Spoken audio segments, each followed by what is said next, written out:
Hey everyone, I'd like to warmly welcome you to the AI Engineer Bootcamp, where we'll build the foundations of AI and gradually advance our knowledge to eventually create our personal, exciting AI-powered projects.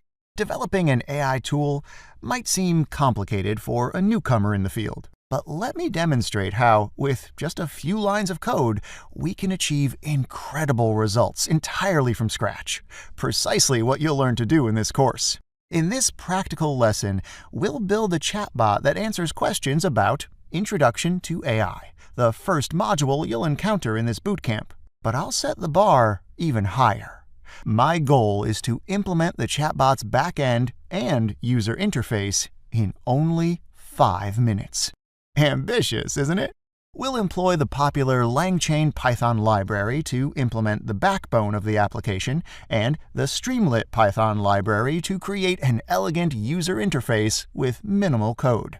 So let's see if creating an app in 5 minutes turns out to be too bold or, in fact, completely achievable. The timer starts now. Our demonstration begins with implementing the backend of our Q&A chatbot in Jupyter Notebook. We've already prepared the transcript of the Intro to AI module as a PDF, so our first task is to load it. LangChain provides just the right tools to make the task straightforward and returns the file as a list of documents.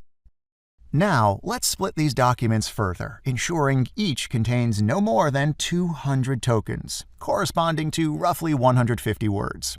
This will help feed the chatbot the shortest text possible during the Q&A stage, optimizing the application's cost. Good! Next up, we must transform each document into an array of numbers, also known as vectors or embeddings. This transformation, also called embedding, would later allow our chatbot to quickly find the text most relevant to the question asked. So let's initialize an embedding function by OpenAI to perform this transformation.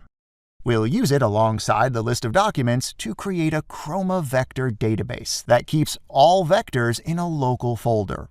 I'll call the folder Intro to AI. Now, having the vectors at hand, we'll initialize a retriever.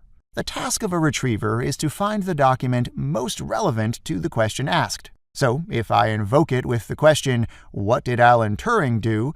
the retriever is expected to fetch the document most closely related to that topic. Let me print the response for a better look.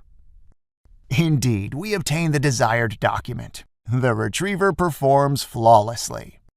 Next comes writing the prompts.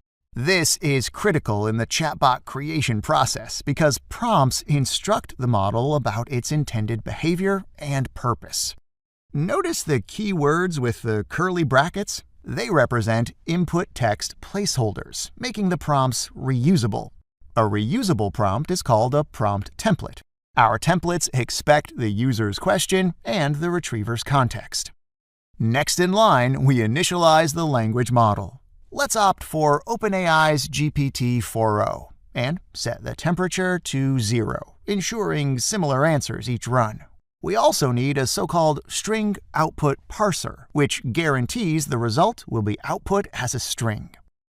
And here's the most intriguing part: implementing the chain, the most important LangChain construction. Its purpose is to link components by passing the output of one as an argument to the next. What we therefore do is store the question and context in a dictionary, feed the dictionary to the prompt template, pass the resulting prompt to the language model, and feed the model's response to the parser, ensuring the final output is a string we can print out. Okay, everyone, let's test the chatbot by asking the familiar question, "What did Alan Turing do?" To stream its response, we must apply the stream function and use a for loop to display each text chunk continuously. The moment of truth. Fantastic! We've successfully streamed the response. Moreover, we can be sure that the chatbot uses the context drawn from the lecture rather than its general knowledge. After all, a response to the same question from ChatGPT would be much lengthier and formatted differently. So, we've just created an extraordinary robot, right? Still, as impressive as it is, we need to wrap it up in a nice package and give it a user-friendly interface. It's time to introduce Streamlit. Our source code starts with essential LangChain and Streamlit imports. The next couple of lines must look familiar. First, we instantiate an OpenAI chat and embedding models. We then initialize a string output parser, a chroma vector store, and a retriever. Note that we'll use the Intro to AI local vector store created earlier. Following that, we have the system prompt, instructing the chatbot about its purpose, and the prompt template, which expects the question and context. Finally, we include our chain. Now comes the Streamlit-specific part of the code. We begin by setting an intuitive title for our application. I'll go with 365 Q&A Chatbot. Let's also add a divider to separate the title from the rest of the elements. Next, create a text input field expecting the question. Let's now check the progress. Type Streamlit Run, add the name of the source file, and hit Enter. Fantastic! All looks good. Now, let's get working on generating and displaying the response. We create a button labeled Ask, responsible for triggering the streaming of the response. If the button is clicked, we proceed with a second if statement to verify that a question has been filled in. If not, we display a warning message. Please type your question. Let's make the warning more visual with an appropriate icon. It's important to sanity check the process frequently. Selecting Ask without filling in a question indeed triggers the warning message. Nice. Continuing the implementation, let's now assume all text fields have been filled in. We therefore create a text placeholder and an empty string that'll shortly store the text. Next, we apply the stream method on the chain object just as we previously did. Inside a for loop, we append each chunk to the string defined earlier and use a suitable Streamlit method to display the string generated so far. And that was the final line of code. Okay, we didn't quite nail the 5-minute mark, but still, I think we performed excellently. And hey, sometimes you've got to let the moment take over. It's now time for the ultimate test. I'll save the file, return to the browser page, and refresh it. Let's finally ask the chatbot, what did Alan Turing do? Selecting Ask, and there we go, works flawlessly. How cool is that? This is the type of project you can build after completing the course. Even if some of the implementation felt a bit advanced, don't worry. That's where the fun begins. You'll quickly pick up all the necessary skills with careful, step-by-step guidance. We'll kick things off by exploring AI's history, key concepts, and those all too familiar buzzwords. From there, we'll dive into a module on Python programming, ensuring you'll have the coding skills you'll need to move forward. Next, we'll discuss natural language processing and large language models in depth.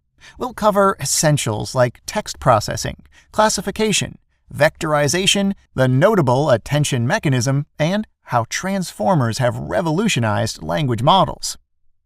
After that, we'll work with the powerful LangChain Python library, learning how to create AI-powered applications seamlessly. As we progress through the bootcamp, we'll reach a module on vector databases.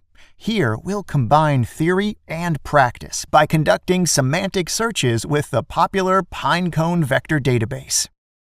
Then comes an exciting module on speech recognition. In this section, we'll explore the basics of sound and speech theoretically, setting the stage for the practical part where you'll use machine learning and AI to transform speech into text and back again with Python code.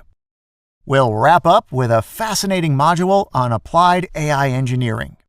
These lessons will guide you through planning and building an AI-powered tool, precisely an interview simulator for a data scientist position. OpenAI and Streamlit will be your trusty companions on this adventure. And that's the game plan for our bootcamp. So, what are you waiting for? Let's jump straight into the world of AI-powered applications with a module you're well familiar with, Introduction to AI. Enjoy! Okay, we are doing great. In this part of the course, we'll discuss data, the main ingredient needed to create an AI model. There are two main types of data, structured and unstructured. As the name suggests, structured data is organized into rows and columns. If I want to see how many sales transactions there have been this month, I can create a nice Excel spreadsheet with rows and columns and put the data in it, which then takes the form of structured data. Unstructured data, such as text files, images, videos, and audio files, lacks a defined structure and cannot be organized into rows and columns. 80 to 90% of all the world's data is unstructured data.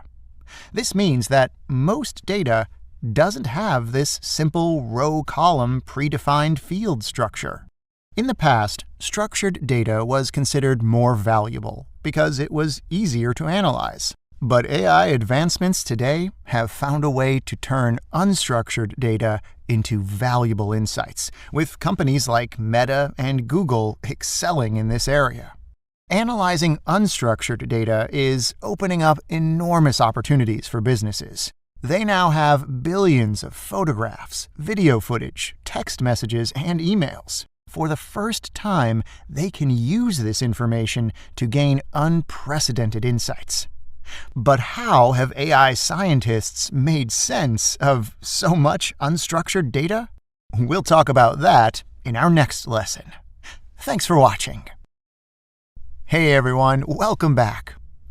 The MNIST database is the Hello World example for students who want to learn machine learning.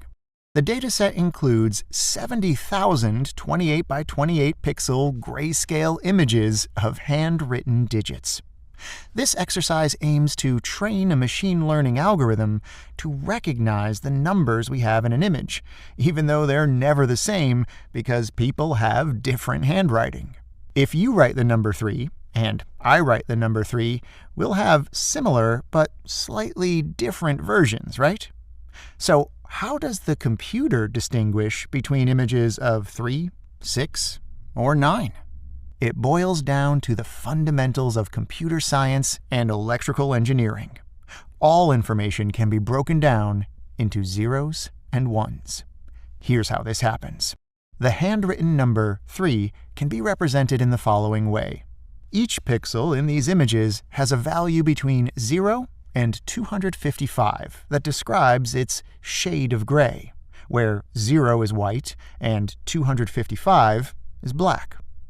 In computers, all information, including these pixel values, is stored in binary form, using combinations of zeros and ones. When we consider the pixel values in MNIST, or any digital image, these numbers are converted into a binary format, so computers can store and process them. So we see different pictures of the number 3, but they are pictures with similar number sequences for the computer.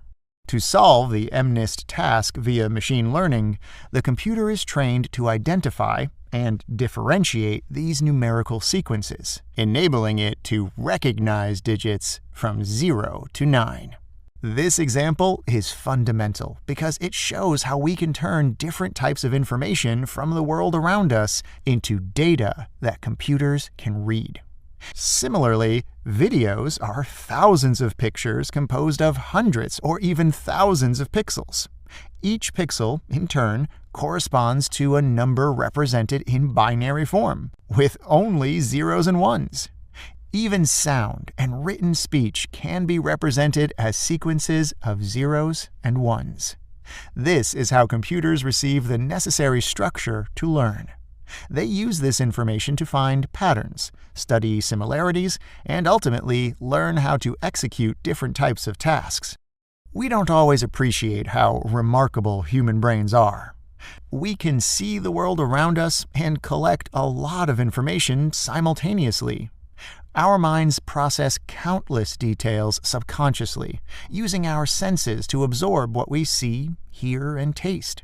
This complex system allows us to understand and respond to the world, helping us to interact meaningfully with everything around us.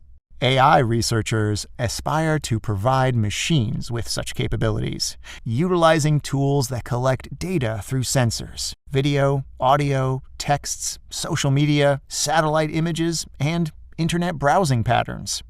They gather information by scraping the web, accessing APIs, and harnessing big data analytics. This wealth of data enables them to train algorithms, refine machine learning models, and enhance artificial intelligence systems to better understand and interact with the world.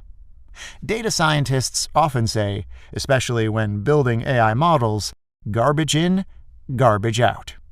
High-quality data input ensures excellent model output. In this video, we'll describe 3 main types of machine learning: supervised, unsupervised, and reinforcement learning. Then, in the next one, we'll explore deep learning, a sophisticated subset of machine learning powered by neural networks and inspired by the human brain. If this sounds too abstract and complicated, please don't worry. We'll talk about the intuition of these AI techniques without getting into too much detail. Supervised learning excels when we work with labeled data.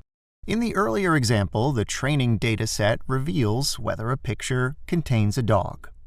This is how the algorithm can learn to classify new pictures as dog or not dog. We've provided the ML model with an extensive training data set with labeled data, and it knows what to look for.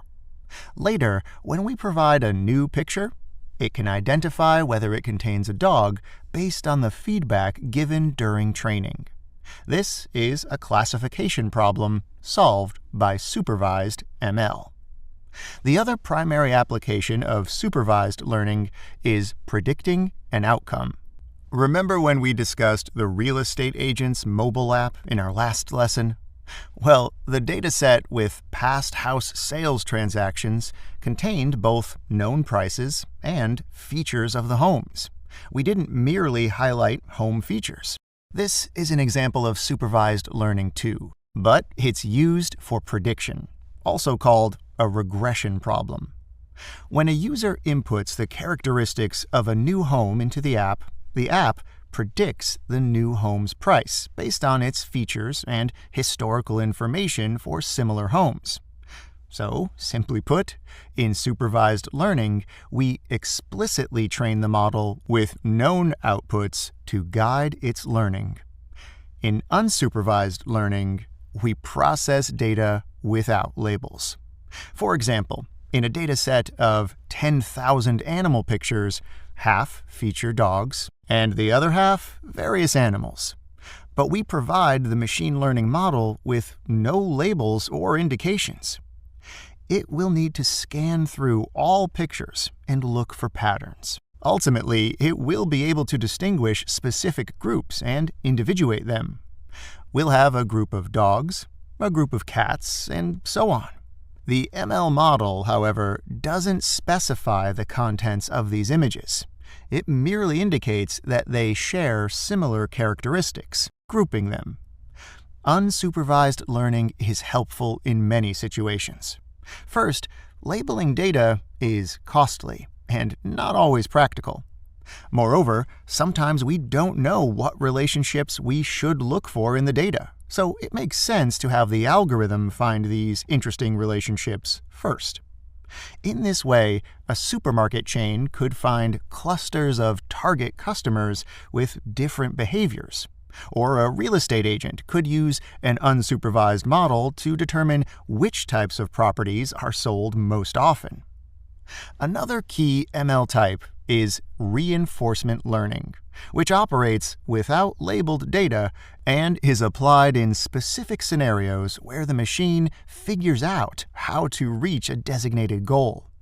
Reinforcement learning shares with supervised ML the understanding of the desired output.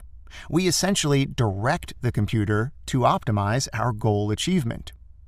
But unlike supervised learning, we don't provide labeled data to the ML model. Instead, we create rules. The ML model learns through trial and error within specific parameters of our created rules. Reinforcement learning thrives in robotics and online recommendation systems. For example, platforms like Netflix use reinforcement learning to enhance recommendation systems. Unlike traditional methods that rely on labeled data, which indicates which TV shows a user might like, reinforcement learning employs a system where the model learns from user feedback through interactions. Initially, Netflix may provide random show recommendations. As a user interacts with these suggestions by watching a show, adding it to their list, or skipping it, the system gathers feedback. Positive interactions, like watching a full episode, signal the model to recommend similar content in the future, while negative responses, like skipping a show, guide it to adjust recommendations. Over time, the model refines its predictions to better align with individual user preferences, constantly adapting to new viewing patterns and behaviors. Alright, so that's the intuition behind supervised, unsupervised, and reinforcement learning. In the next lesson, we'll examine deep learning, a truly fascinating feat of computer science. Welcome to our AI Engineer course, an incredible journey we're excited to embark on with you. To the best of our knowledge, this is the first program of its kind that begins with the basics and guides you step by step. You'll begin with the foundations of AI concepts and Python programming, then progress through NLP programming, and eventually examine large language models, utilizing tools like LangChain and harnessing the power of vector databases with Pinecone. But before we dive into the content, let me introduce myself and the team behind this course. I'm Ned, the founder of 365 and a Udemy instructor for a decade. Our courses have impacted 3 million students globally, and it is incredibly fulfilling when these students contact us on LinkedIn or via email to share how our programs have contributed to their professional growth. I collaborated on this course with my colleagues Martin, Christina, Lauren, Eli, and Peter, all of whom have technical data science expertise and computer science degrees from top universities in the UK, Italy, Sweden, and Germany. Creating this program together was a pleasure, and I'm excited to share the content we've developed. Our AI Engineer Bootcamp offers a comprehensive curriculum, beginning with an introduction to the world of artificial intelligence. We'll cover AI mechanics, its various branches, essential tools for AI engineers, and career opportunities in this expanding field. With a solid foundation, you'll be set to learn Python programming. Starting with the basics, you'll gradually enhance your skills, soon writing your own code, utilizing APIs, and exploring web scraping. Next, apply your Python skills to natural language processing, the cornerstone of generative AI. After exploring the NLP module, you'll progress to studying large language models and transformer architectures. In the Programming with LangChain module, you'll acquire essential skills to seamlessly incorporate advanced LLMs into existing web applications. Naturally, we've saved the best for last, a practical case study consolidating the course material and showing you how to apply LLMs effectively. To get the most out of your journey, please don't skip lectures. They progressively enhance your understanding. Starting from the beginning is crucial. It establishes the foundation for tackling advanced topics later in the program. Many of our lessons contain downloadable resources to help reinforce what you've learned. Course notes, exercise files, PDF materials, and handy notebook files are included for easy download. I strongly recommend completing all the exercises. They're crafted to provide practice and enrich your AI engineer skills with additional information.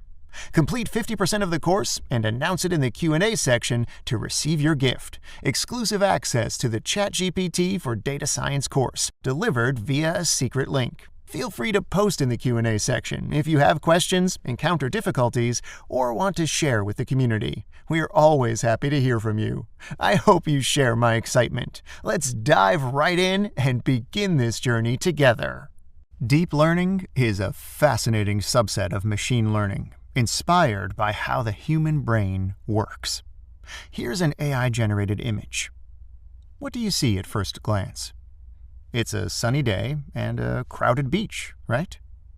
Upon closer inspection, we see children playing in the sand around a massive sand castle at the center. We then examine each person on the beach more closely. We find that AI rendered this individual's face oddly, resulting in a bizarre and slightly unsettling appearance. Our brain processes information in various phases and at varying depths. Initially, viewing an image provides a raw, broad impression that presents insights into the scene's context. The more time and attention we devote to details, the more information and subtleties we can process and observe.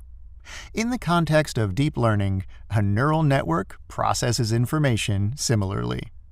Here's what a neural network resembles. Please don't be scared. Everything will make sense in a second. Picture the first layer as our input information, similar to observing a sunny, crowded beach day. Then, as the data passes through more network layers, intermediate layers start recognizing more complex features, such as shapes or specific objects. Remember how I noticed the enormous sand castle in the middle? Every intermediate layer of the neural network builds a more detailed understanding of the basic features identified by earlier layers. So there's an incremental increase in the level of detail acquired. The deeper layers of the network synthesize lower-level features into high-level features, representing more complex aspects of the input data. This is how we can spot the strange face generated by AI. It took some time to process the information and get to this conclusion. Honestly, I think I subconsciously wanted the picture to reflect that because I was curious if the AI had produced a quality example. And eventually, my brain focused on this little detail. Okay, perfect. So that's the intuition behind deep learning. It's a complex process that allows machines to learn by processing input information in stages. Let's explore some technical details to deepen our understanding.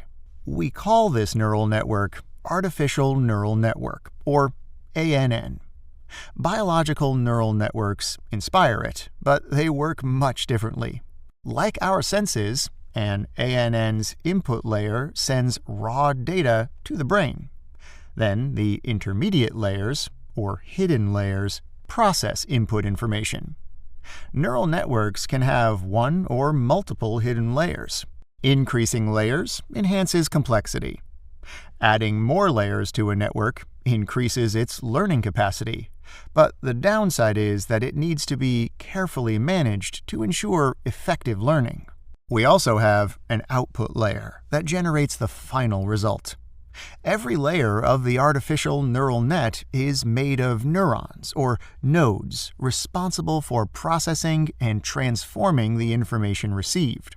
If you recall, I previously referenced the MNIST example in one of our lessons. We noted that training a model to recognize handwritten digits involves supplying it with thousands of pre-labeled examples. How does this training happen? While the process may initially appear complex, let's simplify it to a more manageable form. The process starts with the input layer of the ANN receiving an image of a handwritten digit. Each pixel of this image serves as an input node. In the case of MNIST, images are 28 by 28 pixels, so the input layer typically has 784 input nodes. Imagine that the 784 input nodes are stored as a vector inside the neural net to form the input layer. Each of the 784 input nodes contains a number, based on how bright or dark it is.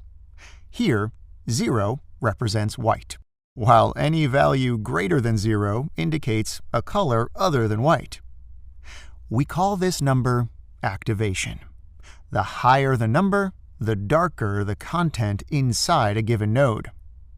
We describe the 784 input nodes in the input layer as the neural net's width, and its number of layers as its depth.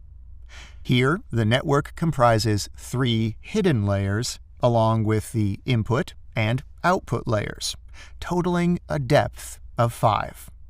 We have numerous connections between nodes because each layer's nodes are linked to every node in the subsequent layer. This extensive network of connections is essential for learning from input data, serving as mathematical transformations. These transformations occur through a mix of weights and nonlinear operations, with optimal weight combinations across all nodes enabling learning. This method translates the input via various layers, refining the information before it generates a result. Learning occurs by designing a system that identifies optimal weights and biases to solve a specific problem, involving thousands of repetitions to discover the best combination. So, why do we need several layers? What kind of transformations can we expect in each layer to end up with a system capable of recognizing the digits in a photo? Well, when we see an image in the background, our brain connects various components of what it is made of. For instance, the number 3 comprises 2 elements, a rounded top and a curved bottom. The first hidden layer in our neural network might learn to recognize these features from the input data. Then, in the second hidden layer, we continue to build on the information processed by the previous one. We've identified edges and curves, and now we can use them to discern more complex shapes, like loops and intersections, bringing us closer to recognizing numerals. When the information reaches the third layer, the neural network has learned to recognize the overall shape and configuration representing the number 3. Finally, the output layer takes the processed data from the last hidden layer and determines whether the digit is a 3. This is how a neural network learns to perform what appears to be a simple task, recognizing a number. The underlying process, however, involves intricate mathematical manipulations, which we didn't describe fully. In essence, the layers of an ANN, through their depth and breadth, create a robust system of pattern recognition and data interpretation that mirrors some aspects of human cognitive processes, albeit more structured. This capability to analyze large, high-dimensional datasets and recognize complex patterns with high accuracy makes deep learning a revolutionary tool in AI. It's what has made today's incredible AI advancement possible. Here's someone driving on the highway, another solving complex math, a man crafting poetry, and a girl mastering music.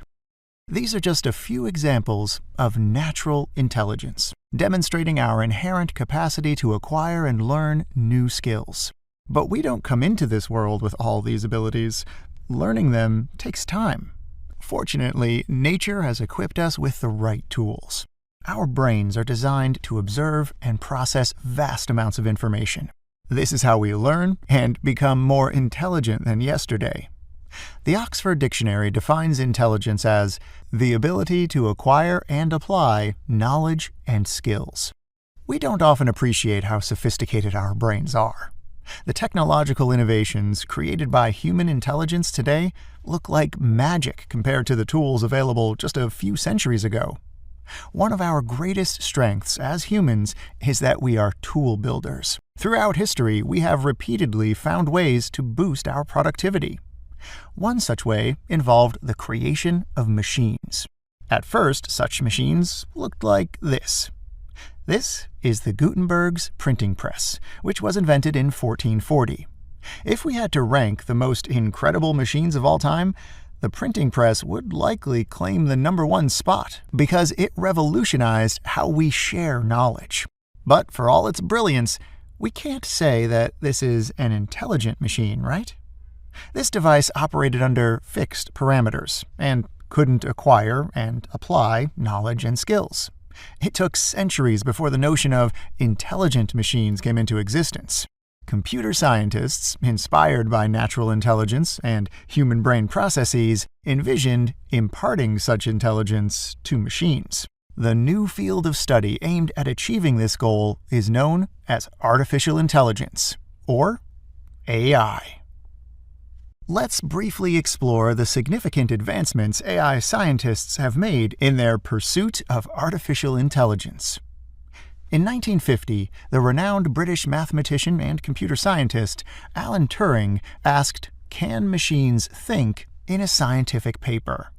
This wasn't the first time someone had asked this question, but Turing's significant contribution was to move the discussion from theoretical and philosophical to practical and experimental terms.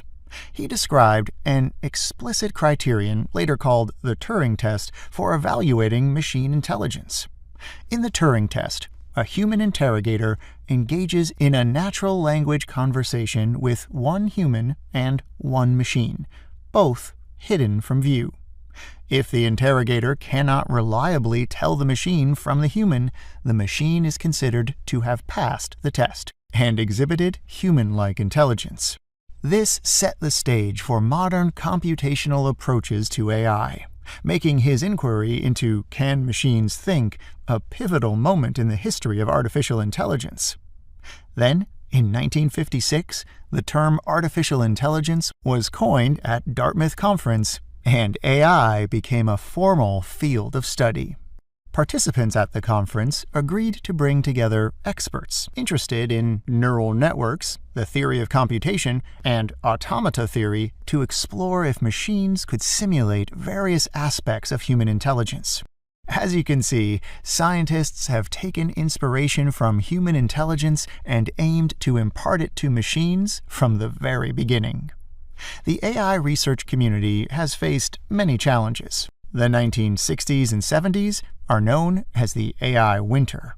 Technology and data availability limitations reduced funding and interest in AI research. AI didn't make big headlines for decades, until 1997, when IBM's Deep Blue defeated world chess champion Garry Kasparov. Computer power surged in the late 1990s and early 2000s, and the Internet rapidly expanded worldwide. Almost overnight, the necessary ingredients were in place. People worldwide were churning out massive volumes of digital data, and computer processing capabilities skyrocketed. This dramatic shift proved to be a turning point for AI research. It didn't take long before Geoffrey Hinton co-published a paper in 2006 reviving the interest in neural networks with deep learning techniques. Deep learning neural networks are a type of AI that is inspired by how the human brain works. One needs lots of data and high computational power to run deep learning models. So, creating such a model would have been impossible a decade earlier. In 2011, IBM's Watson AI won the Jeopardy quiz show, showcasing substantial advances in natural language processing. AI was able to work with human language. In 2012, researchers at Stanford and Google, including Jeff Dean and Andrew Ng, published Building High-Level Features Using Large-Scale, Unsupervised Learning, a paper that advanced multi-layer neural nets, or deep neural networks. Their system excelled at recognizing cats. In 2017, the Google Brain team developed a fundamental scientific contribution, introducing transformers. This model was a significant breakthrough in natural language processing due to its use of self-attention mechanisms, allowing it to process data sequences, like text, efficiently. Then, just a year later, in 2018, OpenAI released the first version of its GPT series. This generative AI technology utilized transformers to build massive large language models called LLMs. This led to significant enhancements across subsequent versions and introduced a user-friendly AI chat interface, or ChatGPT, in late 2022. If these terms and events seem confusing, don't worry. Everything will make sense as you progress through the course. Okay, check this out. The main reason for the advancement of AI in recent years is the rapid digitalization of our lives. The growth of online shops, mobile phones, cameras, social media, sensors, and the Internet of Things devices has led to an exponential increase in data generation. Today, we enjoy access to not only more data, but also significantly higher quality data. Consider the sharp contrast between photographs you took with your older phone several years ago and those taken with your smartphone today. This surge in high-quality data has significantly fueled the development of AI. But how do people recognize and make sense of the ever-growing ocean of digital data? Much of this data is unstructured and too voluminous to label. Metadata proves invaluable here. Every dataset should include it. Metadata is data that describes other data. It summarizes key details like asset type, author, creation date, usage, file size, and more. Here's what the file's metadata for this lesson looks like. In our example with the dogs dataset, each photo includes metadata detailing its name, capture date, photographer, file size, and more. Whether you handle structured or unstructured, labeled or unlabeled data, it's essential to include metadata, especially in large datasets and complex systems. In this course, we'll frequently talk about AI, machine learning, and data science. Sometimes it might feel as if these terms are used interchangeably, which can be confusing. Let's spend a few minutes clarifying definitions. AI claims to make machines intelligent, allowing them to learn and acquire new skills. Artificial intelligence is a broad discipline encompassing several subfields. Machine learning, one of AI's key subfields, harnesses data to predict outcomes by identifying intricate dependencies beyond mere correlations. Essentially, much like a math function, we feed input data to a model which processes the data in a certain way and produces an output. Consider this practical example. An algorithm can analyze a user's movie-watching history to predict which movies they'll likely enjoy next.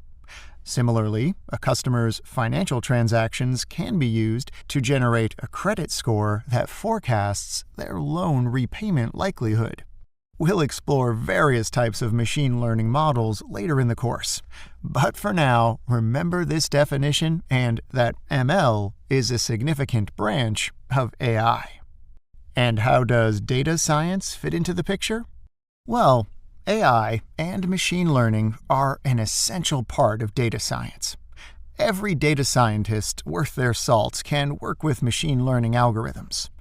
But data scientists often use other statistical methods that are more traditional, so to say, such as data visualization and statistical inferences. Often they aim to extract insights from data without relying on ML.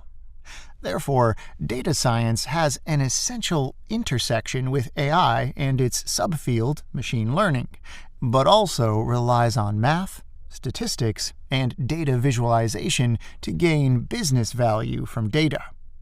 A data scientist can develop a sophisticated algorithm to predict future client orders, but they can also plot clients' orders against store visits and uncover valuable business insights.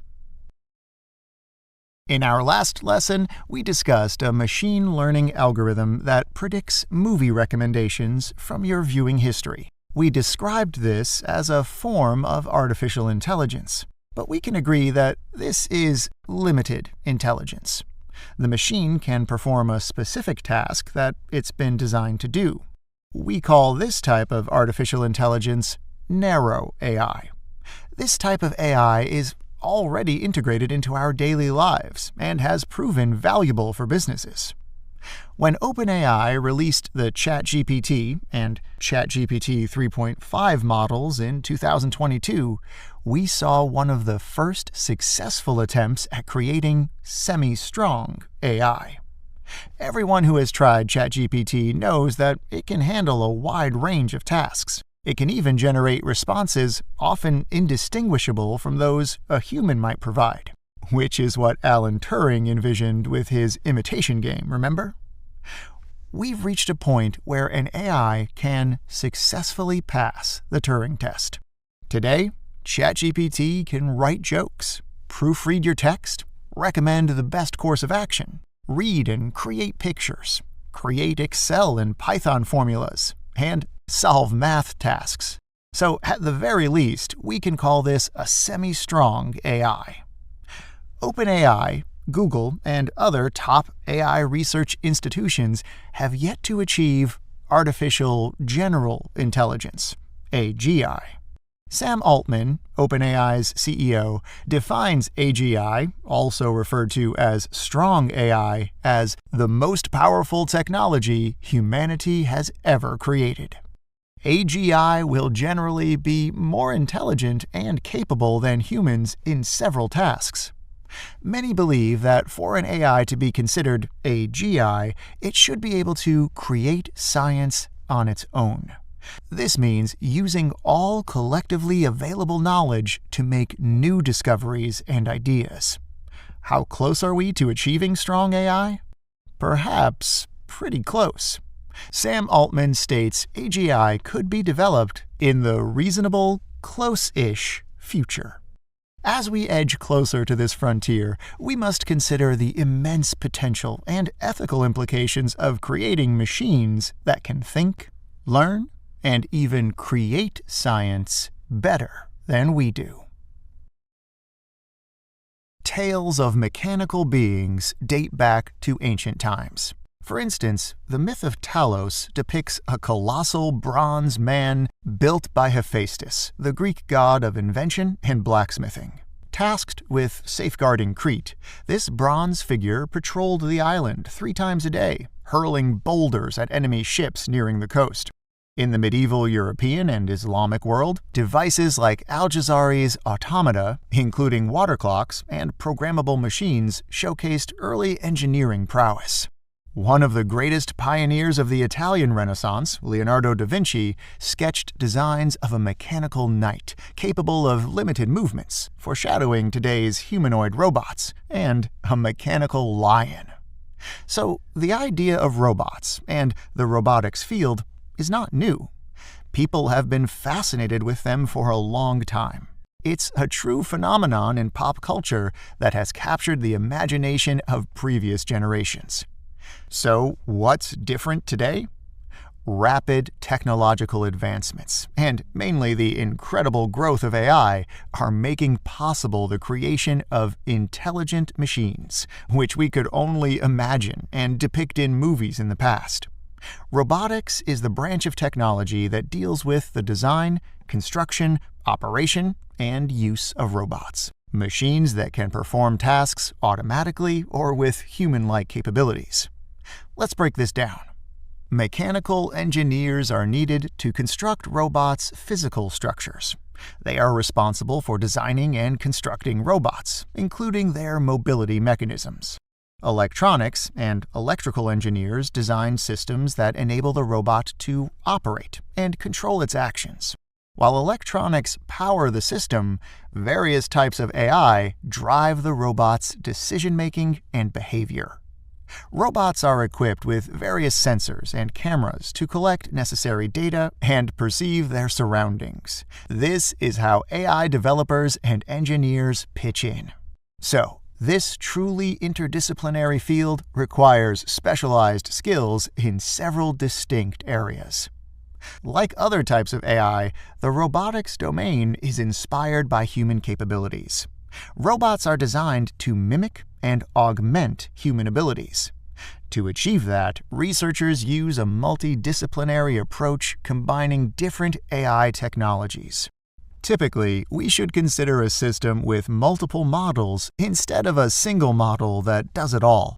For example, an autonomous robot might use computer vision for object detection and environment understanding, simultaneous localization and mapping for navigation and mapping, reinforcement learning for decision-making, and a natural language processing model for understanding and generating human language.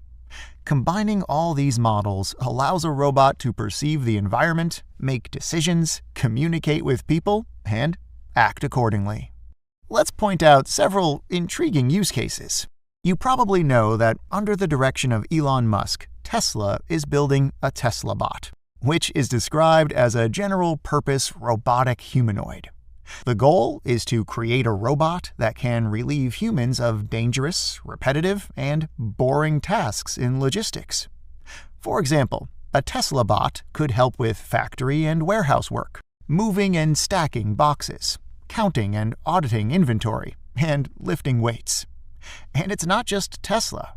Many companies develop their own autonomous robots and contribute with valuable research. Medical robots are a fascinating use case already in the mass adoption phase. These robots can perform incredibly accurate medical interventions and even complex surgeries, which save lives. There's so many amazing innovations that are becoming mainstream. Self-driving cars, harvesting robots, cleaning robots, space robots, search and rescue robots, security and surveillance robots.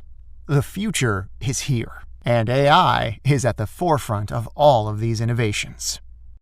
Products like ChatGPT, Tesla's self-driving cars, and robots make the headlines. But we should remember that the more significant portion of the value created by AI today is related to less flashy business use cases.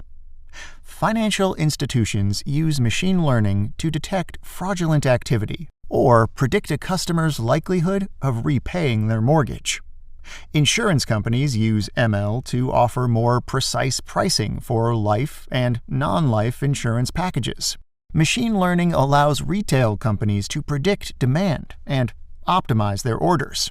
E-commerce giants like Amazon optimize pricing and conversions through ML algorithms. They can also predict what product you'd like to buy next based on previous shopping history. The list goes on and on. These and many other use cases have existed for over a decade. Very few businesses fail to benefit from AI. We should remember that while general AI is trendy and promising, the traditional AI applications I mentioned continue to impact businesses and deliver significant value. IBM defines computer vision as an AI field that uses machine learning and neural networks to teach computers to derive meaningful information from digital images and videos. Consider this analogy. If AI functions as the brain, computer vision serves as the eyes. As humans, we effortlessly understand our surrounding environment with all its nuances. We can distinguish moving objects, changing shapes, and different colors. Sometimes we can notice the slightest differences and the most subtle details. The study of computer vision is a monumental effort to develop sophisticated AI models that allow computers to comprehend real-world information. To do that, computers consume input through images and videos. Images are simpler because they capture a single moment statically. Conversely, videos are more complex, appearing as continuous sequences of images, for example, 30 frames per second, that require processing. The computer must analyze each frame and understand its context and continuity. There are 4 main families of computer vision models. First, we have convolutional neural networks. CNNs are foundational for computer vision because they are great when working with high-dimensional data. In the early days, AI researchers used other types of neural networks for computer vision problems, but they struggled with high-dimensional data images due to the immense number of parameters required. In contrast, CNNs are great at capturing spatial hierarchies in images. But what does this term mean in plain language? It means that CNNs are great at organizing the elements in an image based on their importance and depth. Imagine looking at a picture where some things seem closer to you and others farther away. The foreground is up close, the middle ground is between, and the background is distant. Larger objects often appear closer and more significant. Overlapping items make those in front look nearer, and centered or top-positioned elements typically attract more attention, enhancing their importance. CNNs are effective at processing information due to their layered structure. This enables the network to learn basic features, like object edges in initial layers, and progressively capture complex, high-level features, such as shapes and objects, in deeper layers. Next, we'll focus on transformers, a key topic in our upcoming discussions on generative AI. For now, we can just say that, in some cases, AI researchers apply transformer architecture to images for the purposes of computer vision. Third, generative adversarial networks, GANs, primarily create lifelike images. Lastly, specialized networks, like UNet, excel in medical image segmentation, while EfficientNet optimizes performance by efficiently scaling neural network dimensions and utilizing computational resources. Computer vision has a ton of exciting real-world applications. Self-driving cars, medical imaging, security, surveillance, and other areas we previously discussed show great promise in robotics. It's important to remember that computer vision does not need to be part of robotics to be an incredibly useful product. For example, consider face recognition software. It's just a model built into a software product without a robotic body. Some of the most exciting advancements in computer vision are currently in virtual reality, revolutionizing such industries as education, entertainment, and long-distance communication. In our next lesson, we'll discuss traditional ML methods. Thanks for watching. ChatGPT became a global phenomenon upon its release, sparking widespread excitement about AI's advanced future potential. And the branch of AI behind impressive models like ChatGPT is called generative AI. Generative because it can generate new data or content. The word generative highlights the system's ability to create something new, rather than process existing data. Every conversation you have with ChatGPT is open-ended. The model, trained on extensive text data, generates new and unique real-time responses. Similarly, providing DALL-E, OpenAI's image generation model, with a detailed description will prompt it to create a unique picture tailored to your specifications.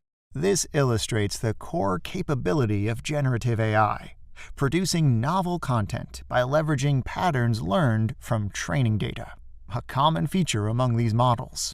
But AI developers can use several different techniques to achieve generative AI, including large language models, diffusion models, generative adversarial networks, neural radiance fields, and hybrid models are also possible. I'll briefly describe each type of these generative AI. Large language models, or LLMs, are the foundational technology behind ChatGPT. I want to provide more details and give you a good foundational understanding of NLP, language models, and the development of models like ChatGPT. To grasp the workings and origins of this vital technology, we've dedicated the next 2 sections of the course to a detailed introduction. LLMs are neural networks trained on vast text volumes, learning to predict word relationships and the next likely word in a sentence. But more on LLMs in the next section. Diffusion models, like DALL-E, are advanced AI tools primarily used for generating images and video. During operation, DALL-E begins with a random noise pattern and progressively refines it into a detailed image, applying requested shapes and learned patterns through multiple steps to enhance realism. Generative Adversarial Networks, or GANs, introduced in 2014, are commonly used for generating text and images. GANs function by comparing 2 algorithms. One generates content, while the other judges its realism. Through this interaction, both algorithms enhance their capabilities, refining the content until it's nearly indistinguishable from reality.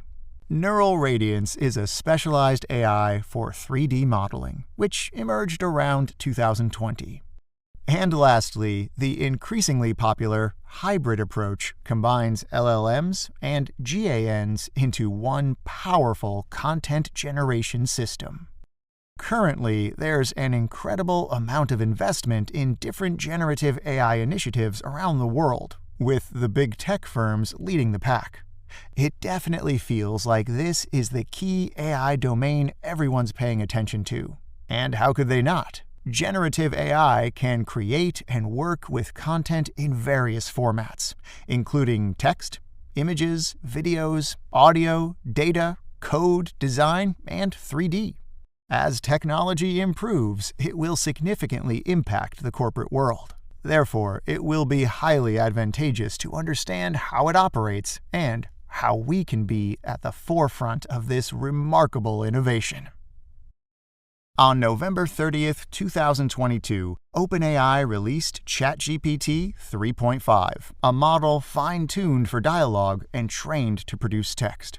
ChatGPT was one of the most successful and impressive product releases ever, so sensational that some called it scary good. Naturally, this brought in many first adopters. Over 1 million people created an account in just 1 week and started using the algorithm.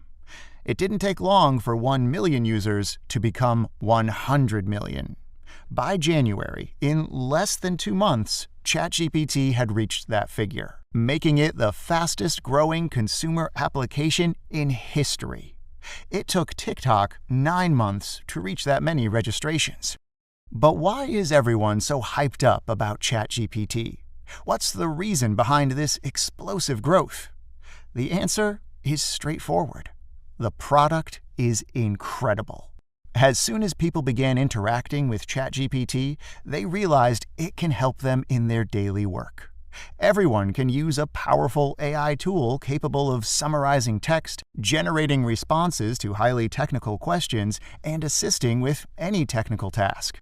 Whether a student or a working professional, this software can benefit you.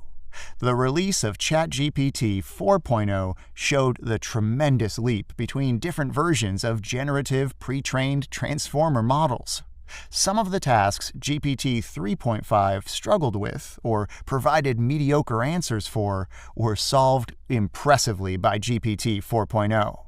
This will likely be the case with every subsequent version in the future. Gen AI is here to stay. So in this part of the course, we want to study the nuts and bolts that led to ChatGPT's creation, how it all started, and which technical principles led to the creation of large language models. Stay tuned, and thanks for watching. Natural language processing, more frequently referred to as NLP, is a field of computer science that studies how computers understand, interpret, and generate human language data. NLP came to life around the 1950s. In the early days, the first NLP methods focused on rule-based systems, which used language grammar rules to try to process the text. For instance, In designing such a system, I might establish a rule: treat sentences starting with can you, will you, or is it as questions. Then, when the system processes the sentence, can you help me, it will recognize it as a question. This rule, however, seems quite basic and manual, doesn't it? In the late 1980s, and especially early 90s, statistical NLP emerged, marking a shift from rule-based systems to a probabilistic approach that interprets language data through extensive data analysis. In the 90s, a statistician might have been tasked with designing a program to identify whether can is used as a noun or a verb in a sentence. The difference is very important because, as a verb, can describes a person's ability to do or accomplish something, whereas as a noun, it refers to a container, like a Coca-Cola can. So, back in the 90s, I would have to gather many sentences containing the word can and make annotations whether the word was used as a noun or verb in any of these sentences. This would allow me to perform context analysis by analyzing other words can was used with. For instance, the analysis might reveal that when words like you or I are close to can, it typically indicates a verb. Alternatively, if words like soda are used in the sentence, we most likely have a noun. The final goal of this analysis is to obtain a model capable of indicating the probability of whether can is a verb or a noun in a given sentence based on the frequencies calculated earlier. Attempting to discern patterns in the data in this way seems akin to primitive machine learning, doesn't it? In our next lesson, we'll learn how vector embeddings, machine learning, and deep learning have advanced the NLP capabilities we've witnessed today. Thanks for watching. In the 2000s, NLP experienced a significant boost when statistical analysis made its way to machine learning-led NLP. Vector embeddings were a key facilitator in this process by transforming words and sentences into numerical arrays, effectively capturing the meaning and relationships within the text data. How does this happen? Well, the great thing about vectors is that they can represent more complex types of information, such as text, images, audio, and other types of unstructured data. For example, each word in a sentence can be represented as a vector and stored in a high-dimensional space called vector embedding. When working with AI models, vector embeddings are typically several hundred to thousands of dimensions deep, not just 2 or 3. When working with AI models, vector embeddings are not 2-dimensional, they're not 3-dimensional, but a few hundred or thousand dimensional. As you can imagine, the meaning of something as complicated as human language can't be captured with 1, 2, or 3-dimensional vectors. Instead, we need hundreds, even thousands of dimensions. The key idea is to use embeddings to store and retrieve data based on semantic similarity. So, text data can be represented through vector embeddings, which serve as a critical enabling factor. Moreover, powerful new ML models emerged, enabling computers to analyze extensive text databases as vector embeddings. These models learned to detect subtle linguistic cues indicating sentiment, like sarcasm or irony, nuances previously elusive to basic statistical methods. The emergence of neural networks in the 2010s revolutionized NLP tasks like translation, speech recognition, and text generation. This is because neural networks, with their deep, multi-layered structures, excel at detecting complex patterns beyond the reach of conventional machine learning methods. Transformer architecture, introduced in 2018, is one of the most recent innovations. It revolutionized the NLP field and led to the creation of large language models. This architecture made the development of LLMs like GPT and Gemini possible. In our next 2 lessons, we'll discuss the crucial topic of language models and the transformative impact of transformers. Thanks for watching. As a child, I enjoyed playing a team-based word association game with my friends. 4 players were divided into 2 teams. One player would whisper a secret word to an opponent, who must then say a related word aloud to help their teammate guess the original whispered word. The teammate gets 1 guess. If incorrect, the next team can describe the secret word with 1 word. The first to guess the original whispered word wins. For instance, if I hear banana, I might say yellow to my teammate. But yellow can be associated with many things, including taxis, sunflowers, lemons, or gold. So while there's a possibility that my teammate might guess banana from the word yellow, it's not the most likely outcome. Using the word peel could improve accuracy, since peel is more often associated with the word banana than yellow. There are many yellow things, but peel is frequently linked with banana. Perhaps there are even better associations than peel, right? Anyway, to be good at this game, you must think of the word that maximizes the likelihood of your teammate guessing correctly. Some words may be too complicated, so you'll need a few tries to understand them, providing more context. If I'm given grapefruit, I might need 2 turns. First, citrus, which gives my partner a low success chance. Then, bitter, which ensures they guess correctly. Alternatively, saying citrus and pink also offers a high chance of success. Context is crucial. So why am I telling you this story? This is a great analogy of how language models operate. A language model primarily predicts the optimal word to fill a blank space. For example, if a user types to be or not to be, that is the model would respond question. Like in the word association game, the model fills in the blank with the next most probable word. So language models are probabilistic, capable of predicting the missing word in a sentence based on the context provided by preceding words. We generally have 2 types of language models: masked and autoregressive. Masked language models can guess the missing word regardless of its position in a sentence. So, for example, consider the sentence water, blank space, at 0 degrees Celsius.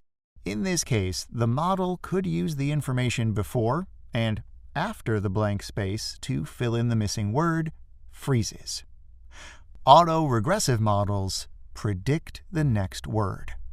They'll use the context of preceding words and guess what should follow.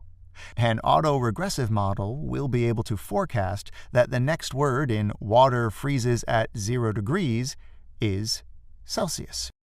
OpenAI's GPT models are autoregressive, which work by conditioning each prediction on all previously generated words. But how can language models predict the next word in a sequence? This is rooted in statistical learning from vast amounts of data.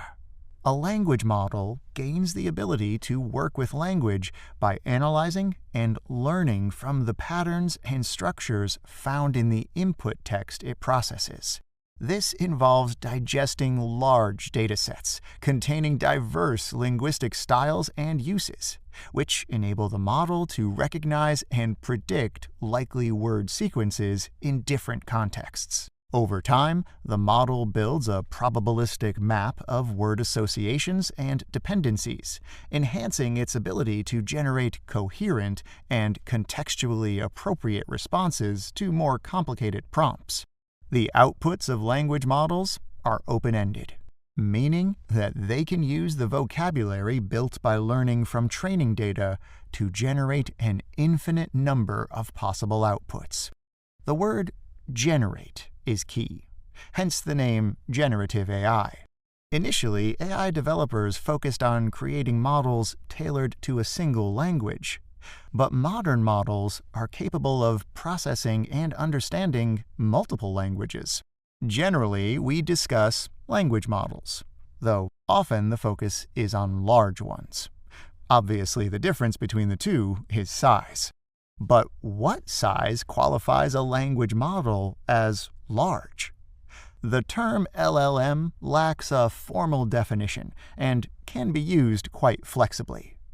The term large language model reflects their training on vast data quantities, and this data volume continues to expand over time.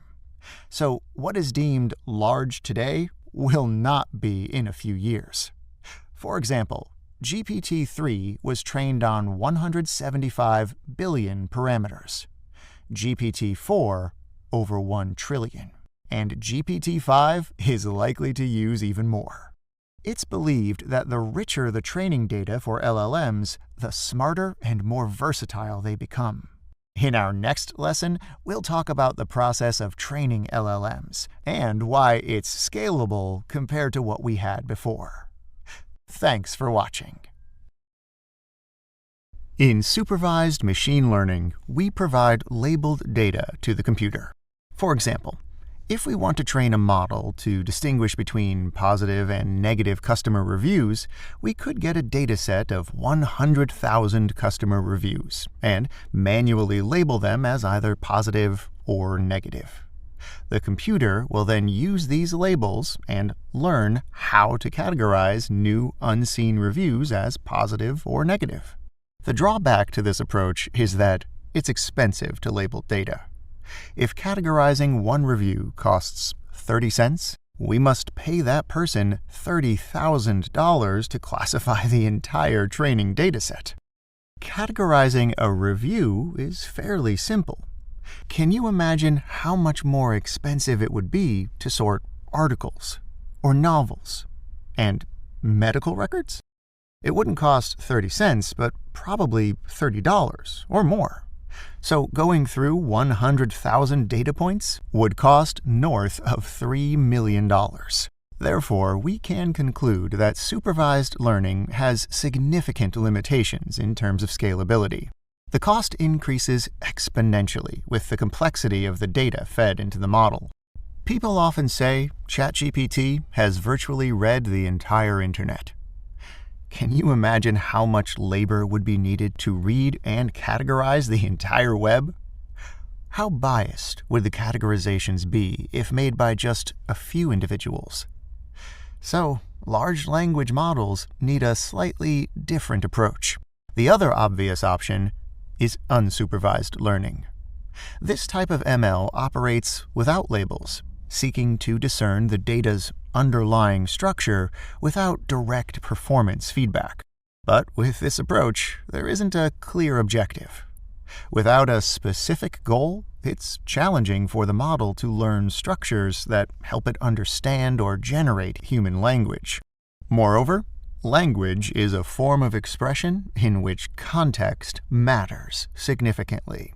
Words in a single sentence can create context, and each paragraph builds upon the last to enhance it further. Unsupervised learning does not prioritize predicting the next word from previous contexts, potentially overlooking essential language nuances.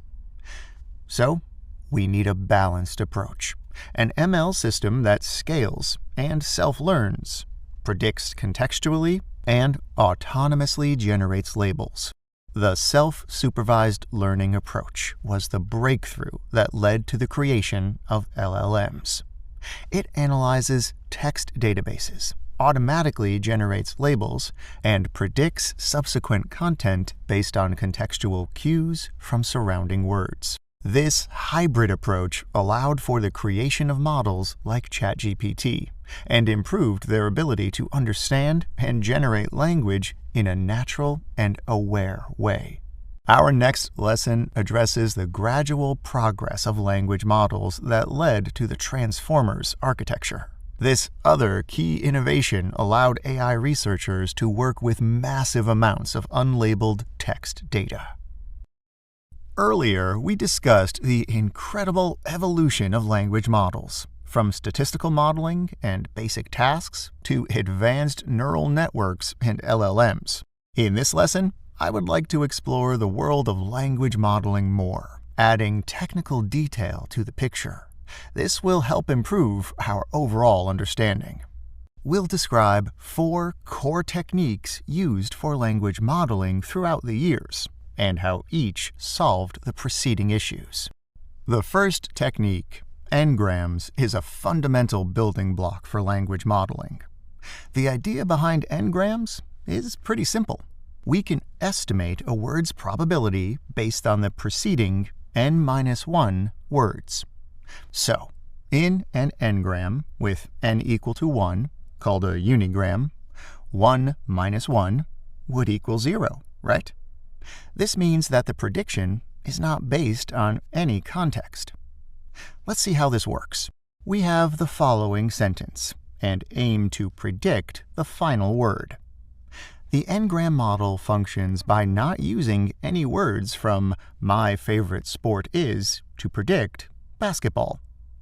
Instead, it would review the entire text and look for the word that appears most often, assuming that the word with the highest frequency is the best bet to fill the blank space in the sentence. So, the unigram model might predict common words like the or and, regardless of their actual fit with the previous words in the sentence. But if n equals 2, called a bigram, the prediction of basketball depends solely on the previous one word. In my favorite sport is, we focus on is to analyze the frequency of all subsequent words in the training data. The same goes for a trigram. The model analyzes instances of sport is in the training data to predict the most frequently occurring subsequent word. So this is how n-gram works. Far from ideal, huh?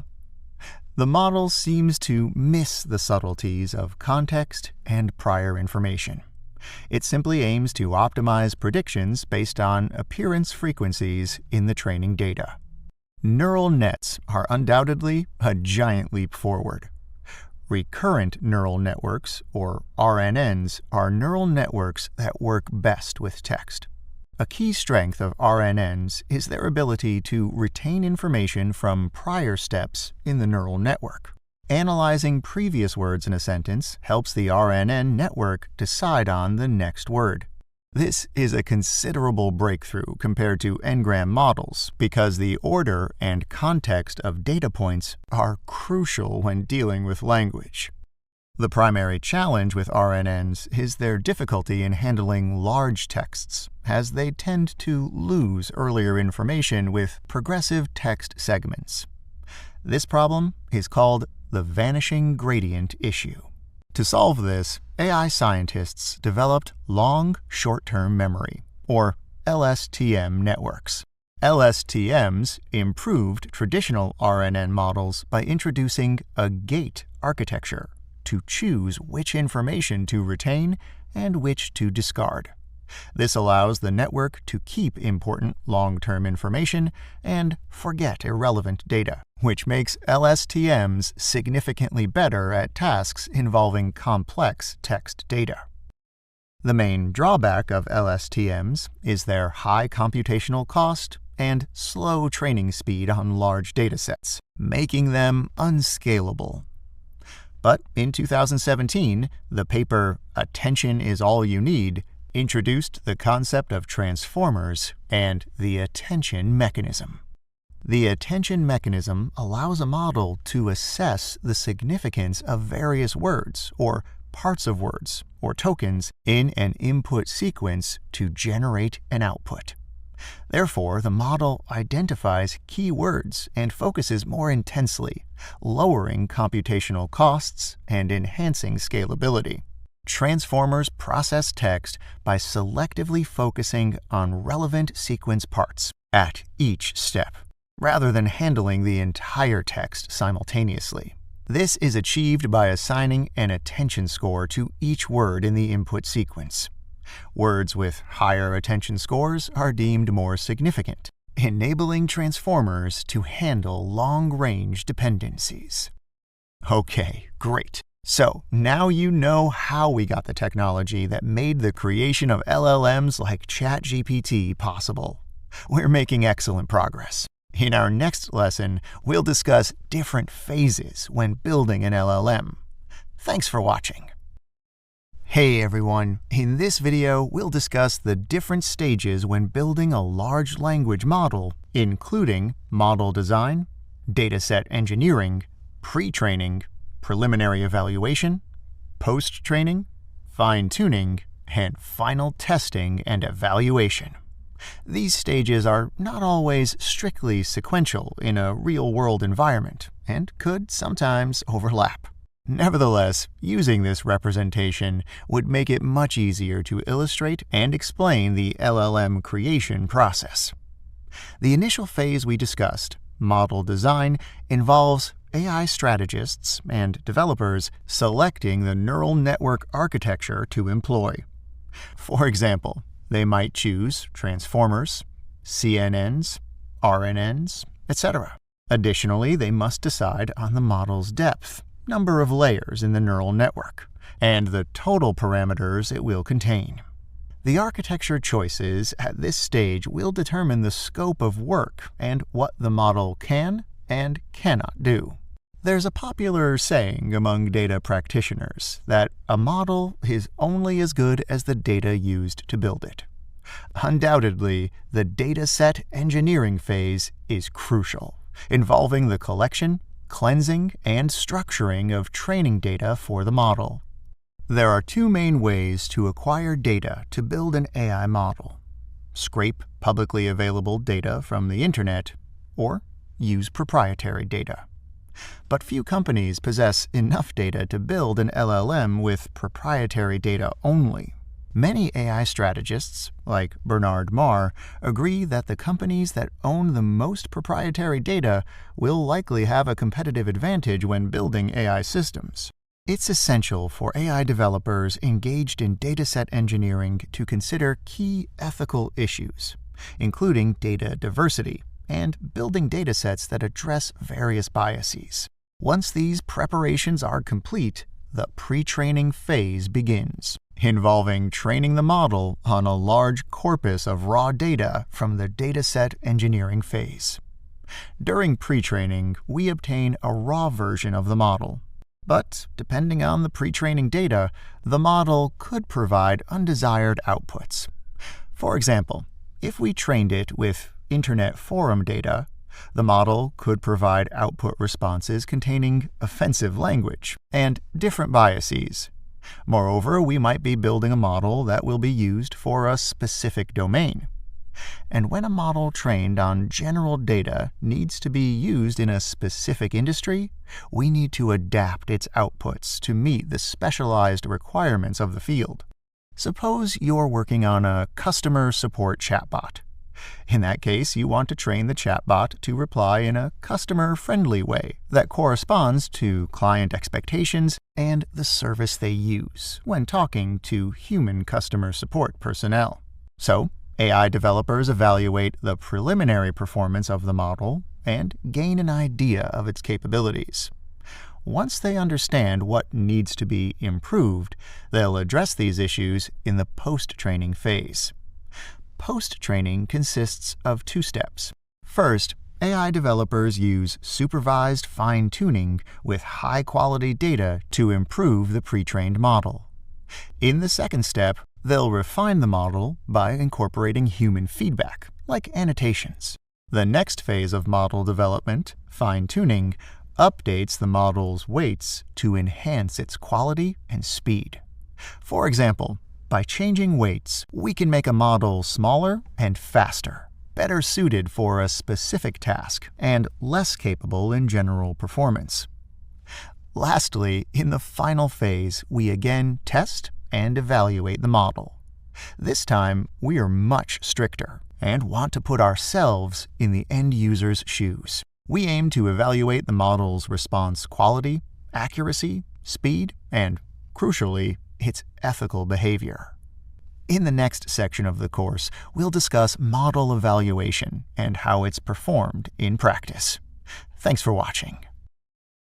Until recently, the machine learning models developed by companies were limited to narrow applications. Image recognition models were trained to excel at identifying objects within images.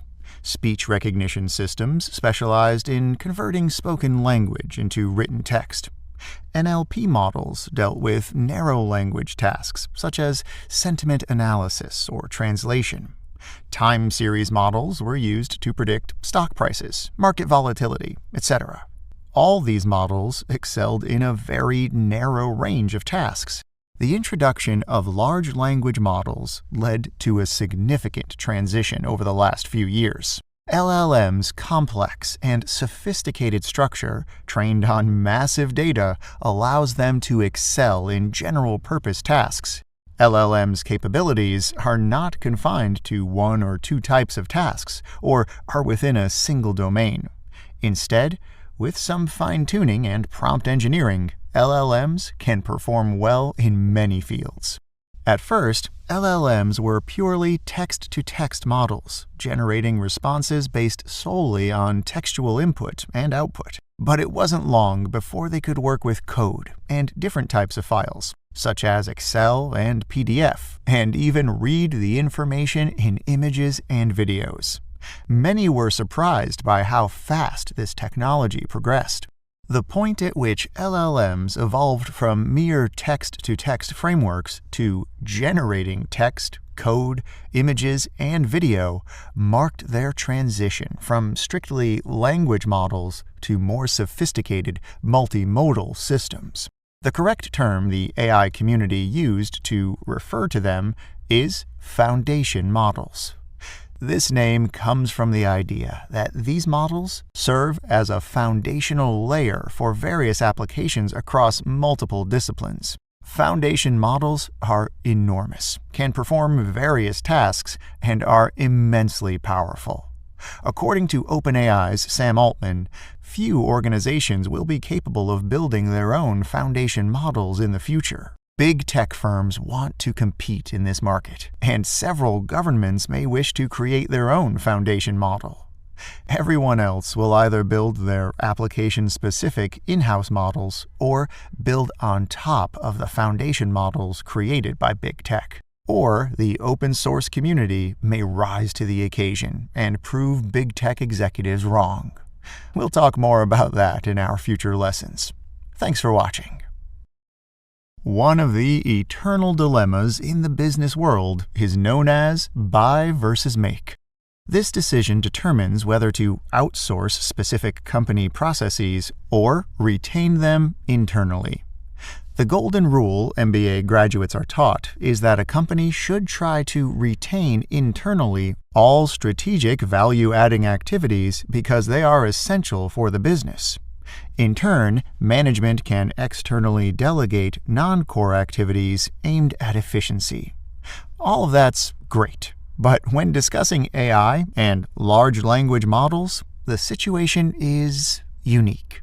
As we previously mentioned, few companies and organizations worldwide will be able to build their own foundation models. Creating these models is costly, and few businesses can achieve the necessary scale. Most companies face a critical choice: either build on an existing foundation model or develop their own version from an open source model. In many cases, firms lack the expertise and resources to train a custom model, yet they recognize AI as a core value add to their business. Consequently, these businesses must rely on organizations like OpenAI, which offer access to foundational models like GPT through a model-as-service arrangement. So, you see the contradiction, right? AI can be a core value-generating aspect of the business, but AI availability and development don't fully depend on a company's in-house efforts. So, how would regular businesses compete with each other if everyone could use OpenAI's API and gain access to some of the world's most advanced AI models with a single API call? In this scenario, the ability to adapt AI to specific use cases will be an actual differentiating factor. The expertise of in-house AI engineers in prompt engineering, RAG, and fine-tuning will help many businesses gain an edge over competitors. Consequently, the demand for skilled AI engineers is expected to surge in the near future. These fascinating developments indicate a significant paradigm shift that will continue. ChatGPT is brilliant, but sometimes we give it more credit than it deserves. We can make big mistakes if we don't fact-check an AI's output. As a rule of thumb, try to remember the following principle. An expert in their field works with AI and reasons within the AI conversation box, rather than copying and pasting every answer and mindlessly trusting. In fact, OpenAI clearly states at the bottom of the screen, ChatGPT can make mistakes. Check important info. You can obtain two types of undesired behavior from Gen AI tools: hallucinations and inconsistencies. Hallucinations are observed when the AI provides false output to generate any production. Now that you understand how Gen AI operates, you realize that models often predict the next word in a sequence using context to enhance accuracy. Despite the power and sophistication of these models, their predictions can occasionally be incorrect. Another reason hallucinations could occur is that the AI could be trained on factually incorrect data to begin with. If trained with false data, the model will likely produce incorrect outputs, right? A legitimate tactic for dealing with hallucinations is to give an instruction that says, "Provide an answer only if you know the answer." In some cases, this type of prompt engineering could be helpful. On the other hand, inconsistency occurs when a model provides very different responses to the same question. Especially when ChatGPT first came out, it felt like the AI was smarter in specific sessions and dumber in others.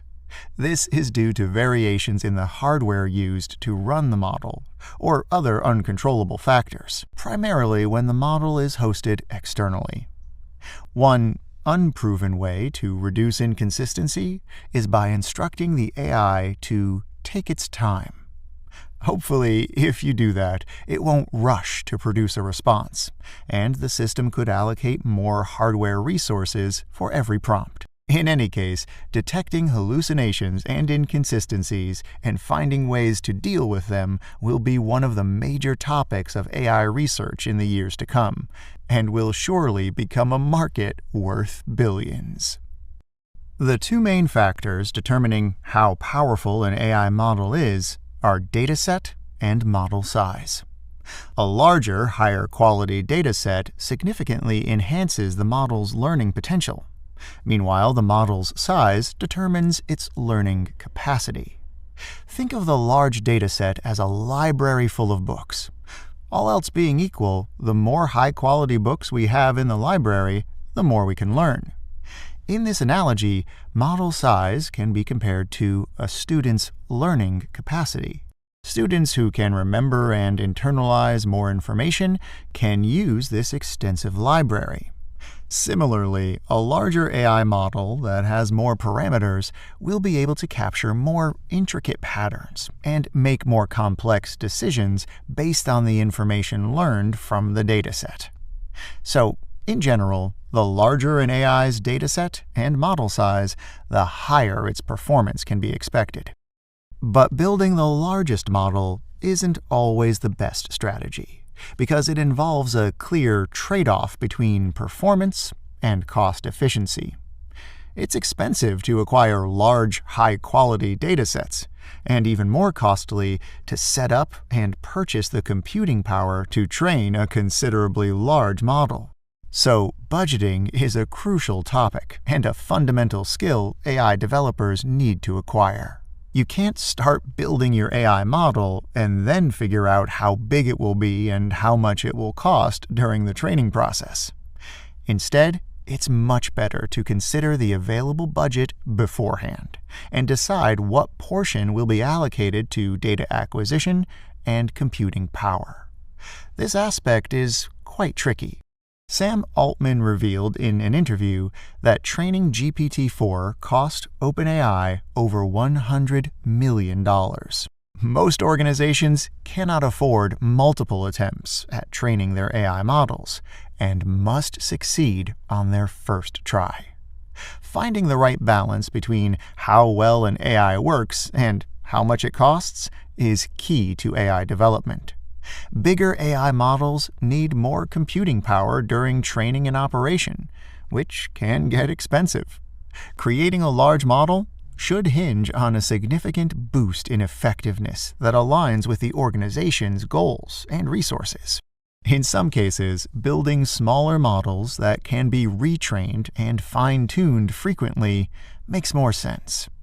Training smaller, specialized models is more cost-effective and faster than using vast resources to train a large model for limited applications. One key issue when building customer-facing applications is that today's users have low tolerance for slow loading times. The latency issue becomes even more critical when business customers want to use Gen AI to boost personal productivity or build products based on an AI model. In such scenarios, the stakes are higher because delays frustrate users and directly impact business operations and revenue. Regarding latency, the biggest challenge of LLMs today is that the models use an autoregressive architecture, where each word generated depends on the words that came before it. This sequential nature limits the speed at which outputs can be produced, because each step must wait for the previous one to be completed. If an LLM sequentially generates each word in the sentence, "My favorite sport is basketball," at 0.2 seconds per word, it would take 1 second to complete the sentence. To solve this issue, AI developers are exploring different architecture types and parallel computing. An effective immediate strategy is to optimize model size. Smaller models are often faster than their larger, more complex counterparts. When we see diagrams like this one, it's natural to expect that the next version of an LLM will be significantly larger than the previous one. But one major issue is likely to hinder this process. If GPT-4 has already read and processed a significant part of the publicly available data on the internet, where would the new data for GPT-5 come from? AI developers risk running out of data and face a potential slowdown in the growth of model capabilities. Moreover, now that ChatGPT has gained popularity, there's a significant risk that many of the new articles and materials posted online will be written using AI. This makes learning new or nuanced information challenging for future LLMs because they frequently encounter repetitive or derivative content. Future models will simply echo what previous models have written, thereby increasing the risks of hallucination, biases, and inaccuracy. Another obstacle to data availability is that following the hype surrounding Gen AI, several large organizations worldwide filed lawsuits and prohibited data scraping of their websites. Some of the first litigations came from the New York Times, Shutterstock, and best-selling author John Grisham, while platforms like Reddit and Quora changed their policies to make it illegal for AI developers like OpenAI to scrape their platform data. To mitigate this issue, OpenAI has started a content licensing program and has already signed agreements with several organizations that own some of the largest proprietary datasets in the world.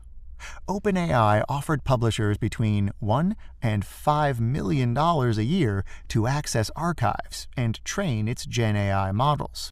They signed deals with organizations like Shutterstock, Axel Springer, the Associated Press, Le Monde, and Prisa Media. In the future, competition between big tech firms developing LLMs will likely significantly increase the price of large proprietary datasets. No and low-code tools are a popular way to get started with AI. They've grown in popularity in recent years and are certainly trendy. You can use them to develop chatbots and gain an initial idea how you can build your own AI product. In some cases, they'll even allow you to build real-life products. But while there are some incredible no-code tools, if you're serious about learning to work with AI and develop applications that incorporate AI, you must know how to code. Learning to code is essential for profoundly engaging with AI because it allows you to use APIs from major AI providers like OpenAI, Llama, and Anthropic. Coding skills enable you to tailor AI behavior through prompt engineering, integrate databases, and modify model parameters, capabilities currently beyond the reach of no-code tools and crucial for creating sophisticated AI-driven applications. Python is the leading programming language for data science and AI, according to the TIOBE Index. Its comprehensive libraries and robust infrastructure enhance scalability for AI engineers and developers. There's a significant number of open-source tools and libraries you can use. The most popular ones include NumPy for multi-dimensional arrays, matrices, and math functions, Pandas for data preprocessing, and Matplotlib for data visualization. To begin in Python, install an IDE like Jupyter Notebook, Google Colab, Spider, or PyCharm. Our Python course guides you through the setup process. To wrap up, learning the coding aspects of AI development requires considerable effort, especially for beginners, but it's essential for creating reliable applications. Some website owners use APIs, application programming interfaces, to facilitate data extraction. An API serves as a bridge between a client, like your computer, and a server, enabling them to communicate. The client sends a request across this bridge, and the server responds with the required data.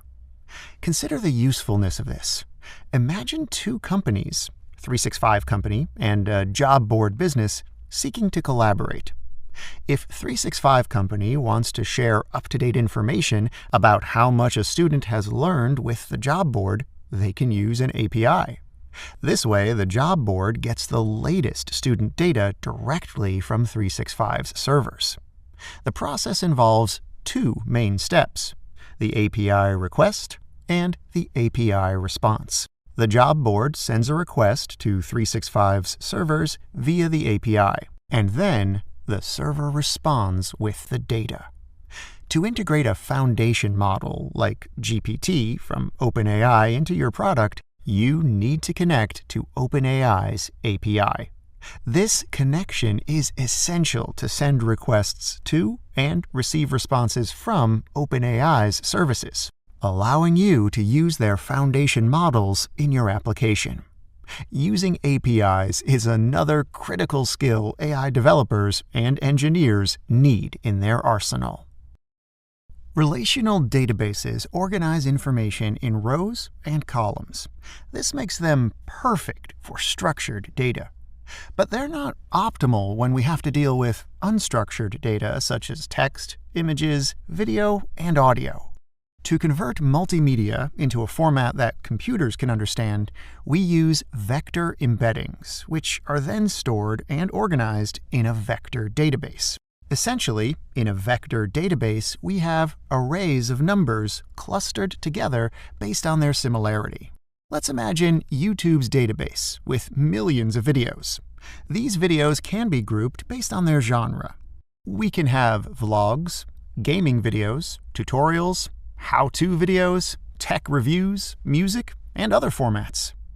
The goal is to index all videos and organize them in a way that allows very fast retrieval and search. To do that, vectors are organized in the database so that videos with similar content are positioned closer together in the vector space. This organization is based on similarity metrics that measure how close or distant the vectors are from each other, which can be interpreted as what is the difference between videos in terms of genre, content, length, or other stylistic similarity. Please consider how much data can be used to train an LLM. In some cases, we can have millions and millions of vector embeddings, which means that querying millions of vectors and looking for similarities would be very slow. To ensure fast retrieval of the data, vector databases rely on indexing and use ML techniques that allow them to search efficiently. The use case of vector databases I described here is about search. We can use vector databases for similarity search and search based on meaning and context of words. In addition, one of the coolest applications of vector databases is giving LLMs like GPT and Gemini long-term memory. By storing past interactions or learned information as vectors, a model can reference this data to better understand context.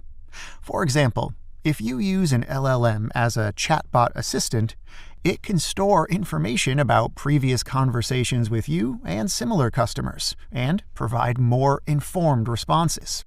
For your AI projects, consider popular vector databases like Pinecone, Weaviate, Milvus, Chroma, and Elasticsearch. While highly popular, Pinecone is not open source, which may limit some projects. In contrast, Weaviate, Milvus, Chroma, and Elasticsearch offer popular open-source alternatives. We'll spend more time discussing open versus closed-end AI tools in our next session. Thanks for watching. We've done a lot of looking over our shoulders at OpenAI. Who will cross the next milestone? What will the next move be? But the uncomfortable truth is, we aren't positioned to win this arms race, and neither is OpenAI. While we've been squabbling, a third faction has been quietly eating our lunch. According to this leaked Google document, the emerging third faction threat comes from open source models, a significant concern for Google and OpenAI. The author starkly notes that Google or OpenAI do not have a secret sauce that makes their AI models better. But didn't we say that Sam Altman and other big tech execs believe there will be very few organizations globally with the resources and skills to build LLMs? Isn't there going to be one model to rule them all? Well, let's see. One of the eternal battles in the software development world is the one between open and closed source development. Today, this clash will play a significant role in the AI industry's evolution. It's true that few organizations have the resources to build and develop their proprietary LLMs. But this doesn't mean that the rest cannot construct versions based on open source AI. While everyone is focused on the battle between big tech firms developing proprietary closed-source foundation models like GPT and Gemini, open-source AI's rapid growth needs to be noticed and happens behind the scenes. Open-source software is developed by a community of skilled and motivated individuals who can build on each other's work and provide public access. Such a collaborative environment accelerates innovation, fostered by open-source software's main strength, the ability to rely on collective knowledge and creativity. The tribe is stronger than the individual, if you will. One of the critical factors that boosted the growth of open-source AI is that the users could reduce hardware requirements for AI development. Once that happened, innovation and model improvements snowballed. The leaked Google document reveals that the gap in terms of quality is closing astonishingly quickly. It also notes that some open source models are pound for pound more capable than GPT and Gemini. The open source community has successfully tackled running large language models on smartphones and developing scalable personal AI. Therefore, proprietary LLM developers understandably sense a threat because they've invested heavily in AI models aiming for significant returns. Yet, the open source community is rapidly gaining ground. Closed-end solutions are generally easier to implement, offering plug-and-play convenience with minimal configuration. Using an open-source AI model means you avoid Google or OpenAI fees, but you still incur compute costs. Additionally, it's unclear and subjective whether the costs of customizing and fine-tuning an open-source AI will exceed the total expenses OpenAI charges. Besides easy integration, closed-source AI offers optimized user experience, customer support, solid APIs, and ethics and legal compliance. You can imagine how important this is to large enterprises. Another critical benefit of closed source is that your business data should have a lower chance of leaking to the public, which is of paramount importance. The 2023 leak of Meta's Llama AI model, which may not have been entirely accidental, turned out to be beneficial. Once released, the open source community began to build infrastructure on top of Llama, inadvertently boosting Meta's AI offerings. In a way, we can say that one of the big tech firms embraced the open source approach and combined massive resources and initial investments necessary to build an LLM with the power of community development. We don't know which school of thought will prevail. And to say that closed source or open source models will win over time would indicate a limited understanding of the topic. There will likely be wildly successful closed and open source AI projects in the future. I think open source models will be advantageous for narrow use cases requiring a specialized AI. Such domain-specific problems will be solved brilliantly by fine-tuning a base model. In these cases, using a broader model like GPT to solve a niche problem would be much more expensive. Moreover, fine-tuning a closed-source model can be expensive because some companies charge significantly. Closed-source models would probably stay more expensive overall. Still, due to the vast datasets they're trained with, they will also be more powerful when faced with complex tasks that require generalized understanding and skills. A crucial advantage of big tech firms is that they have the resources to acquire proprietary data, which allows them to build even more robust foundation models and, therefore, widen the difference in performance quality. While we're on the topic of open source tools, our next lesson will be about Hugging Face, often regarded as the GitHub of machine learning and AI. Hugging Face is a leading advocate for open source AI, fostering collaboration on models, datasets, and applications within the machine learning community. Hugging Face is often referred to as the GitHub of machine learning because it aims to promote open source ML and AI. To train a state-of-the-art NLP transformer model, you need to invest significant funds, which, as we said before, isn't feasible for startups and small businesses. Hugging Face helps democratize the process by giving everyone access to pre-trained models, which can be found on their platform. Such models are freely available and can be used to develop proprietary AI by avoiding the massive expenses needed to train an LLM from scratch. Moreover, Hugging Face introduced the Transformers Python library, which is very helpful because it allows AI developers to access pre-trained models easily via an API. Additionally, the Transformers library provides an efficient way to create machine learning pipelines.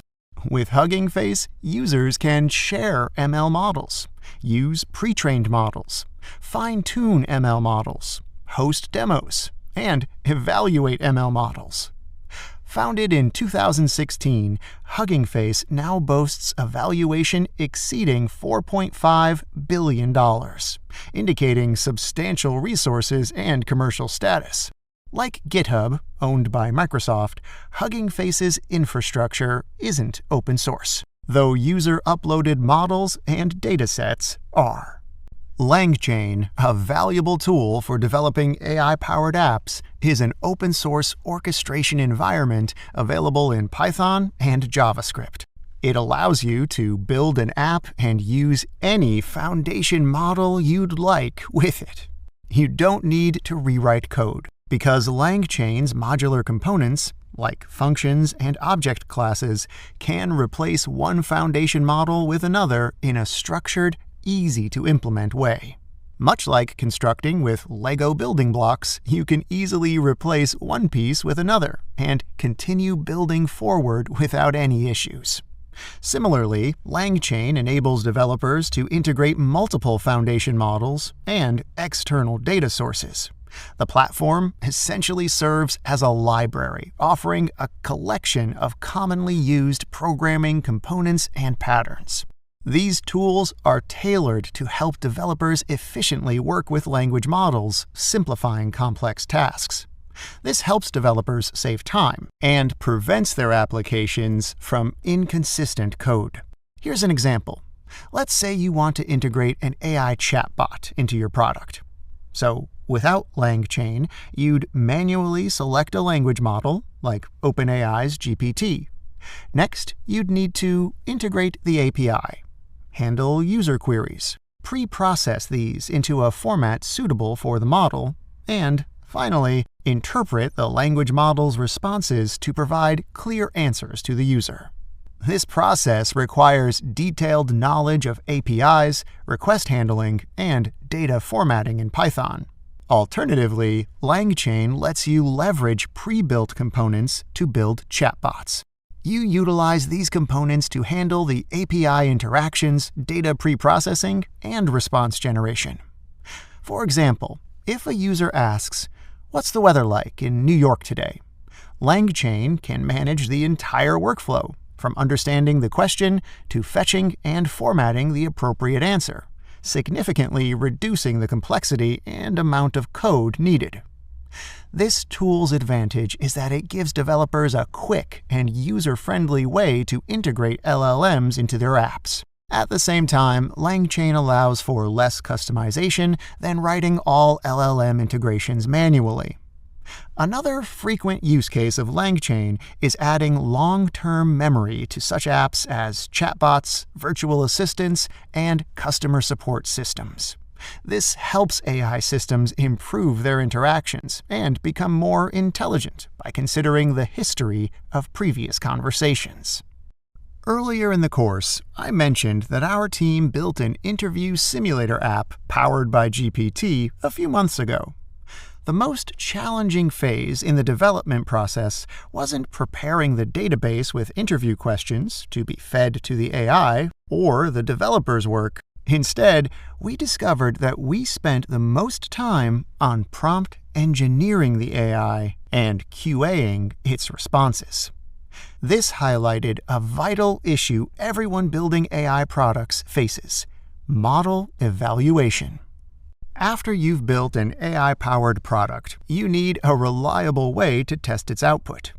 If you skip the evaluation phase, you risk going live with an AI product that hallucinates, provides inconsistent responses, has ethical issues, which nowadays is probably the biggest deal breaker, and, in general, releases a product that isn't up to the required standards and doesn't perform as expected.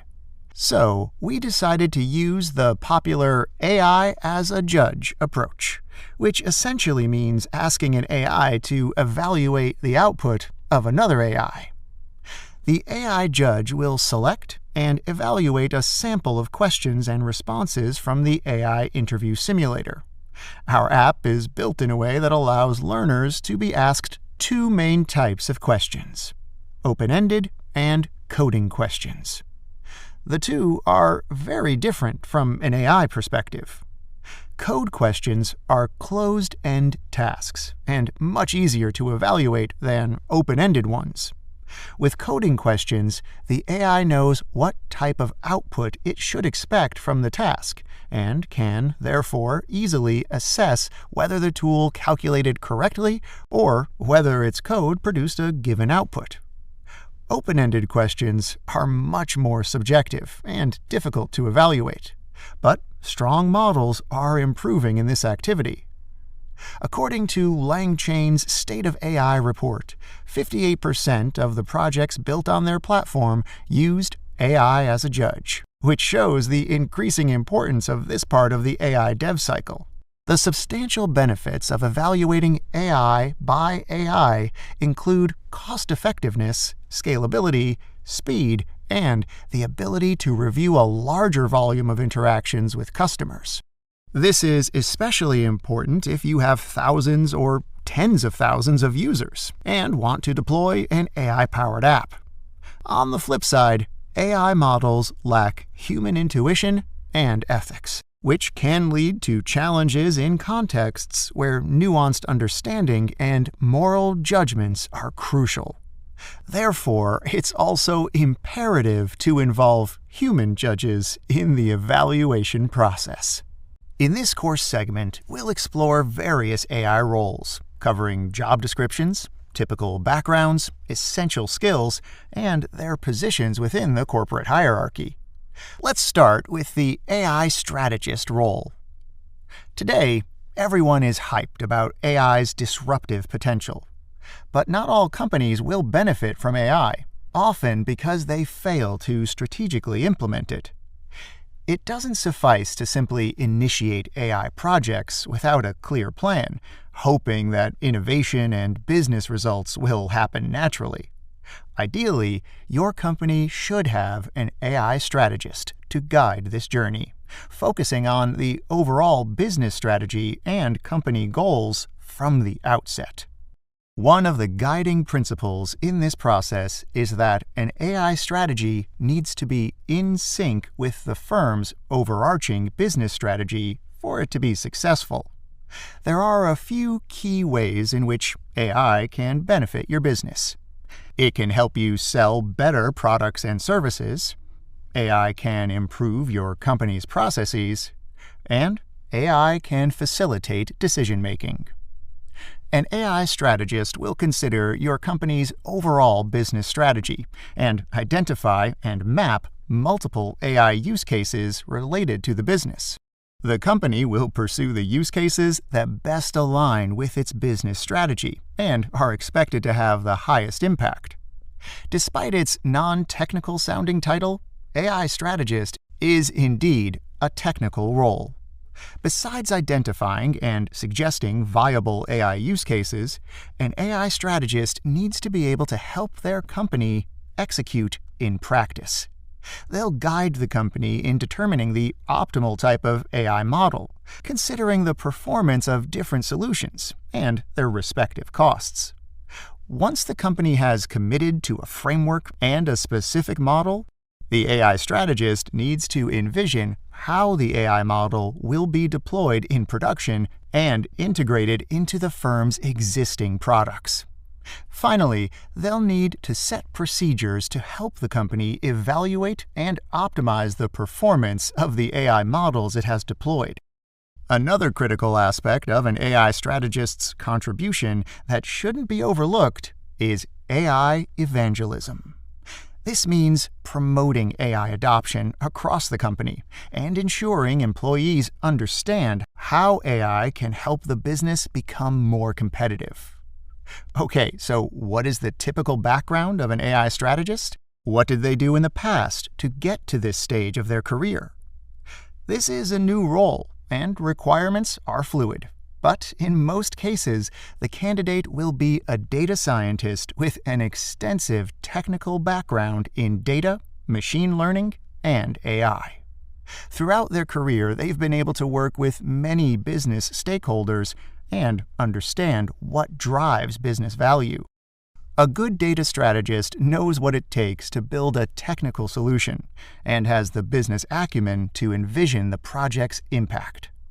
An AI strategist must possess such critical skills as comprehensive business understanding and strategic and technical expertise in ML and AI, ideally with a development background. Additionally, they need strong soft skills like exceptional communication and project management capabilities to effectively collaborate with top management and various stakeholders. As you can imagine, it's rare and difficult to find individuals with such a comprehensive and diverse background, and organizations would be willing to compensate AI strategists exceptionally well. Typically, AI strategists are hired as directors or heads of a dedicated team as VP roles. Or when companies want to embrace AI, they can be given a C-suite role. Considering how rare the AI strategist profile is now, their substantial compensation and sometimes AI implementation can be seen as a one-off, temporary project. Some firms could hire AI strategists who are not full-time employees, but rather come in as consultants. Naturally, this approach has the advantage of lower costs, and an AI strategist who works with many companies and can share industry best practices. The drawback, however, is that they might not have sufficient time to understand the business in depth, and therefore, AI strategy could turn into a one-off project for AI adoption. The AI field is in its infancy, and job titles are inconsistent. Employers often use various titles such as AI developer, AI engineer, and machine learning engineer for roles with the same job descriptions. It is still early days for the AI field, and job titles are not well established. Here's my interpretation. An AI developer builds foundation AI models, while an AI engineer builds applications on top of foundation models. In this lesson, we'll focus on the AI developer function, while in the next one, we'll describe the AI engineer job opportunity. As mentioned earlier in the course, building a foundation model requires extensive financial resources. Until now, the best-known foundation models include OpenAI's GPT, Google's Gemini and BERT, Meta's Llama, and Anthropic's Claude. Numerous organizations, however, are ambitious enough to develop their own foundation models, including governments and the open-source community. Building a proprietary foundation model that successfully competes with the powerful alternatives available in the AI market is challenging. The organizations that aim to do so must innovate and navigate an ever-evolving complex landscape of technical challenges and new solutions proposed by the AI community. Therefore, AI developers need to spend a significant portion of their time researching and trying to study ways to push the boundaries of what AI can achieve. The R&D component of this role is essential because it allows AI developers to stay abreast of industry developments and test new ideas. In practical terms, research helps AI developers understand the optimal architecture for the solution they want to build and decide on the model design to be used. They'll define the type of neural network and how many layers of depth the model will have. Once AI developers make these decisions, the dataset engineering stage begins, collecting, cleaning, and structuring the model's training data. These essential preparations for the pre-training phase involve training the model on vast raw data corpus. AI developers must meticulously ensure accuracy during this critical time because training is costly and leaves no room for errors. Once trained, AI developers conduct a preliminary evaluation of the model, refining it with higher quality data and prompt engineering. They then continue to refine and evaluate the model until it's ready for production. This demanding role requires advanced technical skills, including proficiency in Python coding and experience with key mathematical libraries like NumPy and Pandas for data cleaning. Moreover, an AI developer needs an excellent understanding of statistics, linear algebra, calculus, and probability to understand AI research and complex topics such as deep learning and transformers. Since AI developers work on generative AI, they need strong knowledge of NLP in semantic similarity, transformers, vector embeddings, tokenization, and many others. But that's not everything. AI developers need proficiency in containerization, DevOps practices, and the ability to work with tools like Docker. Furthermore, being familiar with API design and cloud software is advantageous. This is one of the most demanding jobs in the tech world, and relatively few people are qualified to work as AI developers. Though slightly less demanding, AI engineering is becoming one of the hottest future careers. We'll discuss this in our next lesson. Thanks for watching. Earlier, we said that an AI engineer builds AI-driven products on top of existing foundation models. This means they're not focused on AI modeling and training, but on integrating AI foundation models with new or existing products, such as websites, mobile applications, hardware systems like the Internet of Things devices, and smart home systems. So, the AI engineer's main task is to build the bridge between foundation models developed by organizations like OpenAI and Google and a product that can benefit from AI. They also optimize the AI model's performance by performing various model adaptation techniques, such as fine-tuning, prompt engineering, and RAG. AI engineers require strong coding skills, ideally in Python, which hosts most data science and AI libraries. This coding language allows you to script initial data analysis, explore datasets, and prototype simple models. In addition, Python libraries, such as Pandas and NumPy, can help you prepare data and ensure it's ready for your AI project.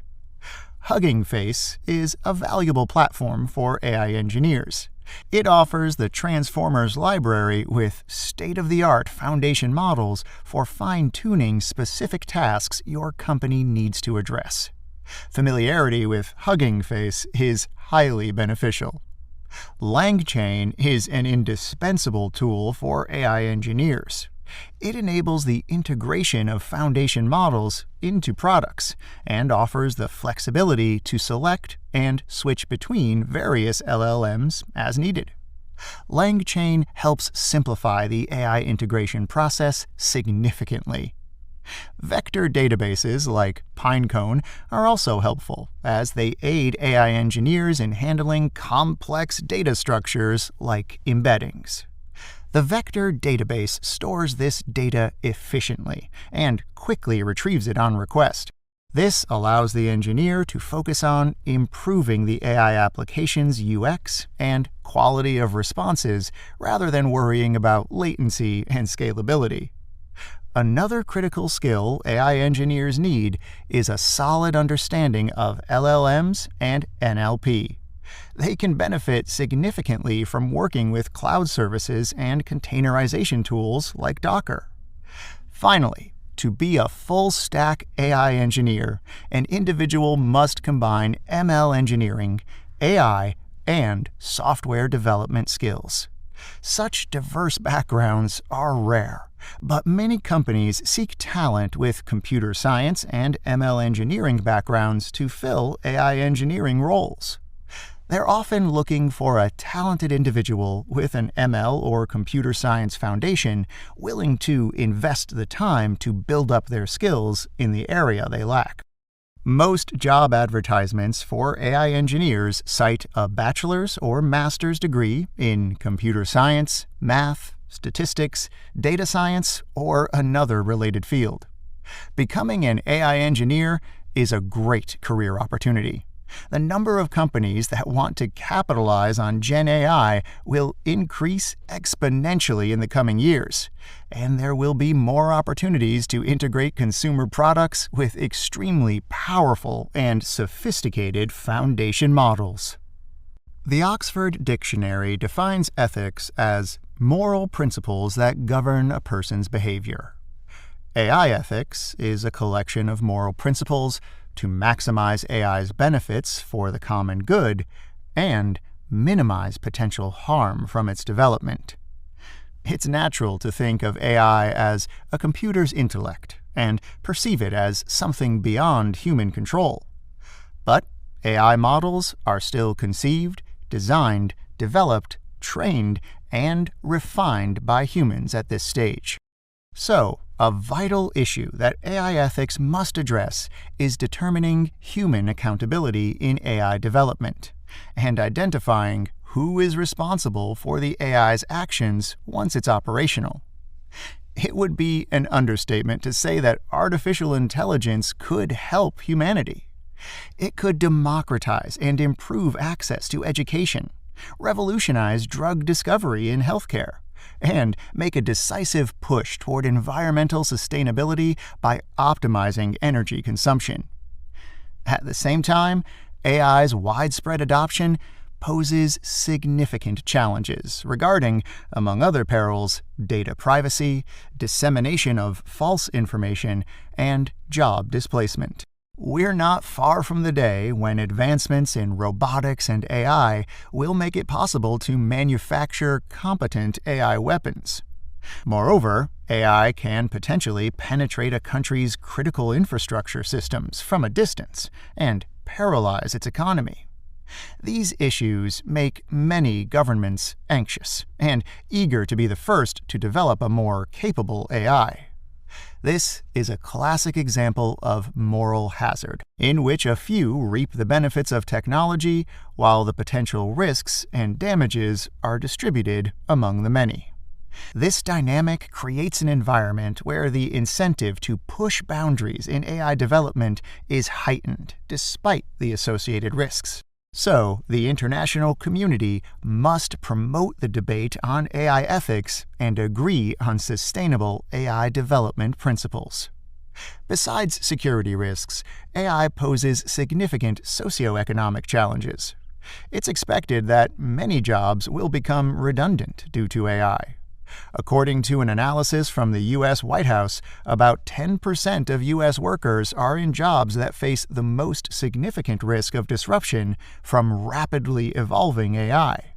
In addition, the report found that workers with less education and lower income are especially exposed to AI, raising the risk that the technology could amplify inequality.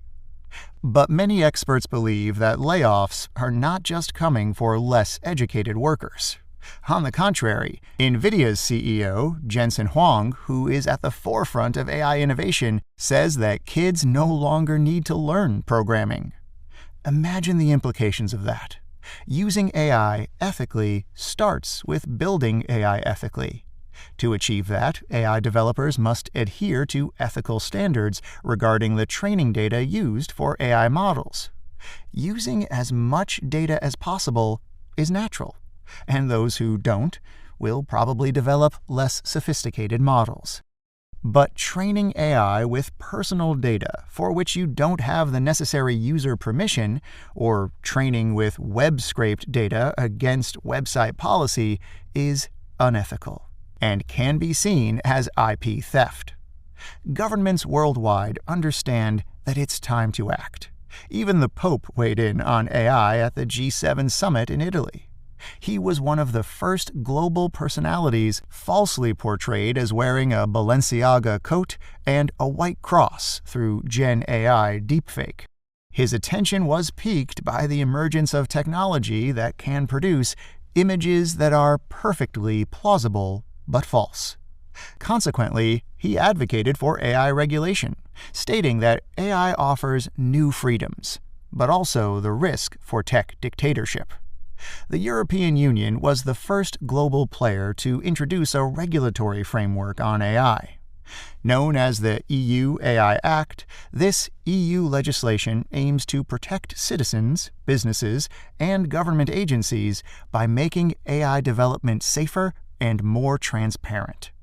To comply with such legislative requirements, AI developers must make the necessary investments to protect their models from bias and discrimination, protect consumer privacy, and ensure compliance with EU standards.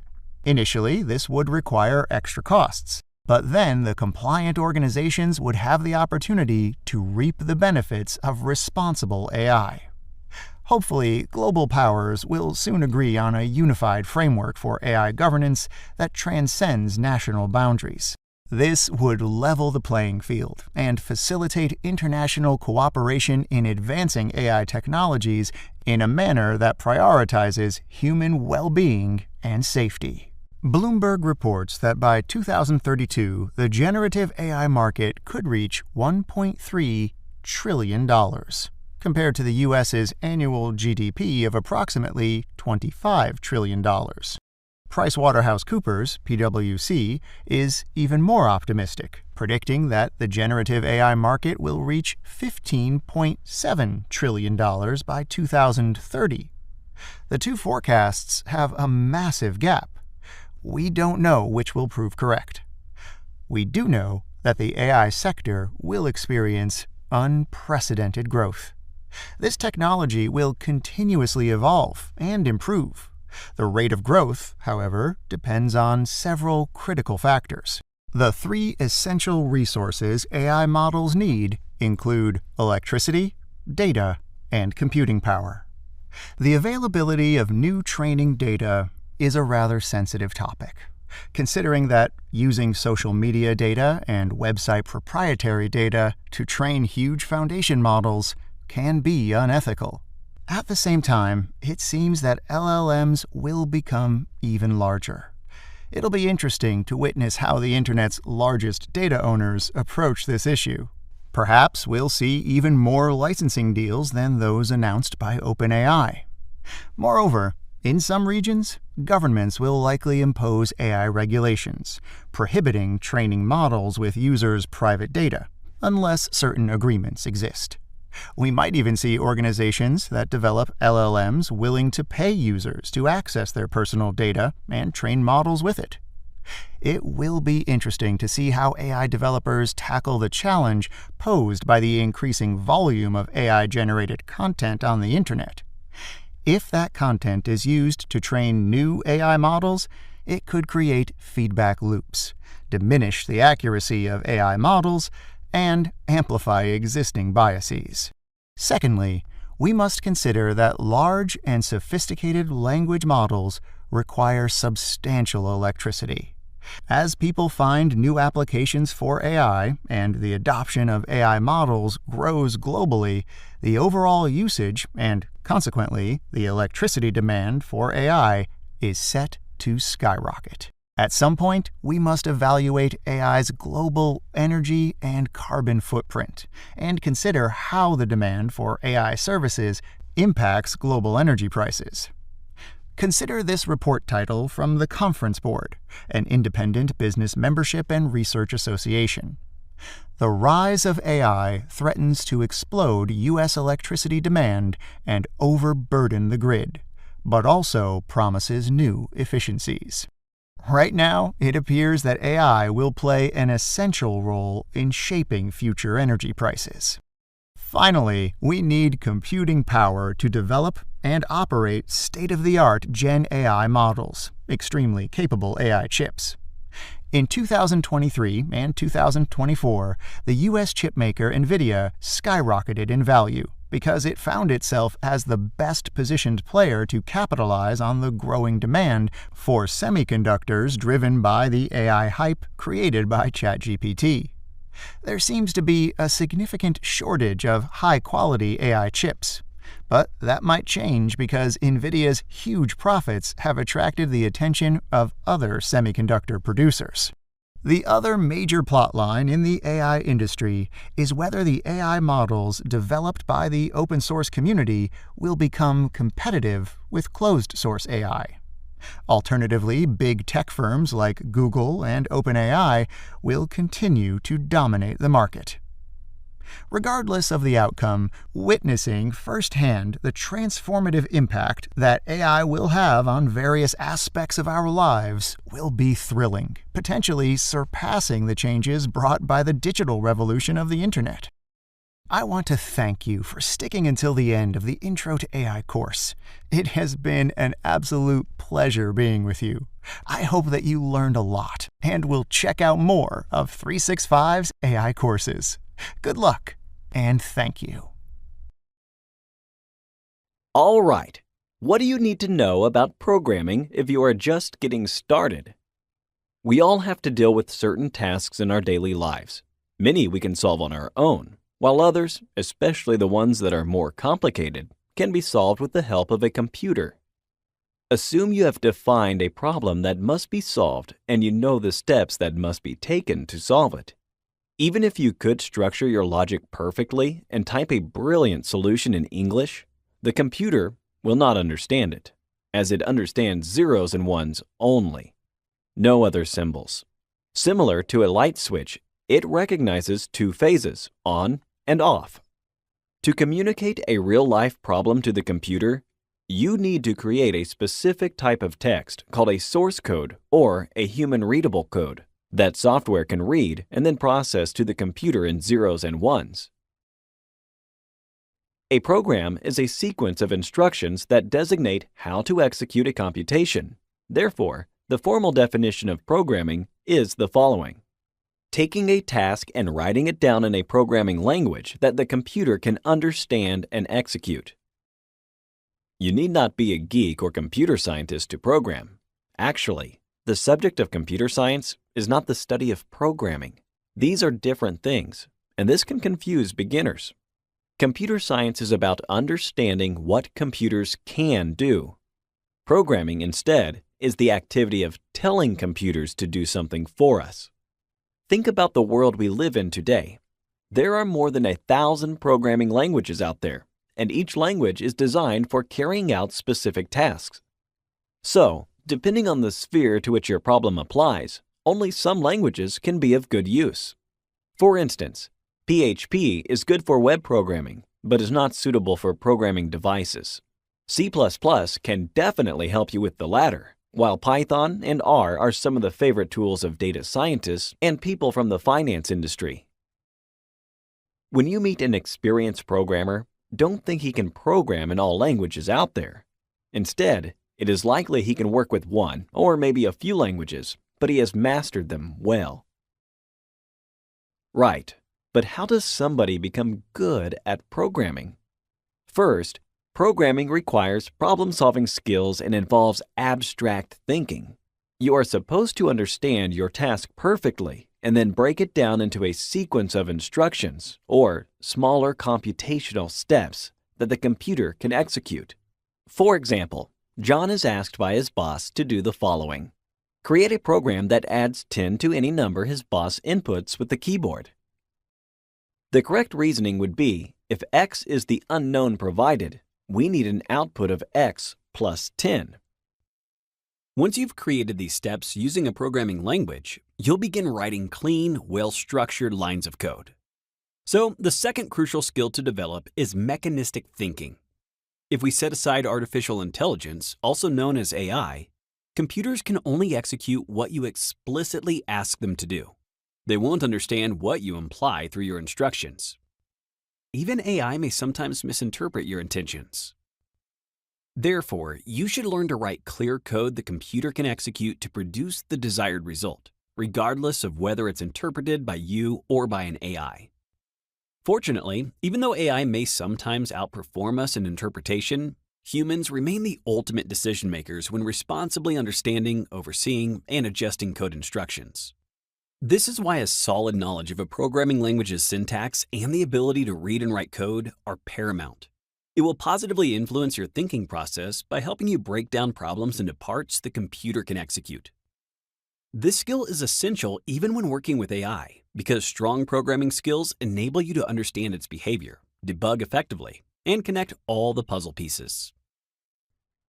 In the example we provided above, John must think of the following subtasks. First, he must define a function that takes x as an argument and then returns as an output a new variable equal to x plus 10. This is how this problem can be solved. Regardless of the problem you are facing or the programming language you are using, your coding style is crucial. Remember that. Having 3 lines of code is straightforward to understand. However, in practice, you will likely work with hundreds of lines of code that must be sent to other people.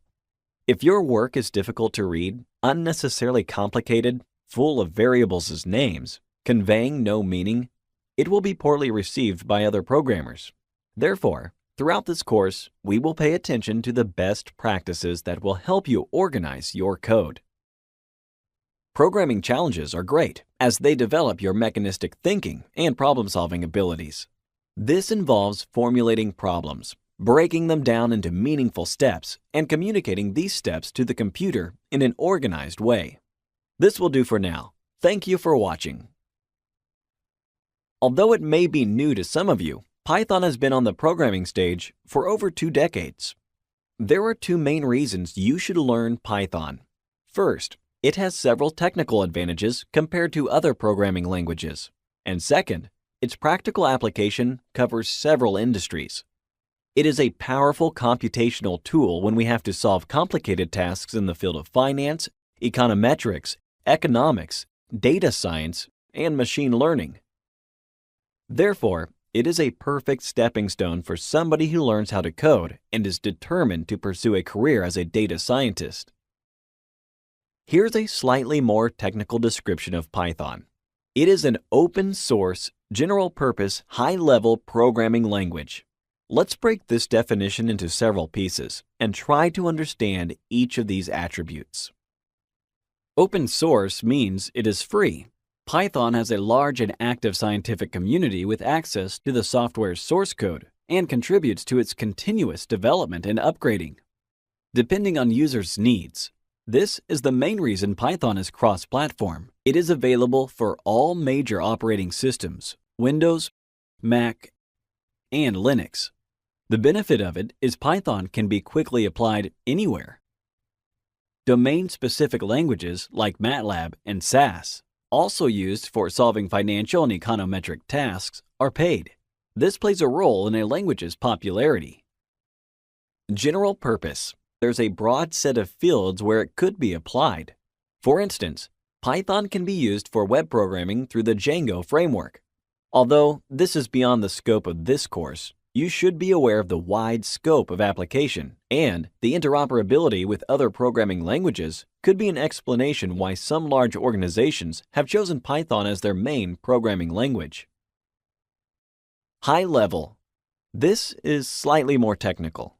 Broadly speaking, computers can run programs written in low-level languages only, also called machine languages. So, a program written in a high-level language must be first interpreted into a low-level language before it can be executed. This process takes time. There is specialized software and applications that will do this interpretation for you. The advantages of using a high-level language are huge. It is difficult to code and understand low-level programming languages. They are too technical. High-level languages employ syntax a lot closer to human logic, which makes the language easier to learn and implement. It allows the programmer to focus on the task at hand, instead of trying to figure out unreadable lines of code. To summarize the technical advantages that make Python a powerful programming language, often preferred over other programming languages, we can say the following. It is free and constantly updated. It can be used in multiple domains. It does not require too much time to process calculations and has an intuitive syntax that allows for complex quantitative computations. What we've said so far demonstrates Python's enormous practical applicability. It is clear we are living in the era of big data. People in different disciplines, economics, finance, computer science, marketing, and many more can retrieve huge amounts of data. We can talk about big data when we have millions of observations. In such situations, the computational capabilities of traditional data processing applications like Microsoft Excel become insufficient. We need a more powerful tool to tackle big data in more or less the same way, regardless of the field application. Python is perfect for these situations, as it gives us flexibility. To conclude, Python's popularity lies on two main pillars. One is that it is an easy-to-learn programming language designed to be highly readable, with a syntax quite clear and intuitive. And the second reason is its user-friendliness does not take away from its strength. Python can execute a variety of complex computations and is one of the most powerful programming languages preferred by specialists. For this course, you must install both Python and Jupyter on your computer. If you have them, you can still complete this lecture, because we will say a few interesting things about Jupyter. So, why isn't there just one software application called Python you can install on your computer that is automatically being updated and that runs everything smoothly? I am sorry to tell you, but it's not the case. We have to deal with reality. First, Python is a programming language. It can allow you to communicate with the computer. To do that, you'll need the help of a specific software or an application. Namely, the Jupyter Notebook app, which is more often called Jupyter, can help us to do that. It is a server-client application that allows you to edit your code through a web browser. Consider the following graph. All units represent different software. On one side, you have several language kernels. These are programs designed to read and execute code in a specific programming language, like Python, R, or Julia. The Jupyter installation always comes with an installed Python kernel, and the other kernels can be installed additionally. On the other side, you have various types of interfaces where you can write code. They represent the clients. An example of such a client is the web browser. The Jupyter server provides the environment where a client is matched with a corresponding language's kernel. In our case, we will focus on Python and a web browser as a client, or as an interactive shell. Your work will be stored on a notebook document, and since we will strictly be using the Python language, it will be called IPython notebook file, with the file format .ipynb. Having said all that, we can explain why Jupyter is used in so many large corporations like Google, Microsoft, and IBM. For its design, it is well suited for demonstrations of programming concepts and training. First, in large corporations, solving a particular task could require coding in a few languages, say Python, R, Julia, or PHP. Instead of installing different interfaces for each language kernel you need, Jupyter allows you to use the same structure of the notebook type of file. Simply, each notebook you create will connect to the language kernel you request. Consider also, this file can be easily stored locally or on a remote server. Therefore, Jupyter facilitates the communication between teams in a corporation tremendously. Second, Jupyter is not a text editor that opens a new window every time you execute a different part of your code, as is the case with some other software applications. In the same file, you can have pure text that can communicate a message to the reader, computer code like Python, and output containing rich text like results, figures, graphs, pictures, and others. This simplifies the process of the workflow immensely, and Jupyter Notebook is increasingly preferred over other software packages. That's why we'll use it too. The next step would be to install Anaconda, a software package that contains both the Python programming language and the Jupyter Notebook app. Thank you for watching. There are various ways to install Python on your computer.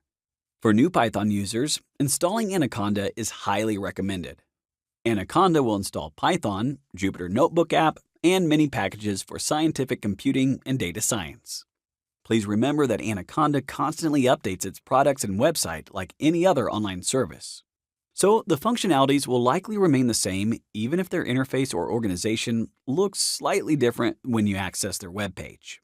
In any case, remember to always look for a free-to-download individual edition. That said, let's open www.anaconda.com and click on the free download button at the top of the homepage. Then you'll be asked to send your email to Anaconda, but you can also choose Skip Registration. We'll do the latter. directing you to the download page for the installer. By pressing the download button, Anaconda will suggest the best version that suits your operating system. Alternatively, you can scroll down and manually pick a version for one of the three: Windows, Mac, or Linux. In this lesson, I'll show you how to install Anaconda on Windows, but the procedure is practically identical for Mac or Linux. Additionally, you'll see that each operating system lists Python 3.13. This is the latest version of Python as of this recording. If this is no longer current, please select the most recent version. To download the available Windows version, click 64-bit Graphical Installer. Then you must find a directory to install the distribution and press Save. When the download has finished, run the application. Then follow the instructions provided by the standard Windows installer. Click Next to agree and select a default or specific destination folder. To choose the latter, press the Browse button. When satisfied with the indicated directory, choose Next once again. Then follow the recommendations made by the installer. For example, I'd like shortcuts created and will only select the recommended options, omitting the second one. Click Install and wait for confirmation that the operation is complete. That's all you need to do. You've just installed the complete Anaconda distribution, which includes Python, a text editor, and numerous applications and packages. Now click Next. Select only Launch Anaconda Navigator and hit Finish to open the Anaconda Navigator, an interface for managing your installed Anaconda features. The Jupyter Notebook interests us, so click the button under its icon to launch it. This will open a new tab in your browser with the Jupyter dashboard, which displays your user's folder by default. Bear in mind that there's an alternative for starting Jupyter. Open the Windows Start menu and select the respective icon. A new window will appear, and the app should load within a few seconds. When done, your web browser will again open a new tab containing the same Jupyter dashboard. In our next video, we'll study the dashboard in detail and learn how to use Jupyter. See you there! Thanks for watching! Okay, so in this lesson, we'll take a quick tour of the Jupyter Notebook dashboard, the starting point of the Jupyter Notebook app. But before we do that, please remember that this one is occasionally updated like any other popular application. Therefore, aside from some minor visual or functional changes, the version of Jupyter we use in this video should act as an accurate and precise guide for using this tool. That said, as soon as you load the Jupyter Notebook, its dashboard opens. Here, you'll see the path to the folder where you work. For instance, we're now in Documents. The respective icons indicate that we only have folders and files, more precisely, notebook documents. The logic regarding directory management is the same as that of an operating system. Files can be grouped into folders, and folders can contain other folders. Click on Folder to explore what's in it. It's empty. Let's assume we don't want to create any items in it. To return, click on the name of the folder, in this case, Documents. In the Documents folder, each item has a checkbox next to it. By checking an item, you could manipulate it a certain way. For instance, as you tick the box to the left of a folder, we'll rename it or carefully delete it. We've confirmed that the folder is empty and that we have no plans to use it, so let's go ahead and remove it. To do that, make sure you've clicked to the left of the folder icon and then press the Delete button here at the top. Confirm, and as you can see, we were only left with 5 items in Documents. Both remaining folders contain files.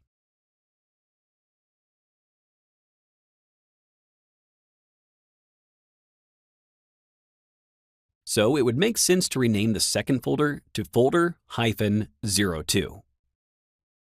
To do that, tick the box to the left of it. Press the Rename button and provide the desired name. In contrast, when using files, you can open, download, rename, duplicate, or delete them by checking the box to the left of their name. All right. Note that Jupyter indicates which documents from the displayed list are currently running. Go to the Running tab to view all files and processes you've started and are still active.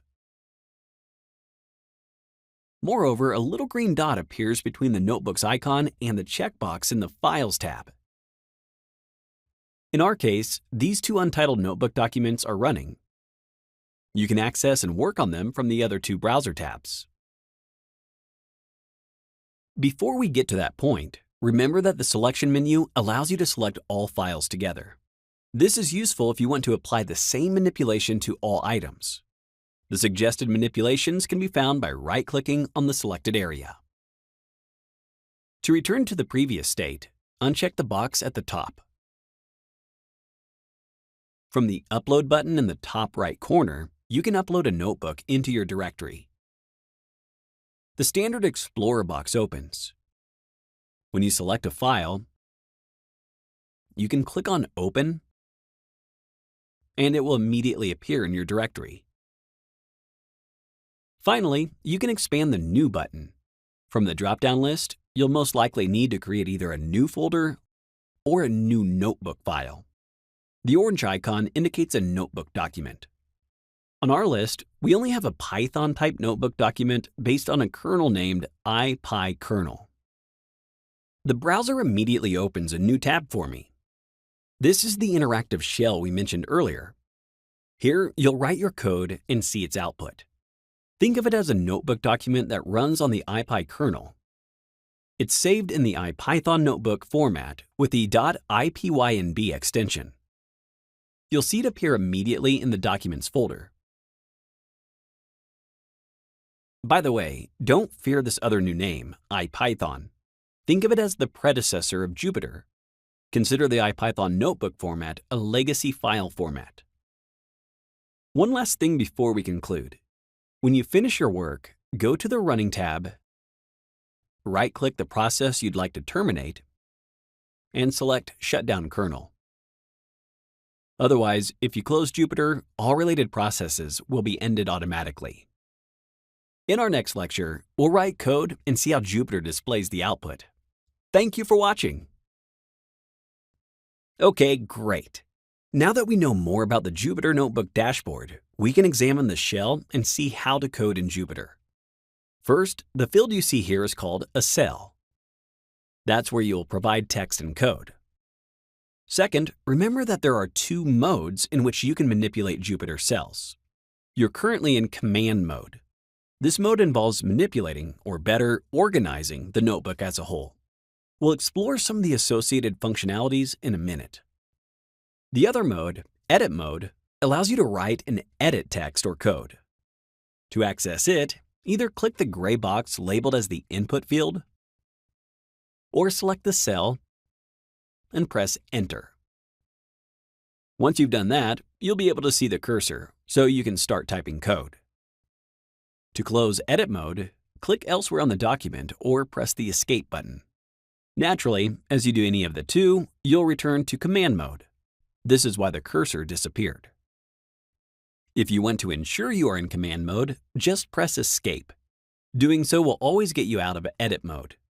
The blinking cursor is your best indication that you're ready to start typing code. When you see it, you're in edit mode. If it's not visible, which can happen after pressing Escape or clicking outside a cell, you've entered command mode instead. Since I'd like to write some code now, I'll hit Enter again. I'll type a short code line defining x as a list of 4 numbers, 1, 2, 3, and 4. After that, I can ask the computer to display this list by typing x and running the cell. I can execute these commands in several ways. The first is to hold Control and press Enter. By doing this, the machine will execute the code in the cell, and I will stay there, meaning I will not have created or selected another cell. So I'll also go back to command mode. Observe that an output field with the same number as the input field appeared. Input and output fields of the same number are always grouped. The output represents the machine's response to the code provided in the corresponding input. Please note that you cannot modify the output per se. You can only change the code and execute the cell again if necessary. For example, to add the integer 5 to your list, switch back to Edit mode, type 5, then hold Ctrl and press Enter again. See? The output has changed, displaying the value of 5 in the list too. The second option allows for more fluid code writing. To execute the same code, hold Shift, and then press Enter.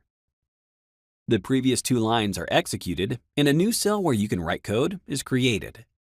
Please note that when using Shift and Enter, a new cell will be created only if there's no cell after the one you are currently typing in. In other words, I'll now try running the cell above again. To do that, I will select it by clicking somewhere on its area and then use the same keyboard combination, Shift and Enter. In this case, Jupyter will navigate me to the next cell in command mode, not edit mode. A third way to run the cell would be to press the tiny triangle icon here in the top menu. This option works exactly like using the Shift and Enter keyboard combination. Finally, Alt and Enter runs the current cell, adds a new one below, and puts you in edit mode, so you can keep coding right away. See? Interestingly, when you work with more complex code that requires tougher calculations from the computer, a little star will appear over here, inside the square brackets next to the cell while running the code. Sometimes this process takes too long to complete, so to interrupt it, or break it as some might say, pressing the classical stop symbol can do that for you. In this lesson, we presented the Jupyter Essentials. After some practice, the meaning behind the few options we discussed will undoubtedly become second nature to you. In the next lesson, we'll further explain how to become an even more autonomous Jupyter user. See you there! This lesson will provide additional information to improve your coding experience in Jupyter. Earlier, we discussed executing a cell either by referring to this tiny triangle here or by applying any of the following commands: Control and Enter, Shift and Enter, Alt and Enter. These 3 are examples of Jupyter shortcuts.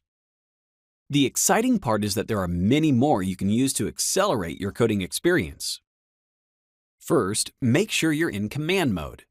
You can check this by confirming that no cursor is blinking in any cell, or simply press Escape to enter command mode.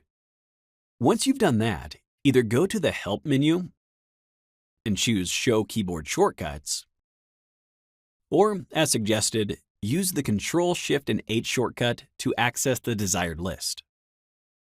I'll use the keyboard combination.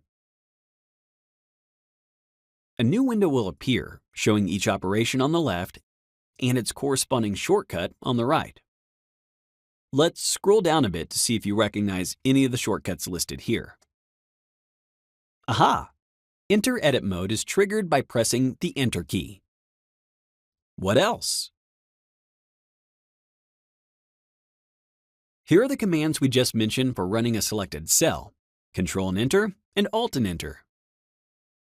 Great! You can always refer to that list while coding, because in your practice, you'll increasingly need more functionalities and operations. The best way to use this feature is to check the desired shortcut, close the Keyboard Shortcuts window, and apply the functionality in question. To achieve this, you can either press the Escape button on your keyboard, or hit the Close button at the bottom right of the window, or click elsewhere on the screen. Okay. Now let's explore a different Jupyter functionality you'll find very handy. Without focusing on the syntax, consider the following cell containing a comment and 2 lines of code. One indicating that the value of a variable x will equal 3 plus 5, and another printing the value of that variable, x. Press Ctrl and Enter to execute this code, and you'll obtain the value 8 as an output. Open the View menu, and you'll see an option to collapse items. For example, select Collapse Selected Code to hide your written code. See? The code disappeared. Only the comment and output remained. To bring it back, select Expand Selected Code from the same menu. You might wonder why we're highlighting this shortcut. In this example, the output doesn't take up much space, but this feature becomes especially useful when working with longer code. Another shortcut worth mentioning is pressing Shift and L. In the Shortcuts menu, you'll see that Shift and L is used to show or hide line numbers. Close the keyboard shortcuts window, and then select the cell again. Hold Shift and press the L key. You now see line numbers displayed along the left side of each row. Once again, the line numbers may seem unnecessary for shortcode, but as your code grows, they become helpful, especially when collaborating with others to troubleshoot or review work. It's incredibly useful that you can, among others, cut, copy, paste, and delete cells. To apply these cell-level commands, hover over each icon to see its function, then click to use it. Since we are keen supporters of ergonomics, we suggest you get used to the keyboard shortcuts. When coding, you will mainly have to use the keyboard, so it's worth memorizing different keyboard combinations that would allow you to work faster. Let's see how we can apply shortcuts in practice. I will cut this cell by selecting it, and then pressing the X key. Remember, you can always use the arrow keys to navigate along your notebook file. So, I will move up and then directly press the V key to paste it. Voila! My cell has moved up here, below the cell I had selected before I pressed the V key. Now, I will press C to copy the same cell. I will use the arrow keys again to go down this time, and at the end, I will press V again. Apparently, this cell was copied and pasted below. Next, holding Ctrl, Shift, and pressing the upward or downward arrow allows you to move a selected cell up or down, just as I am doing right now. Notice that the corresponding output field moves along with its input cell. Lovely! 3 other shortcuts could accelerate your coding a lot. Suppose I have selected this cell. After I press the A key, a new empty cell will be inserted above. If I select the same cell and press B, another cell will be created just below. Imagine the last step was a mistake, and I need to delete that empty cell. In this case, it has already been selected, so I can press the D key twice, and it will readily disappear. Wonderful! All the cells we saw so far were code cells. Let's see what is a markdown cell. It is a cell that contains strictly documentation, text not executed as a code. It will contain some message you would like to leave to the reader of the file. To convert a selected cell into a markdown cell, you should either expand this list and opt for Markdown, or simply press the M button. Press Enter to access the cell and type some text. When I run this cell, the output will be a simple statement. Now, if you want to turn a markdown cell back to a code cell, select it and opt for Code from this drop-down menu. Or press the Y key. To conclude, there are 2 advantages of using Jupyter. First, when your code becomes longer, markdown cells turn out to be useful, as they allow you to leave comments and explain the solution you've created. This is why practitioners love to use them. The other benefit of using this app is you can select and execute whichever cell you want to. You need not run all the previous cells to run a particular cell. This allows for solving a problem in pieces and saves a lot of computation time. This was a long but indispensable lesson. In the next one, we'll continue with handling errors while coding. Thanks for watching. Hi, and welcome back. When speaking a foreign language, or even our native language, we sometimes make mistakes. While coding, the situation is no different. What's great about programming is that you get notified about your mistake. Python, like any other programming language, will display an error message when you request it to do something it does not understand. Consider the following Jupyter Notebook document. Disregard the syntax we'll use and focus on the operations conceptually. They will be a mix of mathematical and programming requests. To begin, we will execute this cell to specify that we'd like x to be equal to the sum of 5 and 3, that is 8. Then we'd like Python to display the value of x for us by running printx in the following way. In the output field, we see what we expected, the value of 8. This means that we have worked correctly and have abided by Python's syntax. But what happens when we do the opposite and disregard the Python rules? As we request the value of y to be displayed, we obtain an error message. How come? The reasons can be many, but what is sure is that we have asked Jupyter to do something it cannot understand. To solve this problem, Jupyter itself assists us by explaining to the best of its abilities what prevents it from executing the operation from the relevant code cell. Please remember, and this is extremely important, the idea is to use this hint to improve our code so that we obtain the desired output. In this example, we are having a name error. Jupyter is even being specific by telling us it doesn't understand what we mean by y. Here is the moment where you, as a programmer, have to realize what type of an error that is.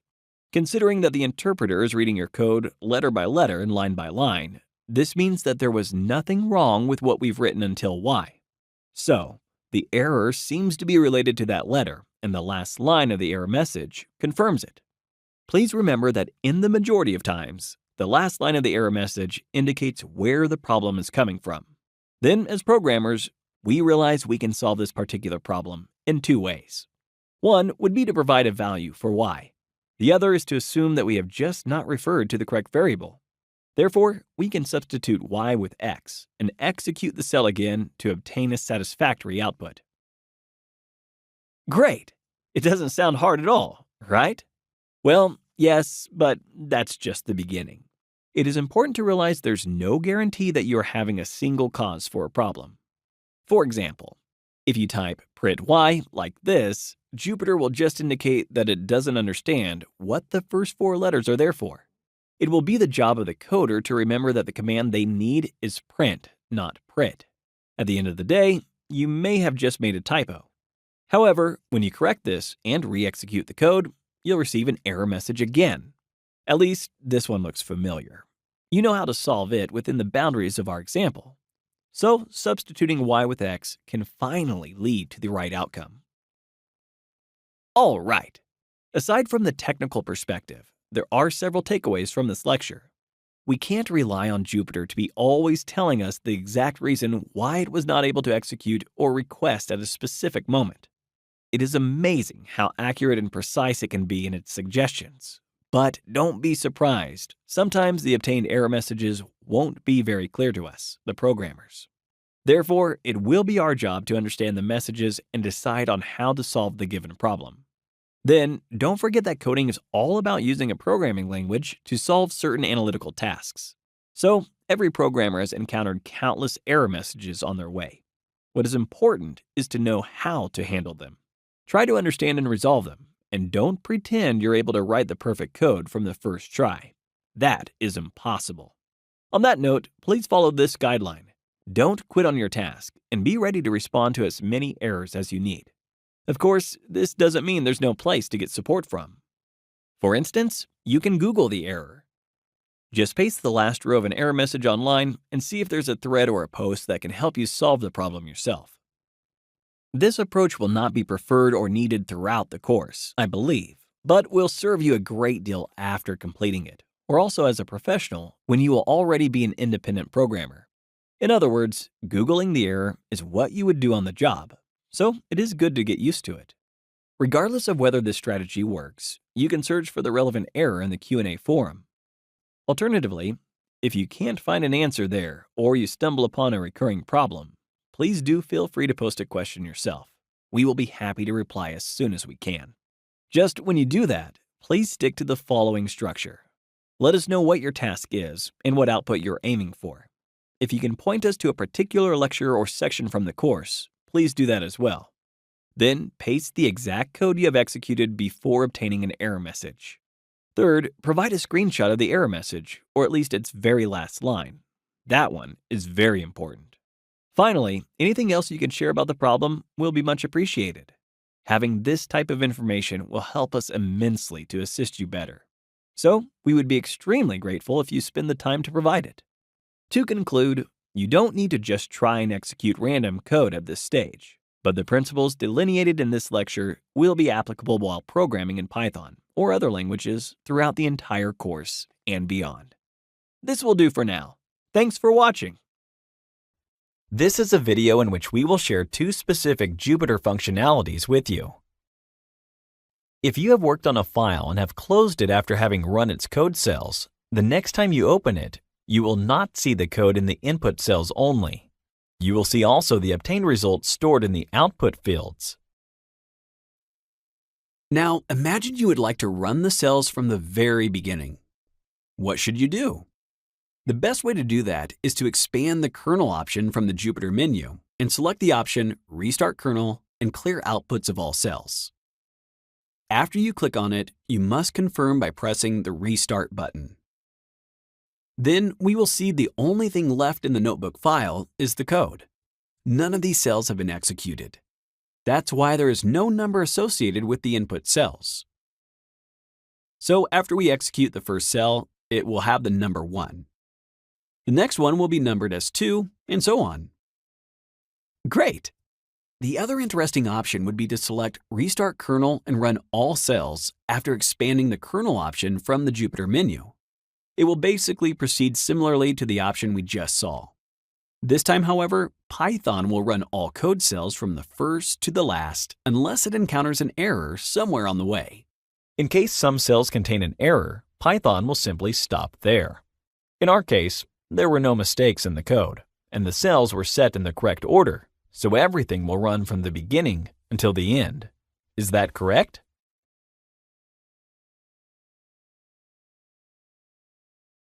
Yes, lovely. These options can be applied anytime you must redo what you have done with the notebook file.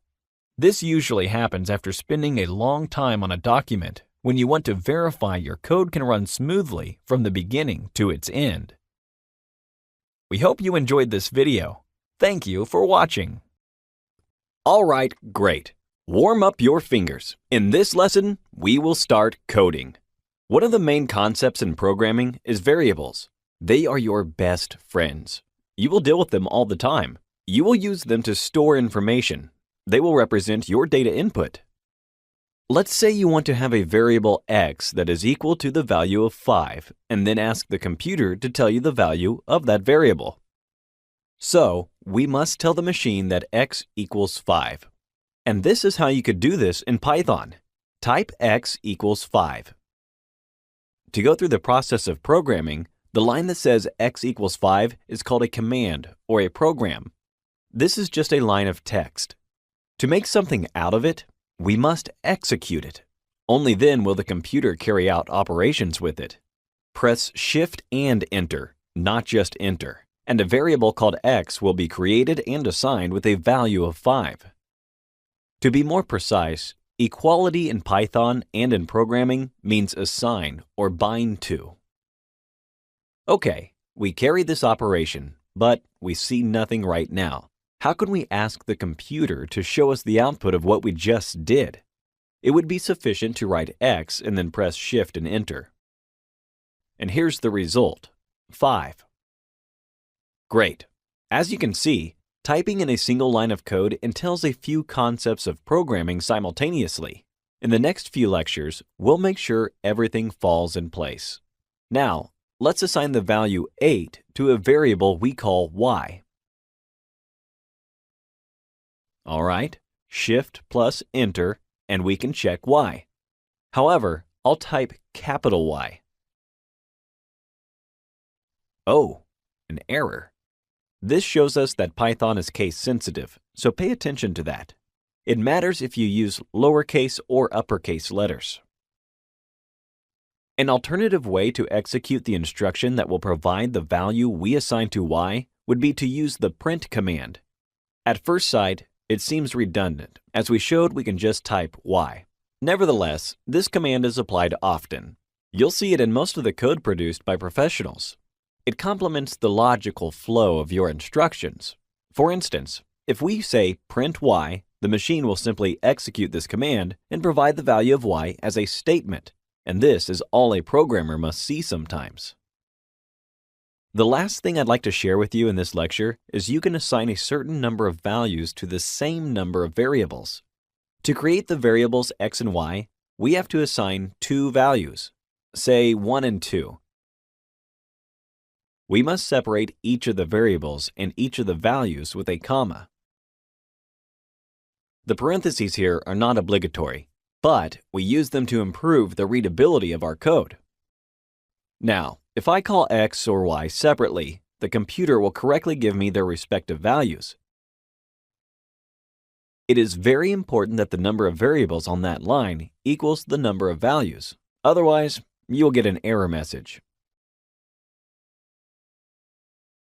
See? Great! This is a great start to our journey in Python. Make sure you go through the exercises attached to this lecture. We'll see you in the next one. In this course, you'll encounter multiple coding exercises to solidify your programming and analytical skills. I'm sure you'll get the gist after completing just a few.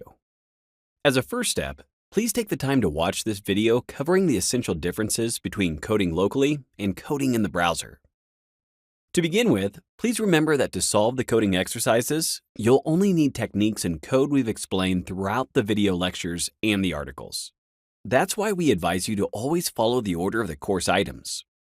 Secondly, if you wish to complete only the coding exercises from a specific section, please refer to the relevant videos provided beforehand to obtain clarification. Then, crucially, if you need further assistance, compare your work with the code files provided in the resources section of the lectures corresponding to those coding exercises. Although the latter sometimes intends to use different data, completing the tasks locally still tests the same techniques as the coding exercises. Finally, if this doesn't help, feel free to write in the Q&A section of the course, and we'll be happy to provide the relevant guidance. Without further ado, let's see a practical example. On the left-hand side, in the Instructions tab, you'll find the exercise title, task, and a link to the lecture that covers this task's topic. In this case, you're asked to produce an output equal to click OK. To solve the exercise, you need to provide code on the right. Let's intentionally make a few mistakes to explore different scenarios you may encounter. Assume you want to try to solve the given problem by executing click correct, where only correct has been written as a string.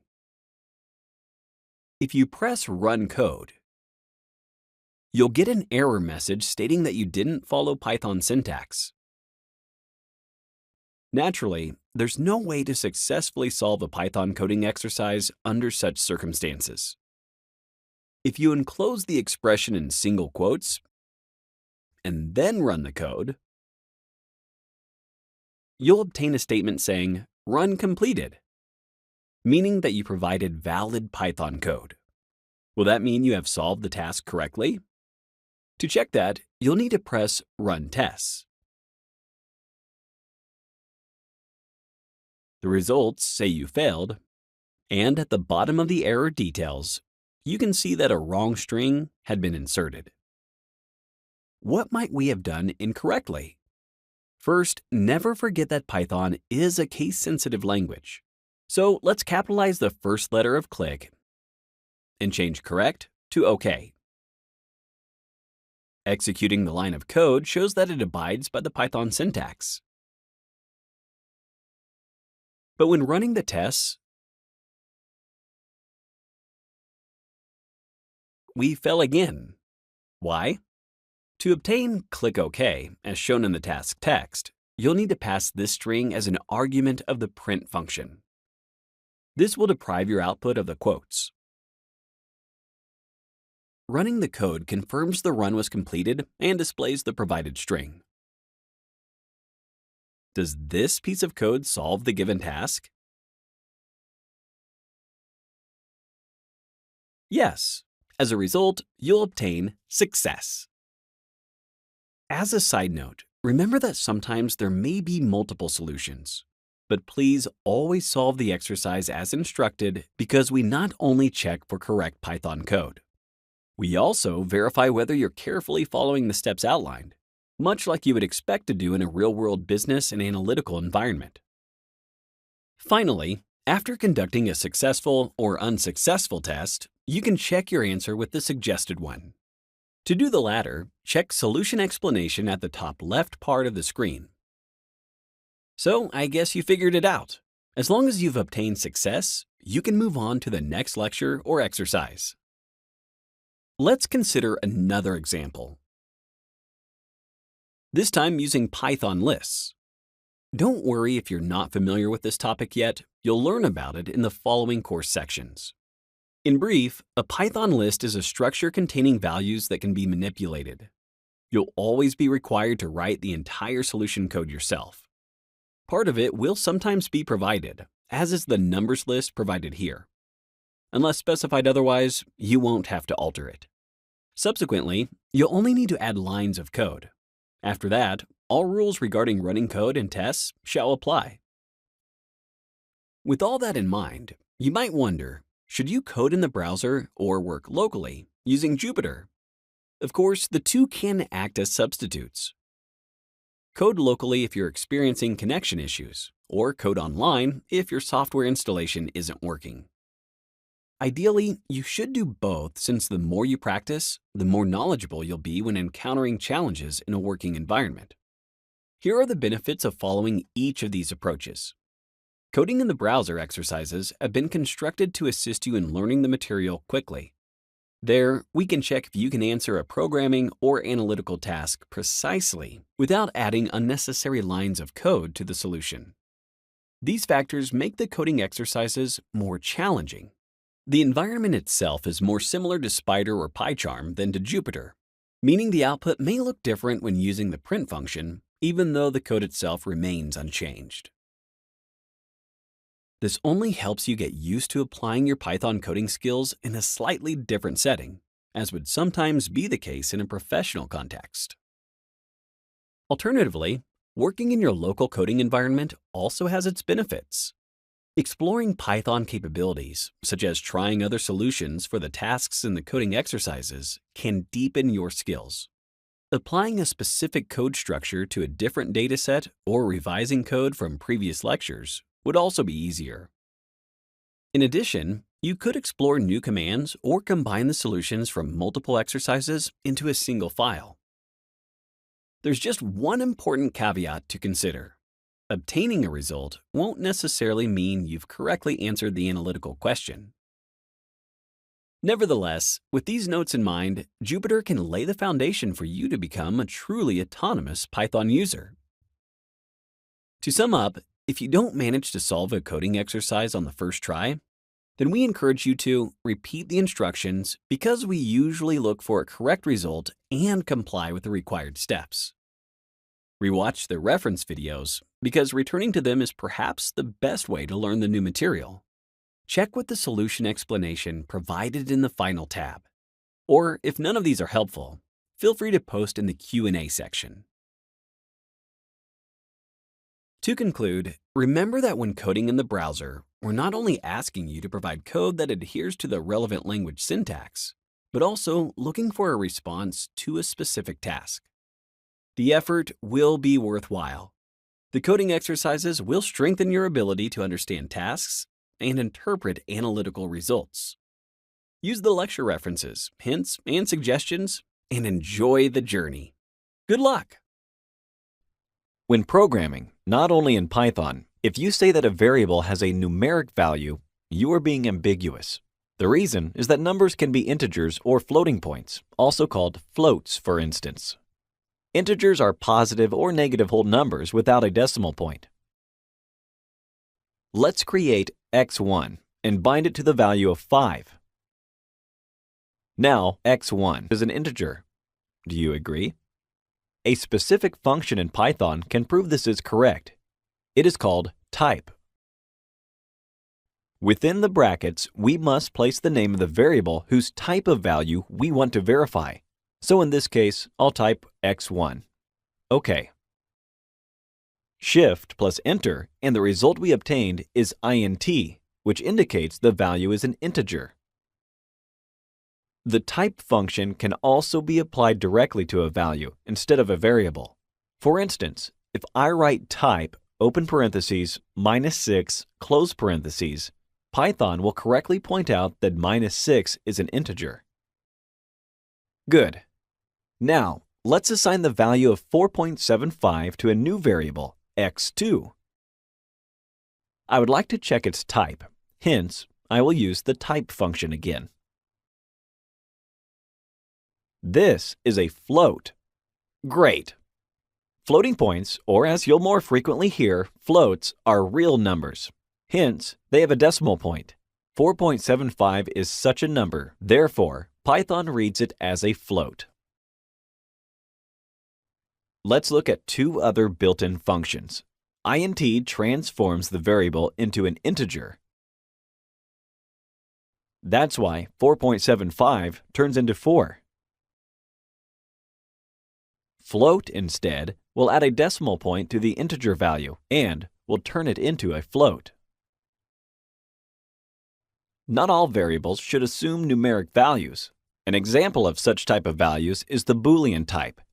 In Python, this means a true or false value, corresponding to the machine's logic of understanding ones and zeros, on or off, right or wrong, true or false.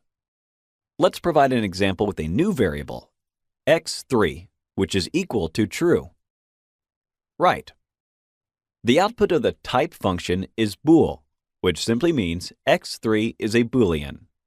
An important detail you should remember is you have to type true or false with capital letters. Otherwise, Python won't recognize your variable as a Boolean and will display an error message.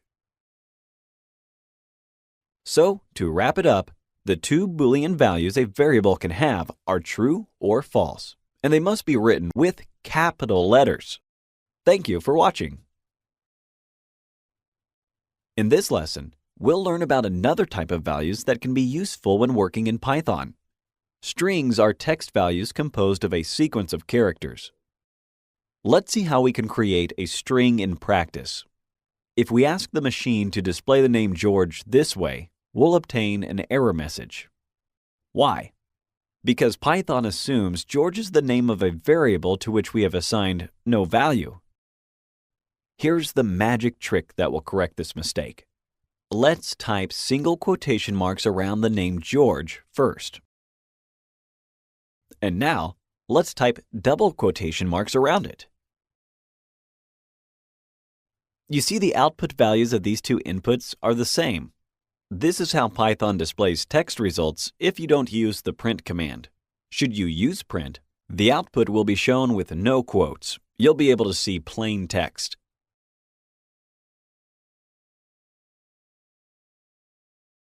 If we assign this value to a new variable, let's say x4, we can obtain its output as we did with the integers and floats. Alright, so that's it.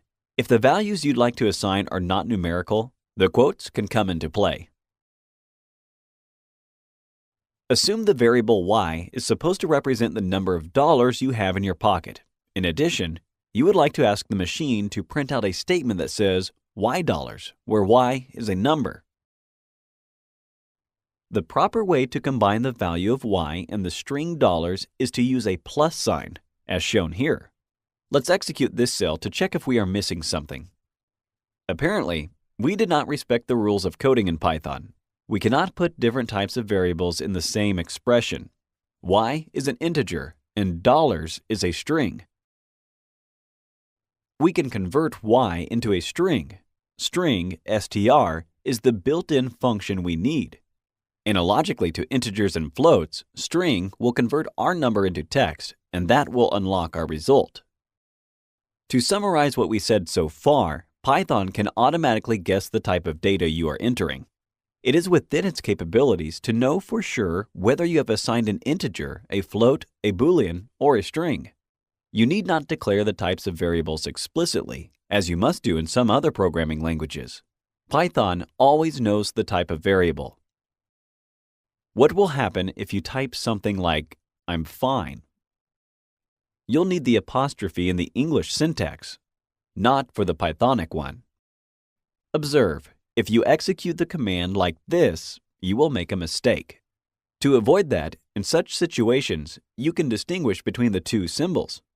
Put the text within double quotes and leave the apostrophe, which technically coincides with the single quote between I and M. Now you are fine.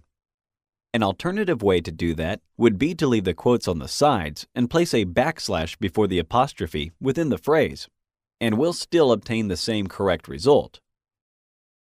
This backslash is called an escape character, as it changes the interpretation of characters immediately after it.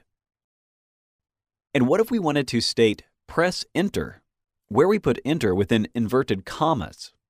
Same logic. The outer symbols must differ from the inner ones. Put single quotes on the sides, and you obtained the desired result. Finally, let's go through a few ways of stating values. Say you wish to print red car on the same line. If I write it like this, two words next to each other, separated by a blank space, I'll see them attached. One trick would be to put a blank space before the second apostrophe of the first word.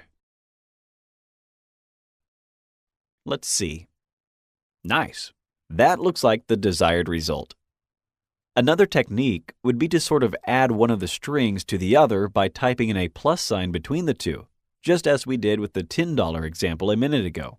Okay. As your intuition probably tells you, if you print this combination instead, you'll obtain the same outcome, but it won't have the quotes on the two sides. And here's a new trick. I'll type print red, and then I'll put a comma, which is called a trailing comma, and Python will print the next word, car, on the same line, separating the two words with a blank space. Shift plus enter. Great. Let's print the number 3 next to the number 5. Boom! Fantastic! Here it is. What will happen if I don't use the print command and just list a few integers, floats, and strings, separating them with commas? Python will execute the command as expected, but will place the values within parentheses. We've made excellent progress, and you've learned a lot about the Pythonic syntax.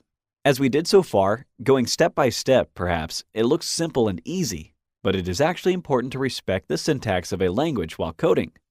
In the next lectures, you see this is true. Stay tuned for the next lesson, where we will continue exploring Python syntax. Thanks for watching. Hello there. In this lesson, we'll introduce the Anaconda Assistant. This online tool integrates generative artificial intelligence into your Python work. It suits practitioners at all levels and is a great learning assistant, especially for novice and intermediate users. It can boost your productivity and save you considerable time typically spent handling errors, searching for the correct references in the documentation, determining which Python tool to apply in a particular case, performing data cleaning, and more. To respond to your requests, Anaconda uses the language models that OpenAI uses to create ChatGPT. In contrast to ChatGPT, the Anaconda Assistant has specialized in Python code creation, explanation, and debugging. But it doesn't provide as much general knowledge and tech solutions as ChatGPT. To use Anaconda Assistant, register using anaconda.cloud.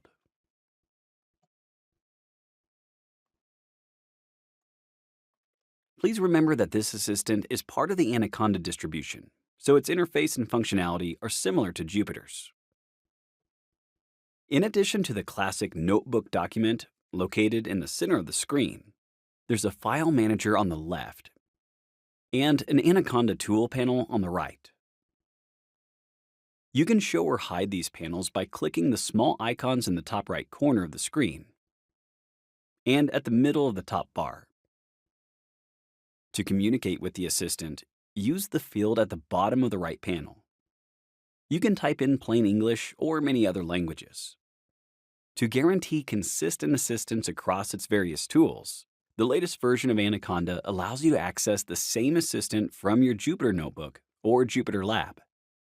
To do that, press the relevant icon in the code cell where you need help or click the Jupyter Lab icon to use the same AI tool in a different interface. Overall, the interface and functionalities are quite intuitive, so you can quickly master them by practicing. If you're interested in trying out this assistant in any of the two options, in the cloud or locally, you can register on Anaconda Cloud and follow the Anaconda AI lessons we've provided throughout the course. Good luck! Hello again. Think back again on the lesson on Python strings you just completed. Let's stick to the same topic to explore how the Anaconda Assistant works. First, select the option to launch a notebook. Then, select a kernel to open a new notebook document. Execute George as you hear it. You'll receive a name error message saying that the name George is not defined, meaning that a variable with his name has not been declared yet. In the right panel, just above the chat box, the assistant suggests you start a new conversation. Click Debug the active code cell to proceed. The screen explains our mistake and asks if you'd like to suggest a solution. Type Yes in the box, press Enter, or click the green button on the right. We obtain a solution that shows that the Anaconda Assistant has understood that we did not intend to create a variable called George, but rather that George is a text value, which is why it had been placed within quotes. Additionally, as good practice suggests, this string has been assigned to a variable called name, which indicates its content. Then, by choosing Copy, we can copy the obtained code and paste it into the cell in the Anaconda notebook or elsewhere. But now, we'll select the more intuitive option provided, Run Code in Notebook. By doing this, we created a variable called name, containing the string George. Great! Now, let's see if the generative AI models can help us solve a slightly more complex exercise. Imagine you were coding, locally or online, and while writing in a code cell, wanted to assign the value of 10 to a variable y. And suppose you wanted to print out the text $10 by referring to y. You've written the following code cell, but as you run it, you receive a type error message, which you don't know how to handle. Unless you can spot the mistake yourself, one approach is to copy the last line and paste it into a Google search. This can lead you to the most frequently mentioned solutions on the subject. But if you produce the same error in a notebook and asked for assistance by clicking Debug the active code cell once again, you would obtain a precise explanation stating that in Python, you cannot concatenate variables of different types, such as an integer and a string, in such a scenario.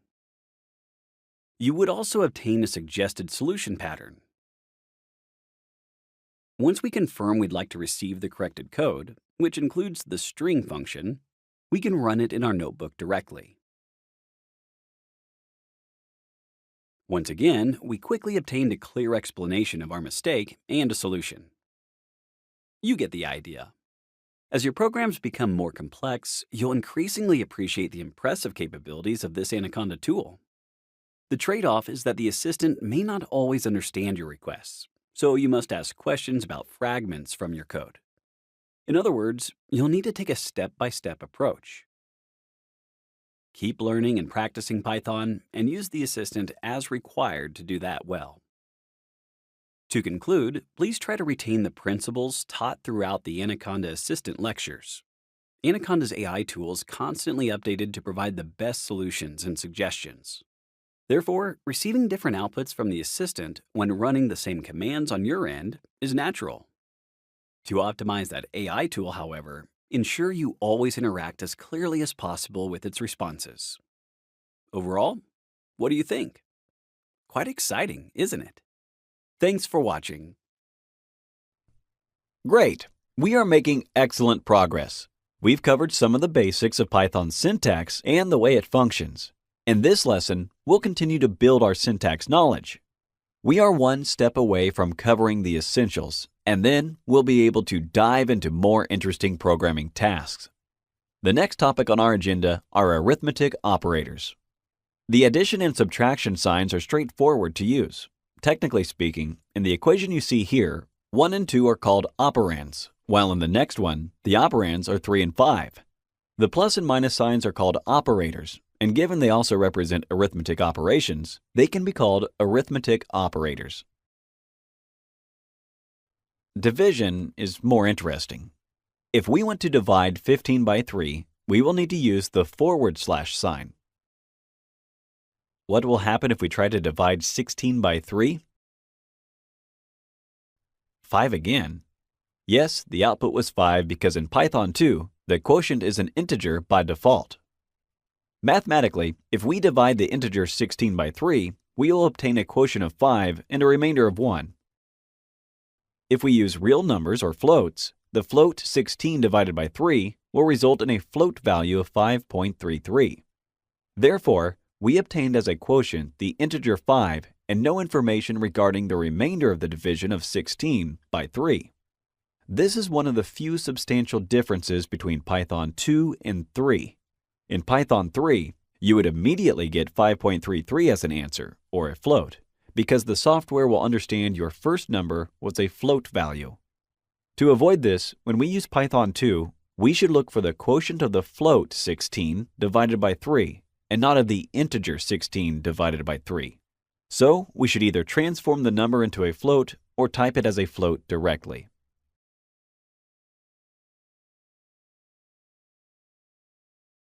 See? This is the correct answer. Now, let's obtain the remainder of the division of 16 by 3. How can we make Python produce 1 as an output in this cell? The operator that can help us is the percentage sign. I'll type 16 %3, and when I execute the command, I will obtain the remainder. The answer we received is 1. Good. Multiplication. As usual, we can use the star sign when we want to multiply. For example, 5 * 3 will lead us to an output of 15. For the record, you can assign any arithmetic operation to a variable. If we assign 5 times 3 to the variable x and then we call x, we will obtain 15 again. Great! How could you calculate 5 to the power of 3? By using the double star operator. Type 5, 2 stars, 3, and here you go, 125. Easy, right? Okay, basically, this covers arithmetic operators. Stay tuned for the next lesson, where we will explore some other useful operators. Thank you for watching. You know the right way to interpret the equal sign when programming is assign or bind to. For instance, assign 5 to the power of 3 to the variable y. Bind 5 to the power of 3 to y. This means from that moment for the computer, y will be equal to 125. Here's what will happen when you double the equality sign. Let me type y double equality sign 125. The correct way to read this code is y equals 125. When you run this command, the computer will assume you have requested an answer to the question, is y really equal to 125? This is why, after the execution of this cell, the machine will respond with a Boolean value. It will either return true or false.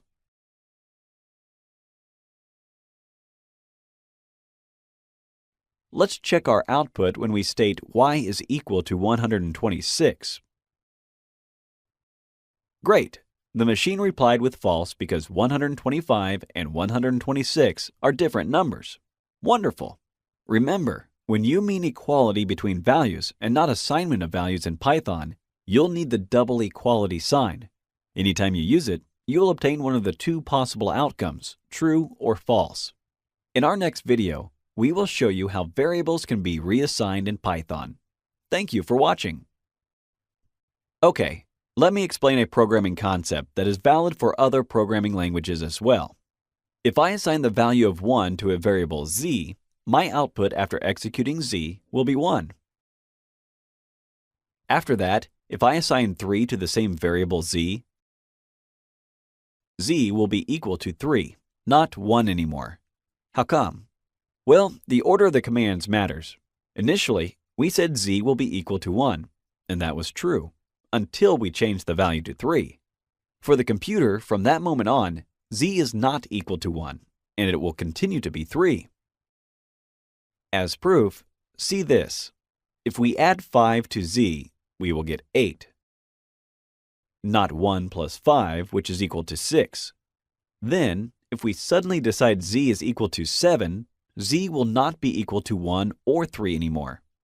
Python reassigns values to its objects. Therefore, remember the last command is valid, and older commands are overwritten. Thanks for watching. Especially when your code becomes longer, and by longer, I mean containing tens or hundreds of rows, it becomes difficult to understand how your work has been structured because there are too many lines. What you could do in these situations is leave a comment. Comments are sentences not executed by the computer. It doesn't read them as instructions. The trick is to put a hash sign at the beginning of each line you would like to insert as a comment. I'll improvise with a random sentence.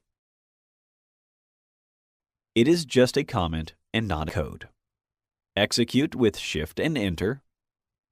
When you run this cell, there will be no output because the comment does not count as code. Let's add code. Print, open parentheses, 7, comma, 2, close parentheses. Execute with Shift and Enter. Yes, precisely.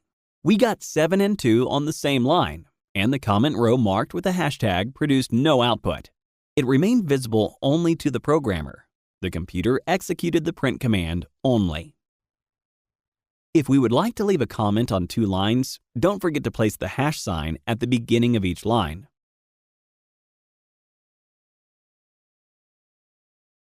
These 2 will be comments.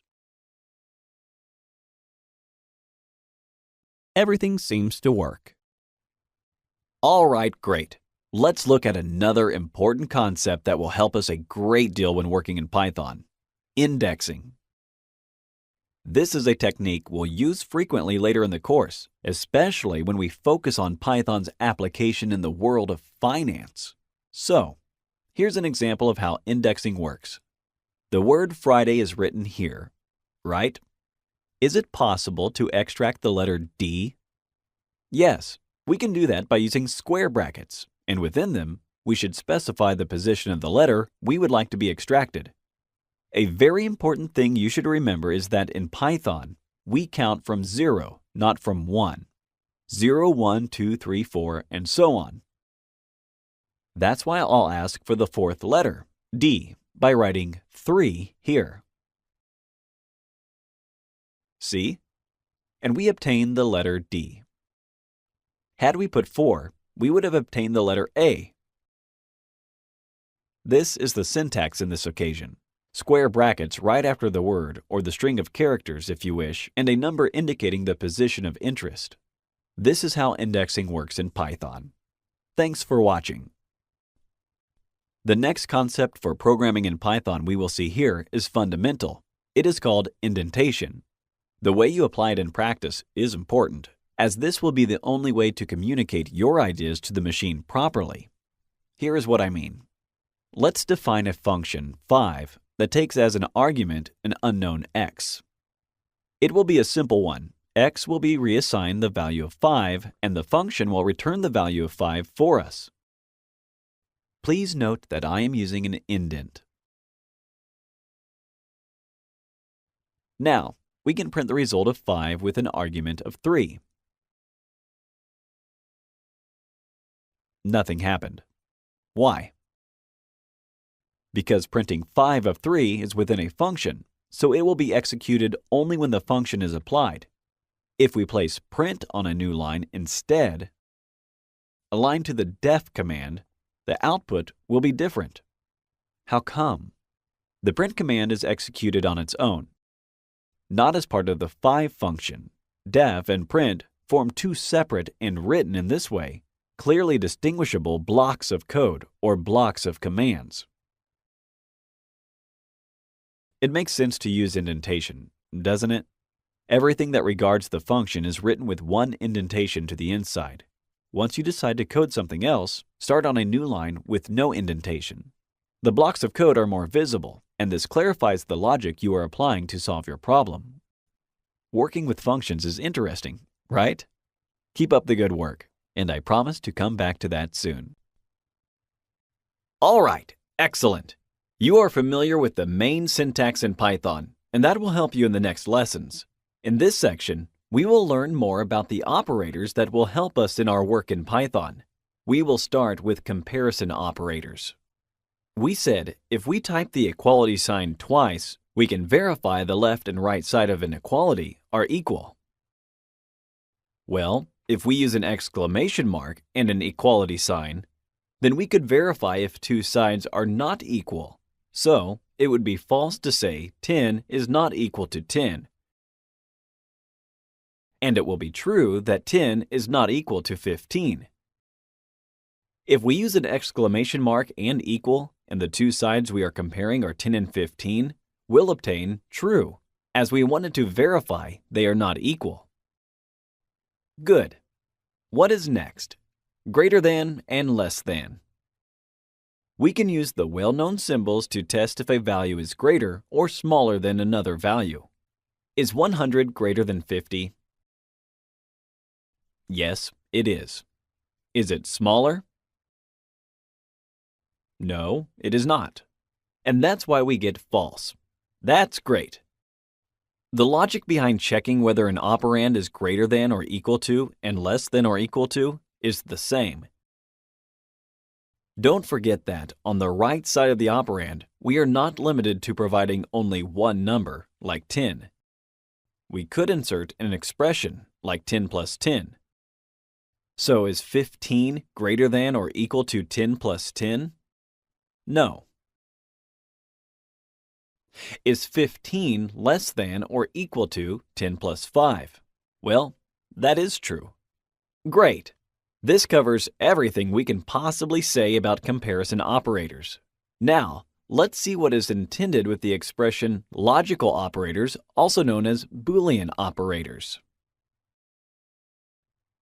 Briefly, the logical operators in Python are the words not, and or.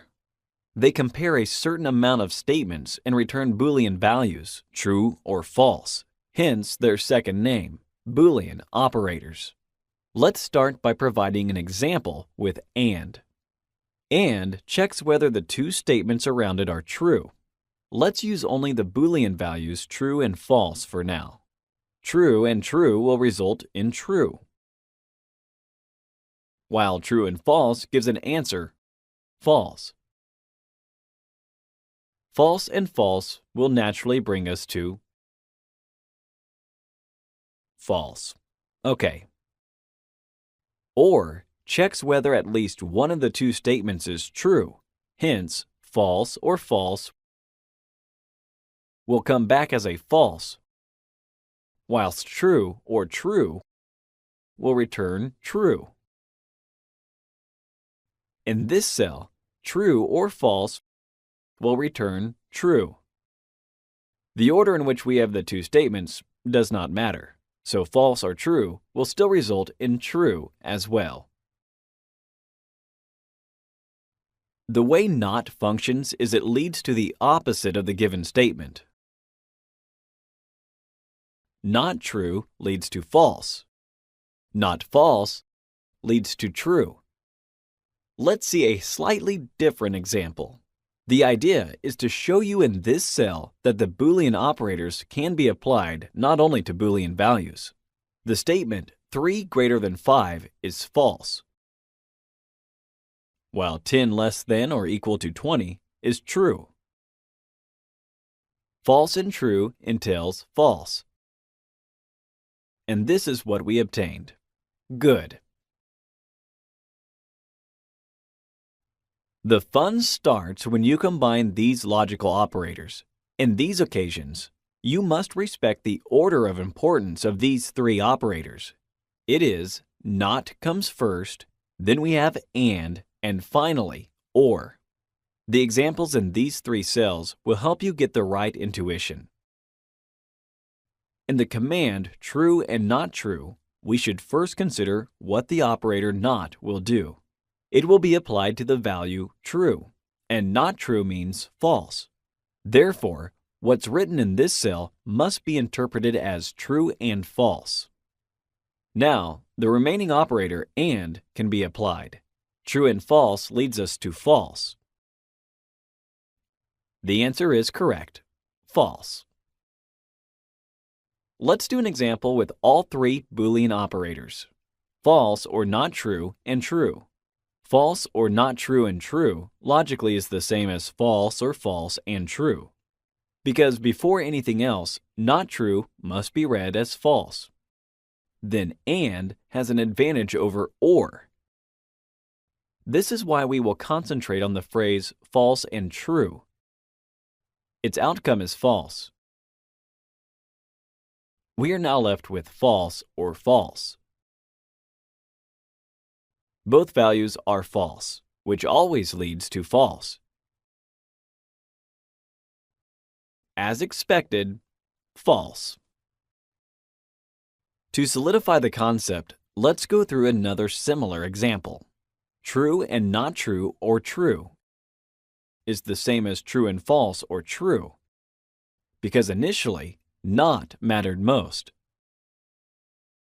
Now, and will convert true and false to false. Now, we can think about the remaining false or true, because the or operator needs at least one true statement to return true. Our result after running this cell will be true. Great! Let's see what identity operators are about. The identity operators are the words is and is not. They function similar to the double equality sign and the exclamation mark and equality sign we saw earlier. Let's illustrate their application with the following examples. If we say 5 is 6, we'll immediately understand it is false. The same as if we wrote it like this, with the double equality sign. If we said 5 is not 6, that'd be true. And it will be the same as if we wrote 5 exclamation mark equals 6. Great! You have learned a lot about operators in Python and about its syntax. It is the right moment to dive into something more interesting. Starting from our next lesson, we'll deal with a topic that is a big part of a programmer's everyday life, conditionals. You are prepared to dig deeper, so do the exercises and see you in our next video. Thank you for watching. In the previous lectures, you saw how you can assign different values to a variable. In this lecture, you will see values act as the most basic or primitive data elements necessary to form not only variables, but any expressions. A prominent example of conditional statements in Python is the if statement. What you can use it for is intuitive, but it is very important to learn the syntax. Think of the following. If 5 equals 15 divided by 3, then print hooray.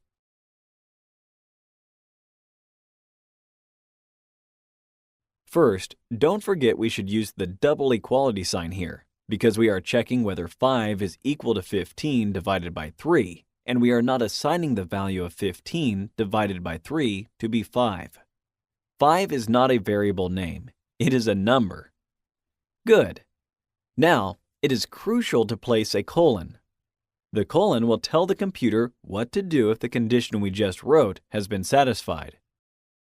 For achieving good legibility, we advise you to write the print statement on a new line. Please remember, it should be indented. Otherwise, you will run into an error. All right. Now this should work correctly. Yes, 5 is equal to 15 divided by 3. Hooray! Will it work if we check for 5 being equal to 18 divided by 3? It is not supposed to, since 5 differs from 6. We got nothing, because we have not told the machine what to do if the provided condition is not satisfied. So, there is no reason for the machine to print out "Hooray." The graph could help you imagine the process of the conditionals. Before it displays the outcome of the operation, the machine follows these logical steps. If the conditional code is not to be executed because of the if condition is not true, our program will directly lead us to some other output, or, as it is in this case, to nothing. After any of the two situations, the machine will go to the next black point and will progress from there on. Let's try with an inequality sign, which can be written with an exclamation mark and an equal sign. Isn't 5 different from 3 times 6? Yes, it is. It is true that it is different. Hence, we have "Hooray" as an output. This was a brief introduction to if statements. This logic will help you proceed to the next lecture, where we will complicate things a little bit, but not too much. Thank you for watching. Let's assign the value of 1 to x. We can ask the computer to display case 1 if x is greater than 3, and case 2 if it is less than or equal to 3. Okay, we could write two if statements one after the other.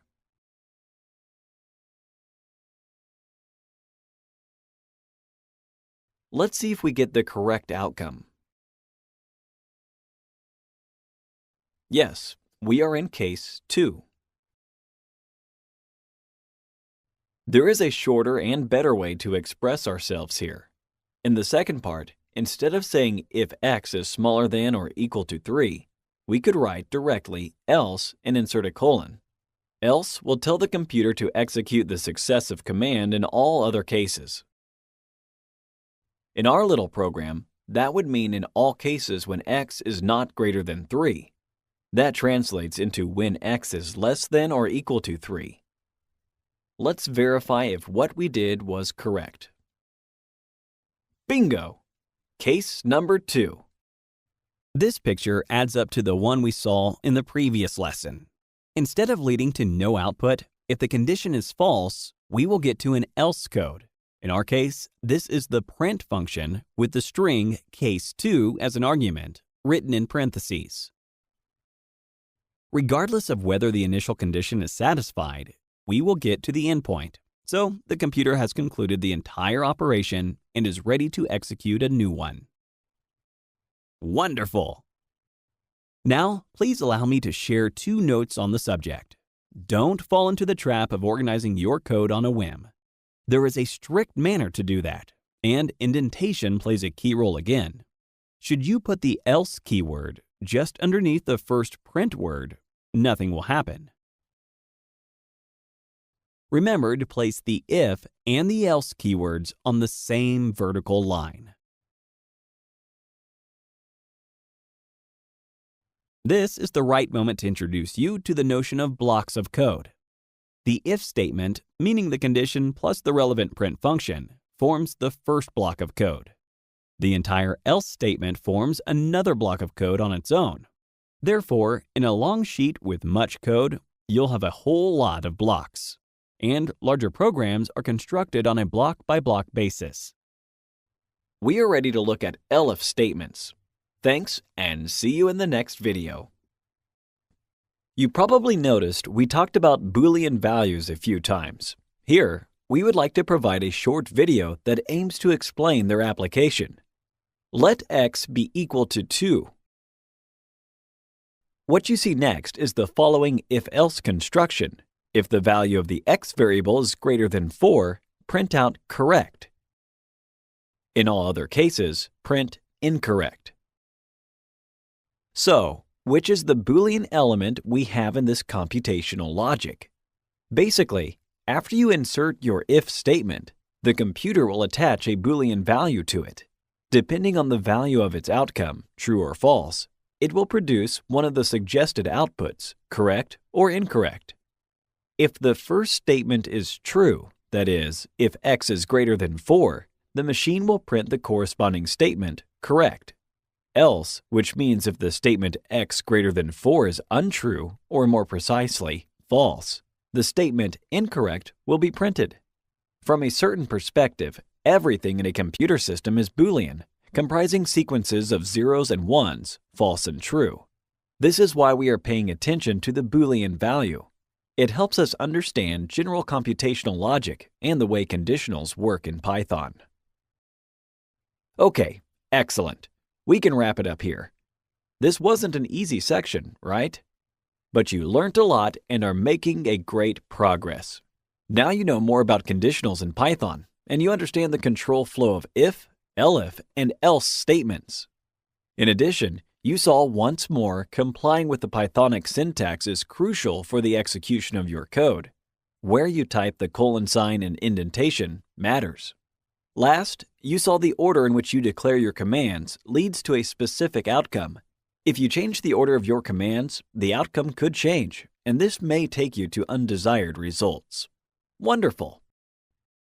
In our next section, we'll dive into the world of Python functions. See you there, and thanks for watching. Great! Let's step it up a notch. Starting from this lesson, we'll deal with Python's functions as an invaluable tool for programmers.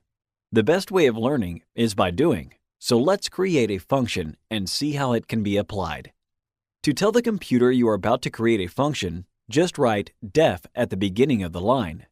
Def is neither a command nor a function. It is a keyword. To indicate this, Jupyter will automatically change its font color to green. Then you can type the name of the function you will use. For instance, simple, as we will create a very simple function. Then we can add a pair of parentheses. Technically, within these parentheses, you could place the parameters of the function if it requires you to have any. It is no problem to have a function with 0 parameters. This is the case with the function we are creating right now. To proceed, don't miss to put a colon after the name of the function. Since it is inconvenient to continue on the same line when the function becomes longer, it is much better to build the habit of laying the instructions on a new line with an indent again. Good legibility counts for a good style of coding. All right, let's see what will happen when we ask the machine to print a sentence.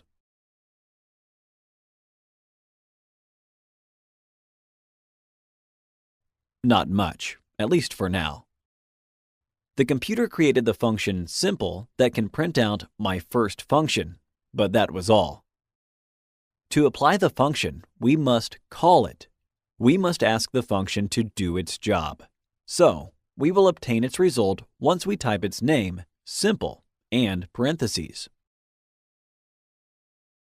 See? Great! This will do for now. Thanks for watching. Okay, good. Our next task will be to create a function with a parameter. Let it be plus 10 with a parameter a. That gives us the sum of a and 10 as a result. Always begin with the def keyword. Then type the name of the function, plus 10, and in parentheses, designate the parameter a. The last thing to write on this line would be the colon sign. Good. What comes next is very important. Don't forget to return a value from the function. If we look at the function we wrote in the previous lesson, there was no value to return it. It printed a certain statement. Things are different here. We will need this function to do a specific calculation for us and not just print something. Type return a plus 10. This will be the body of this function. Now, let's call plus 10 with an argument 2 specified in parentheses. Amazing! It works! Once we've created a function, we can run it repeatedly, changing its argument. I could run plus 10 with an argument of 5, and this time the answer will be 15. Great! Pay attention to the following. When we define a function, we specify in parentheses a parameter. In the plus 10 function, a is a parameter. Later, when we call this function, it is correct to say we provide an argument, not a parameter. So we can say call plus 10 with an argument of 2, call plus 10 with an argument of 5. People often confuse print and return and the type of situations when we can apply them. To understand the concept better, try to imagine the following. There is an argument x which serves as an input in a function, like the one we have here. The function in this case is x plus 10. Given that x is an input, we can think of it as a value we already know. So the combination of x and the function will give us the output value y. Well, in programming, return regards the value of y. It just says to the machine, after the operations executed by the function f, return me to the value of y. Return plays a connection between the second and the third step of the process. In other words, a function can take an input of one or more variables and return a single output composed of one or more values. This is why return can be used only once in a function. Therefore, we can say the concept of a function applies to programming almost perfectly. There are some extra advantages to consider.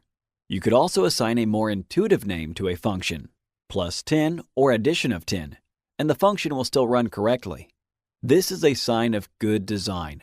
On a sheet with 1,000 lines of code, if you call all your functions x1, x2, x3, and so on, your colleagues will be confused and utterly unhappy.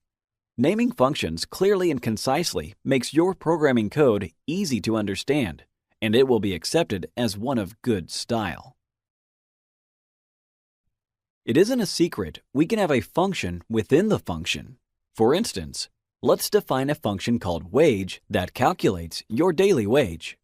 Say you use working hours as a parameter, and you are paid $25 per hour. So, this should work. Okay, good. Notice, I don't technically need the print command here. I could print out the wage afterwards, but I don't really need to. So, I'll proceed this way, just returning the value I need. When you do well in a day, your boss will be very happy to give a bonus of $50 added to your salary. Hence, I'll define a with bonus function for you. And as a parameter, I will take again the working hours. But this time, I will allow myself to return directly the wage with working hours as an output, which would be the value obtained after the wage function has been run, plus the extra $50 you've earned. This is how the first function is involved in the output of the second one, a function within the function. Let's see what the output will be if you worked 8 hours today and the boss was very happy with your performance. Wage with an argument 8 and with bonus with an argument of 8. Great! 200 of base compensation and $250 with the bonus. Don't forget to do the exercises after this lecture.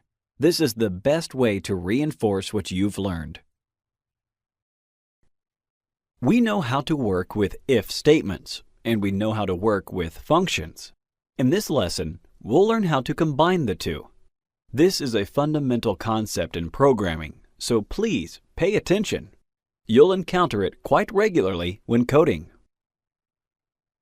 Johnny's mom told him that, by the end of the week, if he has saved at least $100, she would give him an extra $10. If he did not manage to save at least $100, though, she would prefer not to give him the extra cash. Clear? Now, let's define a function called add10, which takes as a parameter the unknown m that represents the money Johnny saved by the end of the week. What should we tell the computer to do? If m is greater than or equal to 100, then add 10 to the saved amount. If it is not, return a statement that lets us know Johnny should save more. That is, if m is greater than or equal to 100, let m assume the value of m plus 10. Yes, it is what you saw. We have m on both sides of the equation, and that is perfectly fine. As a matter of fact, it is not an equation. Remember that the equality sign stands for assigning the expression on the right side to what is written on the left side. Let's complete the if part with return m.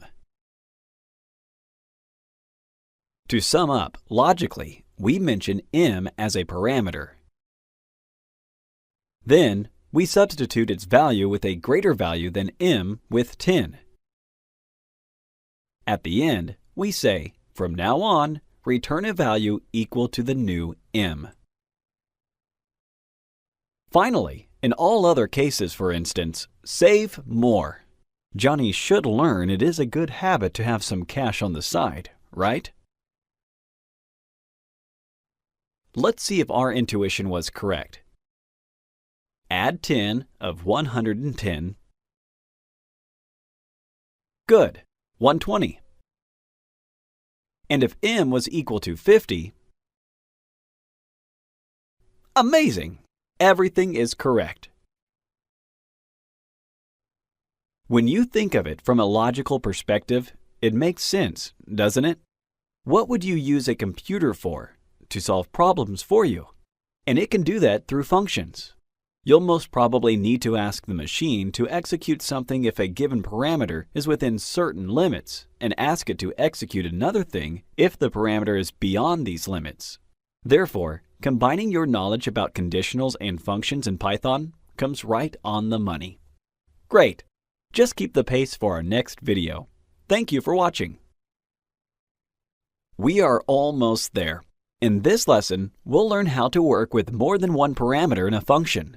The way this is done in Python is by enlisting all the arguments within the parentheses, separated by a comma. Shall I call the function we have here for, say, 10, 3, and 2?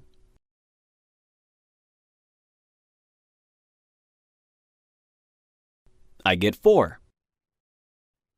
Seems easy to add a few parameters, right? And it is. Just be careful with the order in which you state their values. In our case, I assign 10 to the variable a, 3 to b, and 2 to c. Otherwise, the order won't matter if and only if you specify the names of the variables within the parentheses like this. b equals 3, a equals 10, and c equals 2. And of course, we could obtain the same answer. 4. This is how we can work with functions that have multiple arguments. Awesome! Let's see what's next. When you install Python on your computer, you are also installing some of its built-in functions. This means you won't need to type their code every time you use them. These functions are already on your computer and can be applied directly. As a matter of fact, you saw examples of built-in functions in the lesson about data types. The function type allows you to obtain the type of variable you use as an argument. Like in this cell. Type of 10 gives int for integer. The int, float, and string functions transform their arguments in an integer, float, and string data type, respectively. This is why 5.0 was converted to 5. 3 was converted to 3.0, and the number 500 became text. Great! Now, let me show you a few other built-in functions that are quite useful. Max returns the highest value from a sequence of numbers. This is why Max returned a value of 30 as an output in his cell. Good. Min does just the opposite. It returns the lowest value from a sequence. So, we get 10 in that cell over here. It is the smallest among 10, 20, and 30. Another built-in function abs allows you to obtain the absolute value of its argument. Let z be equal to minus 20. If we apply the abs function to z, the result will be its absolute value of 20. See? Perfect! An essential function that can help you a great deal is sum. It will calculate the sum of all the elements in a list designated as an argument. Consider the following list made of 1, 2, 3, and 4 as its data. When I type sumList1, my output will be equal to 1 plus 2 plus 3 plus 4. The sum of these numbers equals 10. Round returns the float of its argument, rounded to a specified number of digits after the decimal point. Round 3.555 with 2 digits after the decimal point will turn into 3.56. If the number of digits is not indicated, it defaults to 0. 3.2 is rounded down to 3.0. Great! If you are interested in elevating 2 to the power of 10, you know you could type 2 $10. You can get the same result if you use the PAL function, which stands for power. Write PAL and in the parentheses specify the base and the power, separated by a comma. In our case, 2, 10. Execute with Shift and Enter, and voila! 1024. And what if you wanted to see how many elements there are in an object? The len function, as in length, is going to help you do that. If you choose a string as an argument, the len function will tell you how many characters there are in a word. For instance, in the word mathematics, we have 11 characters. There are many other built-in functions in Python, but these are a few examples you will often need to use when programming. Thank you for watching. Great! We've made excellent progress so far. By now, you know a bit more about Python's syntax, about if, elif, and else statements, and about functions. In this section, we'll cover an important topic for Python programming: lists. So, what is a list? A list is a type of sequence of data points such as floats, integers, or strings. Therefore, understanding lists relates to your ability to organize data, a crucial skill in today's labor market. Moreover, you'll see Python creates a friendly environment for dealing with lists.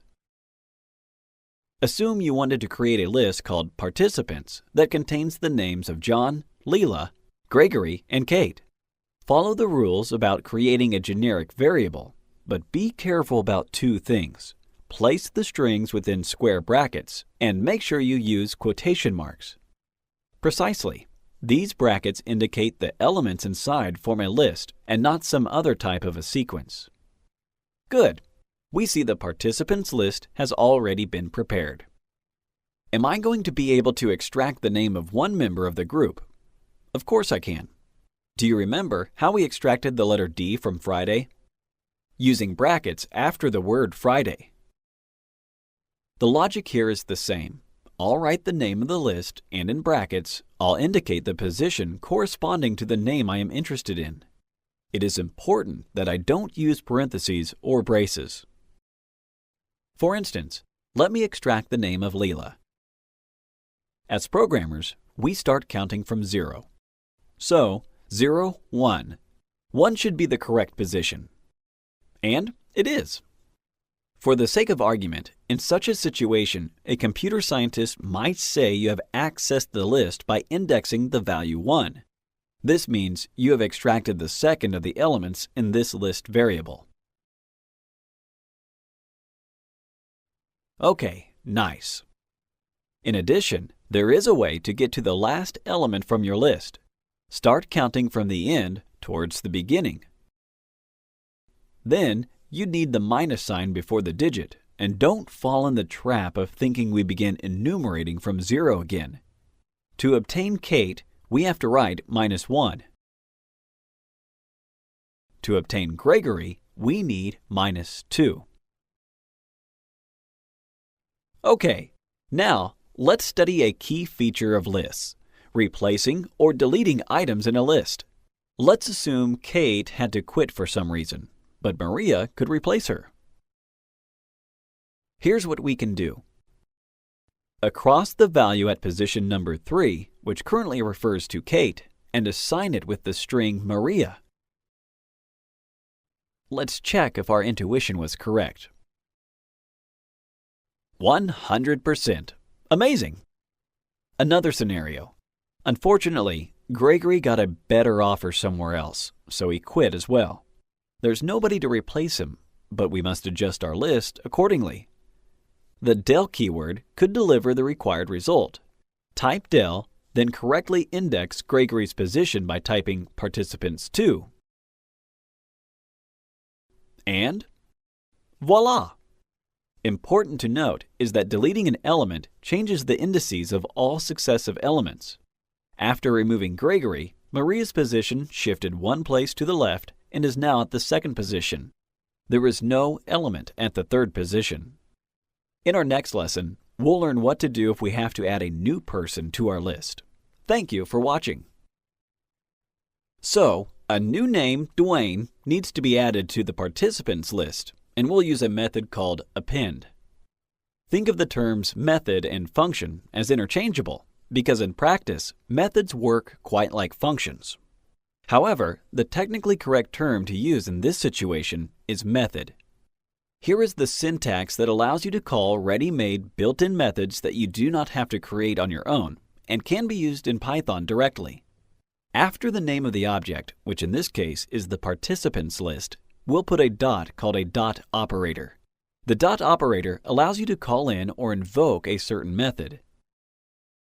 To call the method append, state its name, followed by parentheses.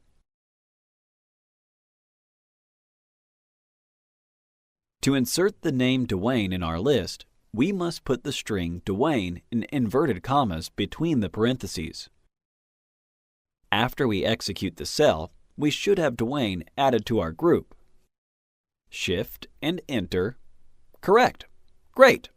Remember this general structure because we have to comply with it if we wish to call any existing method in Python. Alternatively, the same result can be achieved by using the extend method. Let's invite George and Catherine in our group. First, let's invoke the extend method. Okay, good. This time, within the parentheses, we'll have to add brackets as we are going to extend the participants list by adding a list specified precisely in these parentheses. Execute through Shift and Enter, and you'll have the two pieces attached: the initial participants list and the extension. Thus, you still manage to enlarge your original list, right? A couple more things before we close this lesson. First, let me show you that lists' elements are directly treated as string values.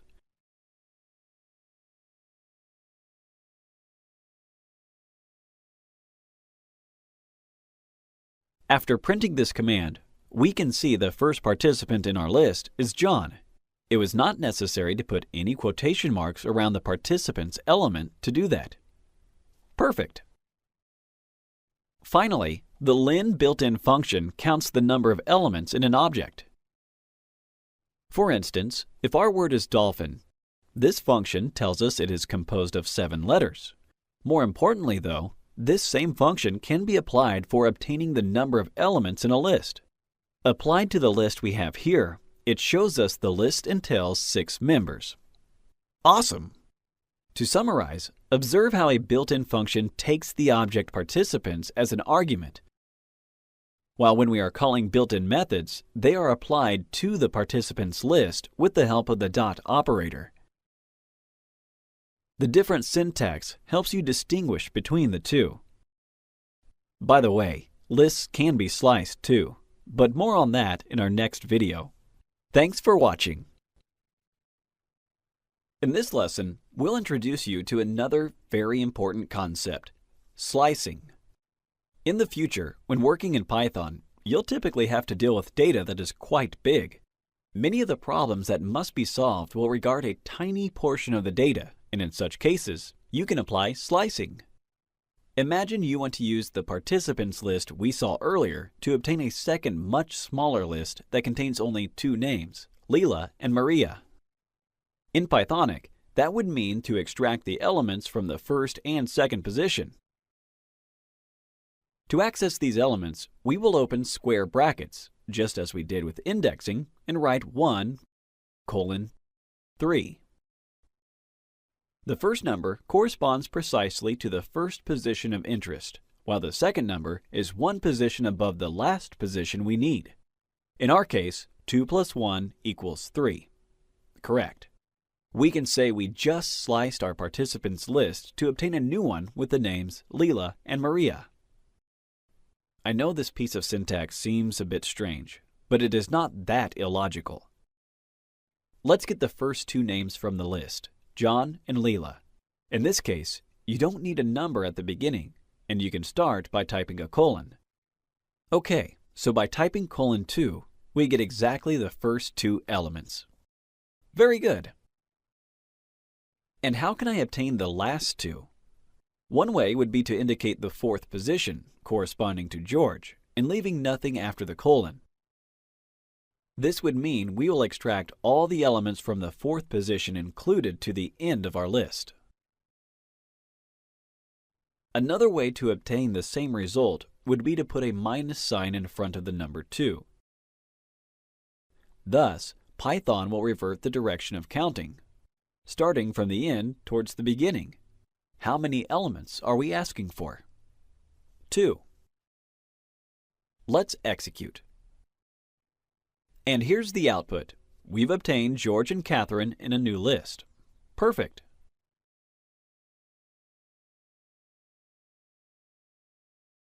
Okay, let's check out some additional methods that can be applied to lists.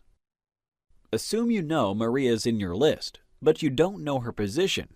In other words, you'd like to obtain the index of the element Maria from the participants list. Just call the index method and indicate the string variable of interest in parentheses. The machine tells us Maria is in the second position. And it is. The next functionality is an interesting one. I will show you it is possible to create a list of lists. My goal will be to create a list called Bigger List, which contains the participants list and a new one I will call Newcomers. Let the latter enclose the names of Joshua and Brittany. Shift and Enter. Okay, we created Newcomers. All I need to do in the next cell is write the name of the variable Bigger List and cite within brackets the names of the lists I would like to include. Let's verify if this works. Yes, it does. The two lists are shown in the suggested order. Great! An important method that could order the names of your participants in alphabetical order is sort. As you can see, after applying it to our list, Catherine comes first and Peter is last. If within the brackets, we say we would like the names to be sorted in a reversed order by stating reverse equals true, Peter would be first and Catherine last. Naturally, if our elements were sheer numbers instead of people's names, this method would function without any problems. Observe how, in this example, I sorted the numbers from 1 to 5 from the smallest to the largest. And here, from the largest to the smallest. Wonderful! This was a very important lecture. Stay tuned for the next one, where we will discover what is a tuple. Tuples are another type of data sequences, but differently to lists, they are immutable. Tuples cannot be changed or modified. You cannot append or delete elements. The syntax that indicates you are having a tuple and not a list is that the tuple's elements are placed within parentheses and not brackets. By the way, the tuple is the default sequence type in Python. So if I enlist 3 values here, the computer will perceive the new variable as a tuple. We could also say the 3 values will be packed into a tuple. For the same reason, we can assign a number of values to the same number of variables. Do you remember we went through that a few lectures ago? On the left side of the equality sign, we just added a tuple of variables, and on the right, a tuple of values. That's why the relevant technical term for this activity is tuple assignment. In the same way we did for lists, we can index values by indicating their position in brackets. That's why we obtain the first number from the tuple x, namely 40. In addition, we can also place tuples within lists, and then each tuple becomes a separate element within the list.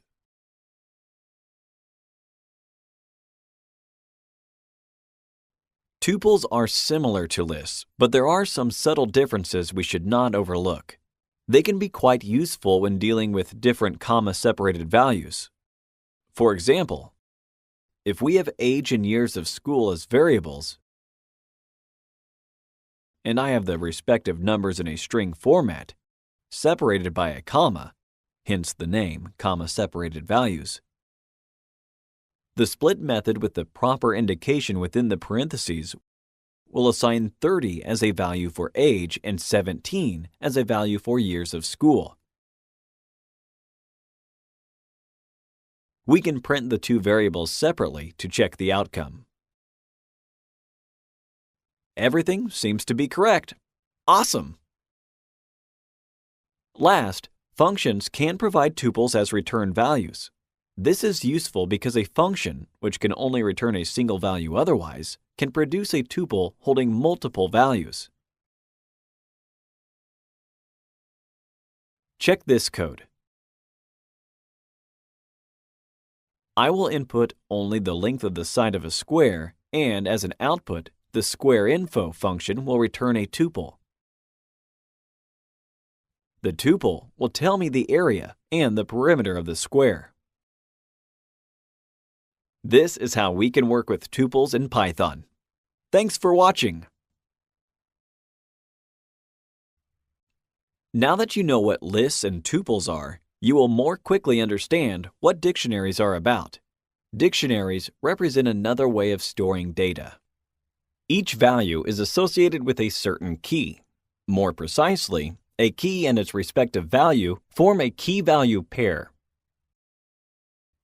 In this example, we have 4 keys. Different names of animals are attached to each one of them. Pay attention that neither parentheses nor brackets will work in this case. You need curly braces. After a certain dictionary has been created, a value can be accessed by its key, instead of its index. K1 can be used for cat,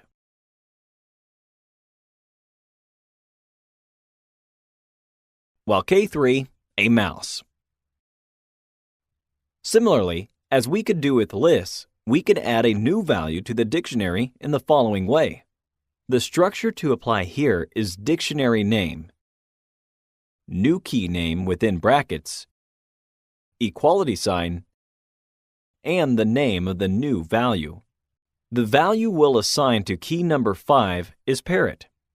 I'll press Shift plus Enter and we are good to go. Replacing a value follows the same syntax. Just let the new variable correspond to an existing key. From that moment on, attached to the second key, we won't see a dog anymore. Ha! It's a squirrel now.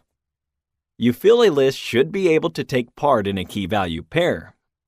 And you are right.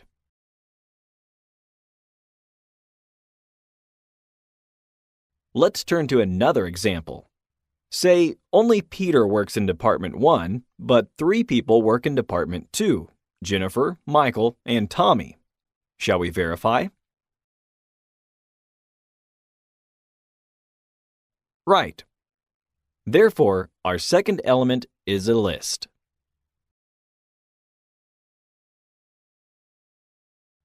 There is another way to fill in a dictionary. I'll create a new variable and we'll use empty curly braces to indicate it'll be a dictionary. I will not place any keys or values within the braces. Instead, I will assign the keys and the values one by one.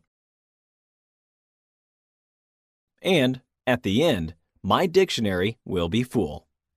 Quite nice. And if I asked for the center, I will see Hector's name. Let me introduce you to an interesting Python feature.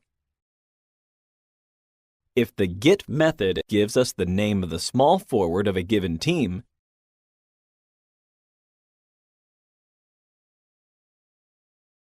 the machine won't display an error if we ask for the name of the coach, whose name does not take part in my dictionary.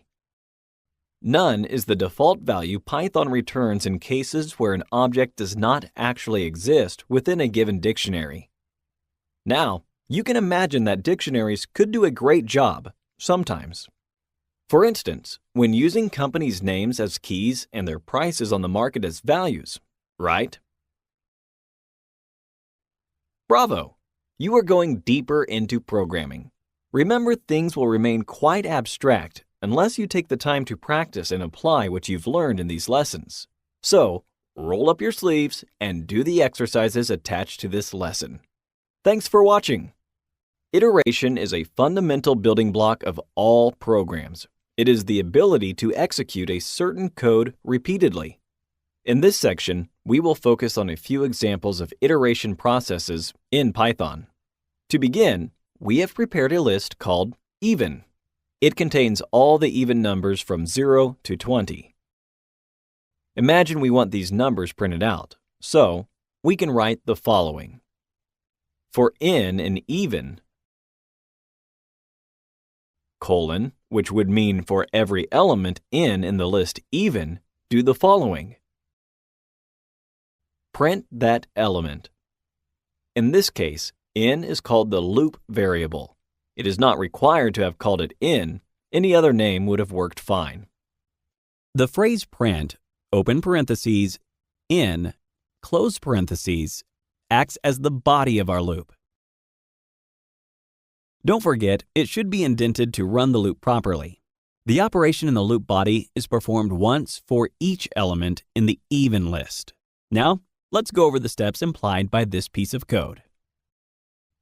The loop starts by taking an element in from our list. Then, the computer executes the body of the loop. In our case, it will simply print that variable. When the computer is done with this operation, called iteration or pass of the loop, Python will go back to the for statement and pick the next element in that is in the even list. It will then print out, and so on and so forth until the loop body has been executed for all available elements in the list. Right, let's apply this code to see the outcome. Exactly as expected, all numbers were stated in a column. What if we wanted to see them ordered in a single line? A comma after the element in the parentheses after the print function, and an in parameter with a value of an empty string will help us achieve that. Note that to specify an empty string, you need to type an empty space between a pair of double quotes by pressing the spacebar on your keyboard once. Thus, the comma and the in parameter will indicate every next element from the loop should be placed with a distance of one space on the same row. And if the elements you're about to print are too long, they will be displayed on multiple rows in the output cell.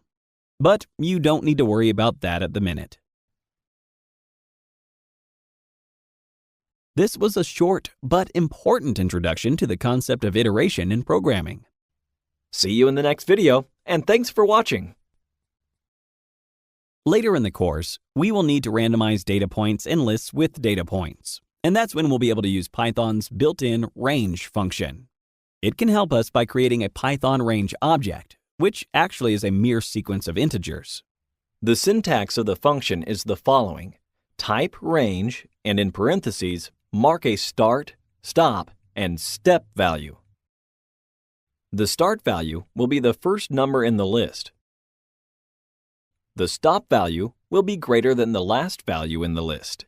it is going to be equal to the last number plus 1. Just classical Pythonic logic, right? The so-called step value represents the distance between each two consecutive values on the list.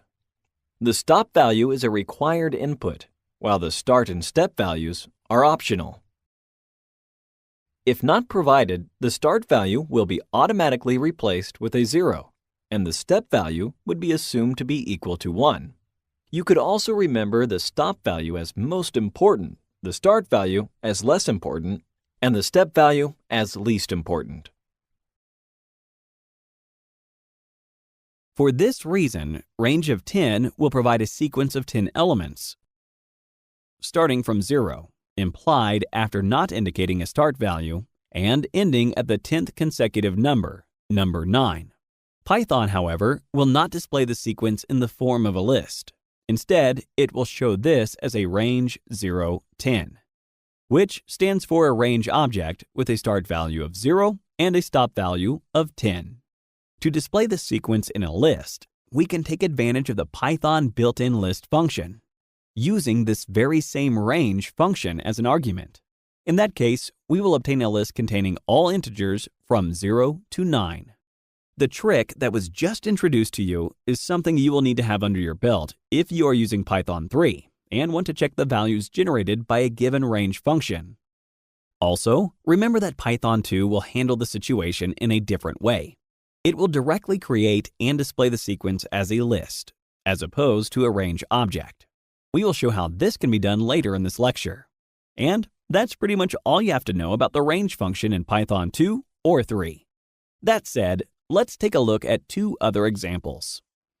In another cell, if, for instance, in the range function, we declare as arguments 3 and 7, Python will accept 3 as a start value and 7 as a stop value of the range. So, we obtain a list from this range function. We see that we have 4 elements, 3, 4, 5, and 6. Good. In another example, we may want to specify a step value in a range. To do this, we must choose the first 2 arguments as well. So, let's obtain a list with all the odd numbers from 1 to 19 included. I will start with the number 1, and the list will end with number 19, which equals the stop value 20 minus 1. To state the odd numbers only, we must designate a step value of 2. As we execute this cell, we will obtain the corresponding range object. To see the values displayed in a list, we can use the same range function as an argument of the list function. Thus, we'll obtain the desired result, which means that we have worked correctly. This is how we can create lists with Python's range function. In our next lecture, we'll see how it can be applied in practice. Thanks for watching. Now that you know what the range function does, let's see it in a for loop. To print all the values from 2 to the power of 0, 2 to the power of 1, and so on until 2 to the power of 9, we can use the following code. For in range of 10, print 2 $n, written in parentheses. I will also have to insert a comma and specify an n parameter with a value of an empty string after n, because I would like to see the output on a single line. Good. I guess you can agree it was not necessary to designate the name of a list that exists in our code. Using a sequence of numbers generated by the range function is going to work too. Now, let's be brave and create an iteration that includes a conditional in the loop body. We can tell the computer to print all the even values between 0 and 19 and state odd in the places where we have odd numbers. Let's translate this into computational steps. If x leaves a remainder of 0 when divided by 2, which is the same as to say if x is even, then print x on the same line.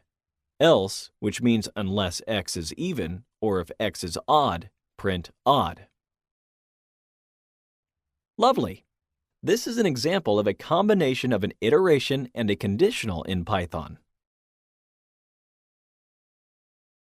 There are two main ways to program a loop, and until this moment, we paid attention only to the first one. We have a list X that contains the numbers 0, 1, and 2. We saw we can print out each of its elements by typing for each item in the X list, print out that item.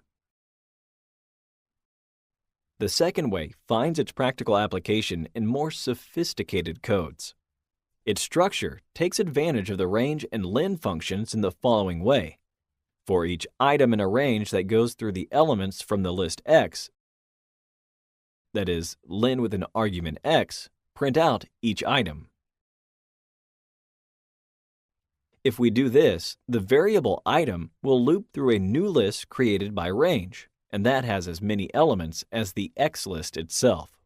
Please note that in this situation, the second line of our code needs indexing to extract each item from the X list. In practice, we will print out the element at position 0 from the list X, then the element at position 1, and finally the element at position 2. To conclude, both approaches can lead to the same outcome. Although the second one looks unnecessarily complicated, in advanced coding, it might turn out to be a lot more useful. So, it is important you know both. Don't skip the exercises that come with this lecture, as they will reinforce what you've learned here. Thank you for watching. We use iterations when we have to go through variables that are a part of a list. In this lesson, I'll show you how to count the number of items whose value is less than 20 in a list. First, define a function that takes as an argument numbers, where numbers will be a certain list variable. The trick is to create a variable that, so to speak, departs from 0. Let's call it total. The idea is that when certain conditions are verified, total will change its value. This is why in such a situation, it is appropriate to call this variable a rolling sum. More technically, when we consider X in the numbers list, if it is smaller than 20, we will increment the total by 1. And finally, return the total value. This means that if X is less than 20, total will grow by 1, and if X is greater than or equal to 20, total will not grow. So, for a given list, this count function will return the amount of numbers smaller than 20. Let's verify if this function works properly.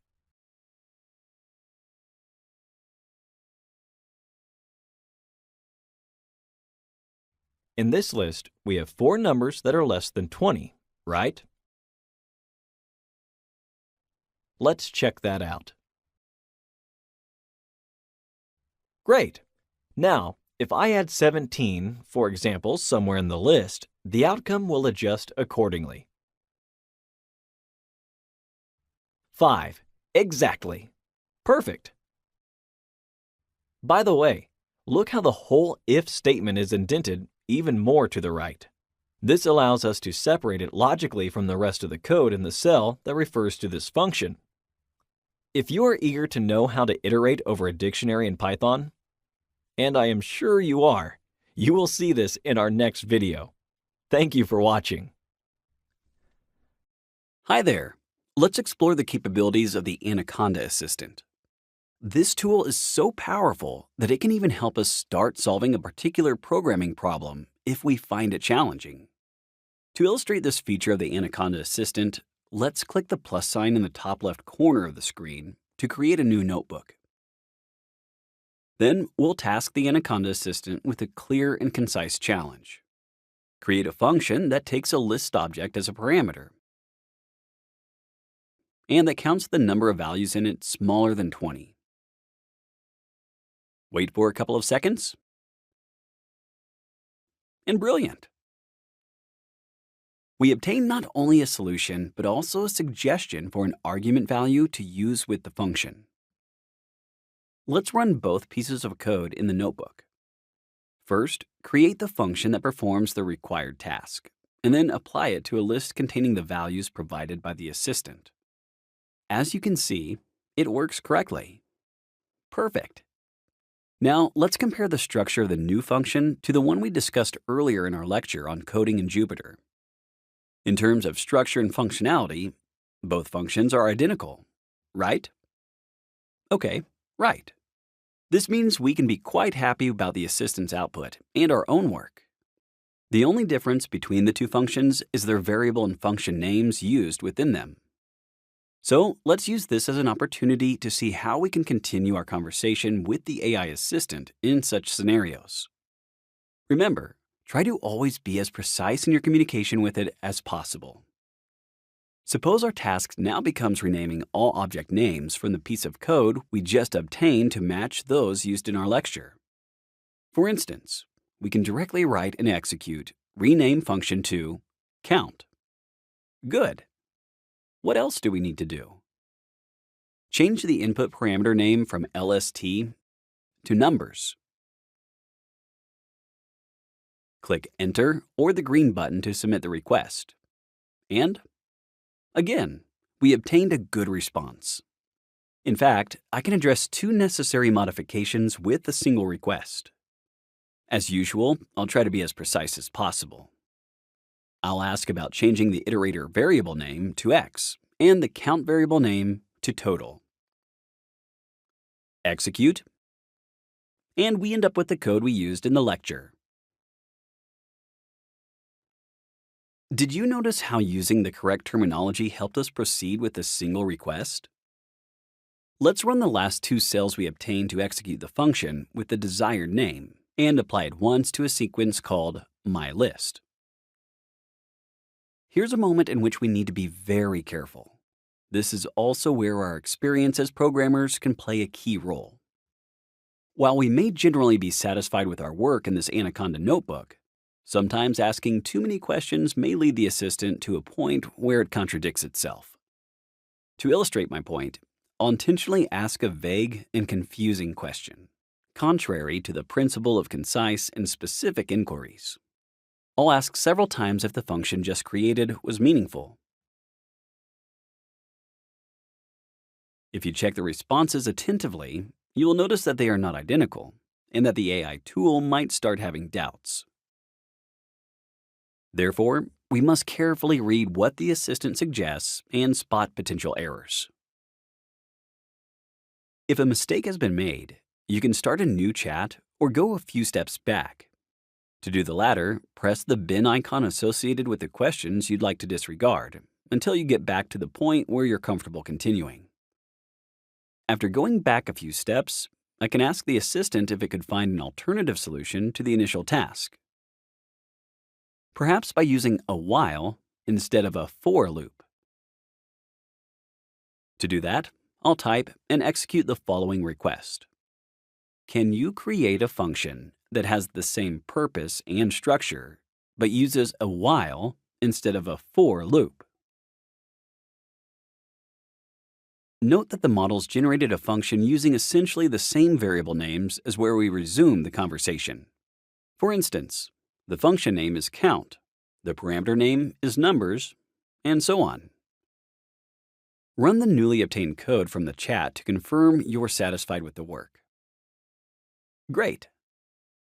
This type of communication can be handy, mainly when dealing with large datasets or more complex and longer sheets of code.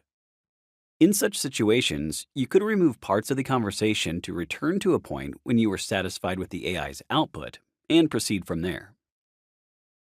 To conclude, please remember that when used carefully, the assistant can provide solutions just in the blink of an eye, potentially saving you hours of work.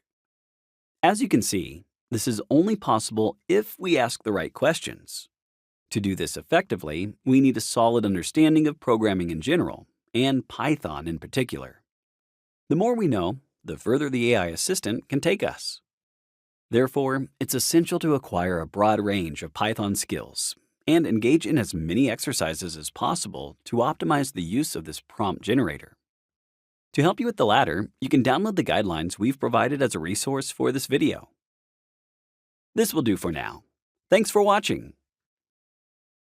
Let's look at something a bit more challenging, iterating over a dictionary. We have a couple of examples here. The prices of a box of spaghetti, of a portion of lasagna, and of a hamburger are stored in a dictionary called prices. Jan went to the supermarket and bought 6 boxes of spaghetti, 10 pieces of lasagna, and no hamburgers. This data was stored in a dictionary named quantity. Our problem is, how much did Jan spend in the supermarket? Well, it is obvious you'll need to multiply the quantity of each food by its price. You must have noticed our dictionaries have exactly the same keys. We should exploit this. The procedure to go to the box of spaghetti in the first dictionary and take the value of 4, then get the value of 6 from the quantity dictionary, and then multiply those two must be repeated for each food product.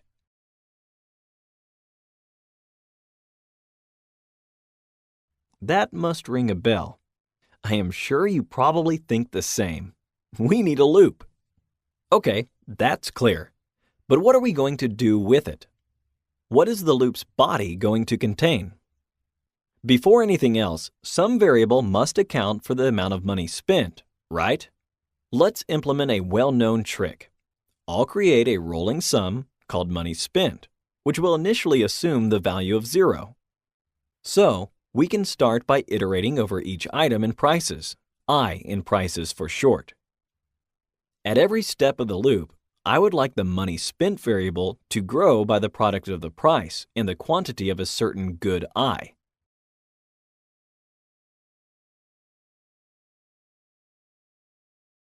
And that should be enough. Let's print the result to check whether we are working correctly. Apparently, yes. Wow! Such a simple problem in terms of mathematics required to connect knowledge on dictionaries, iteration, and creating a variable with an increment. So, from a programmer's perspective, the problem looks different. The good thing is that, at the end, this whole thing boiled down to a mere 4 lines of coding. As a side note, do you realize that if we put quantity instead of prices here, the outcome will remain the same?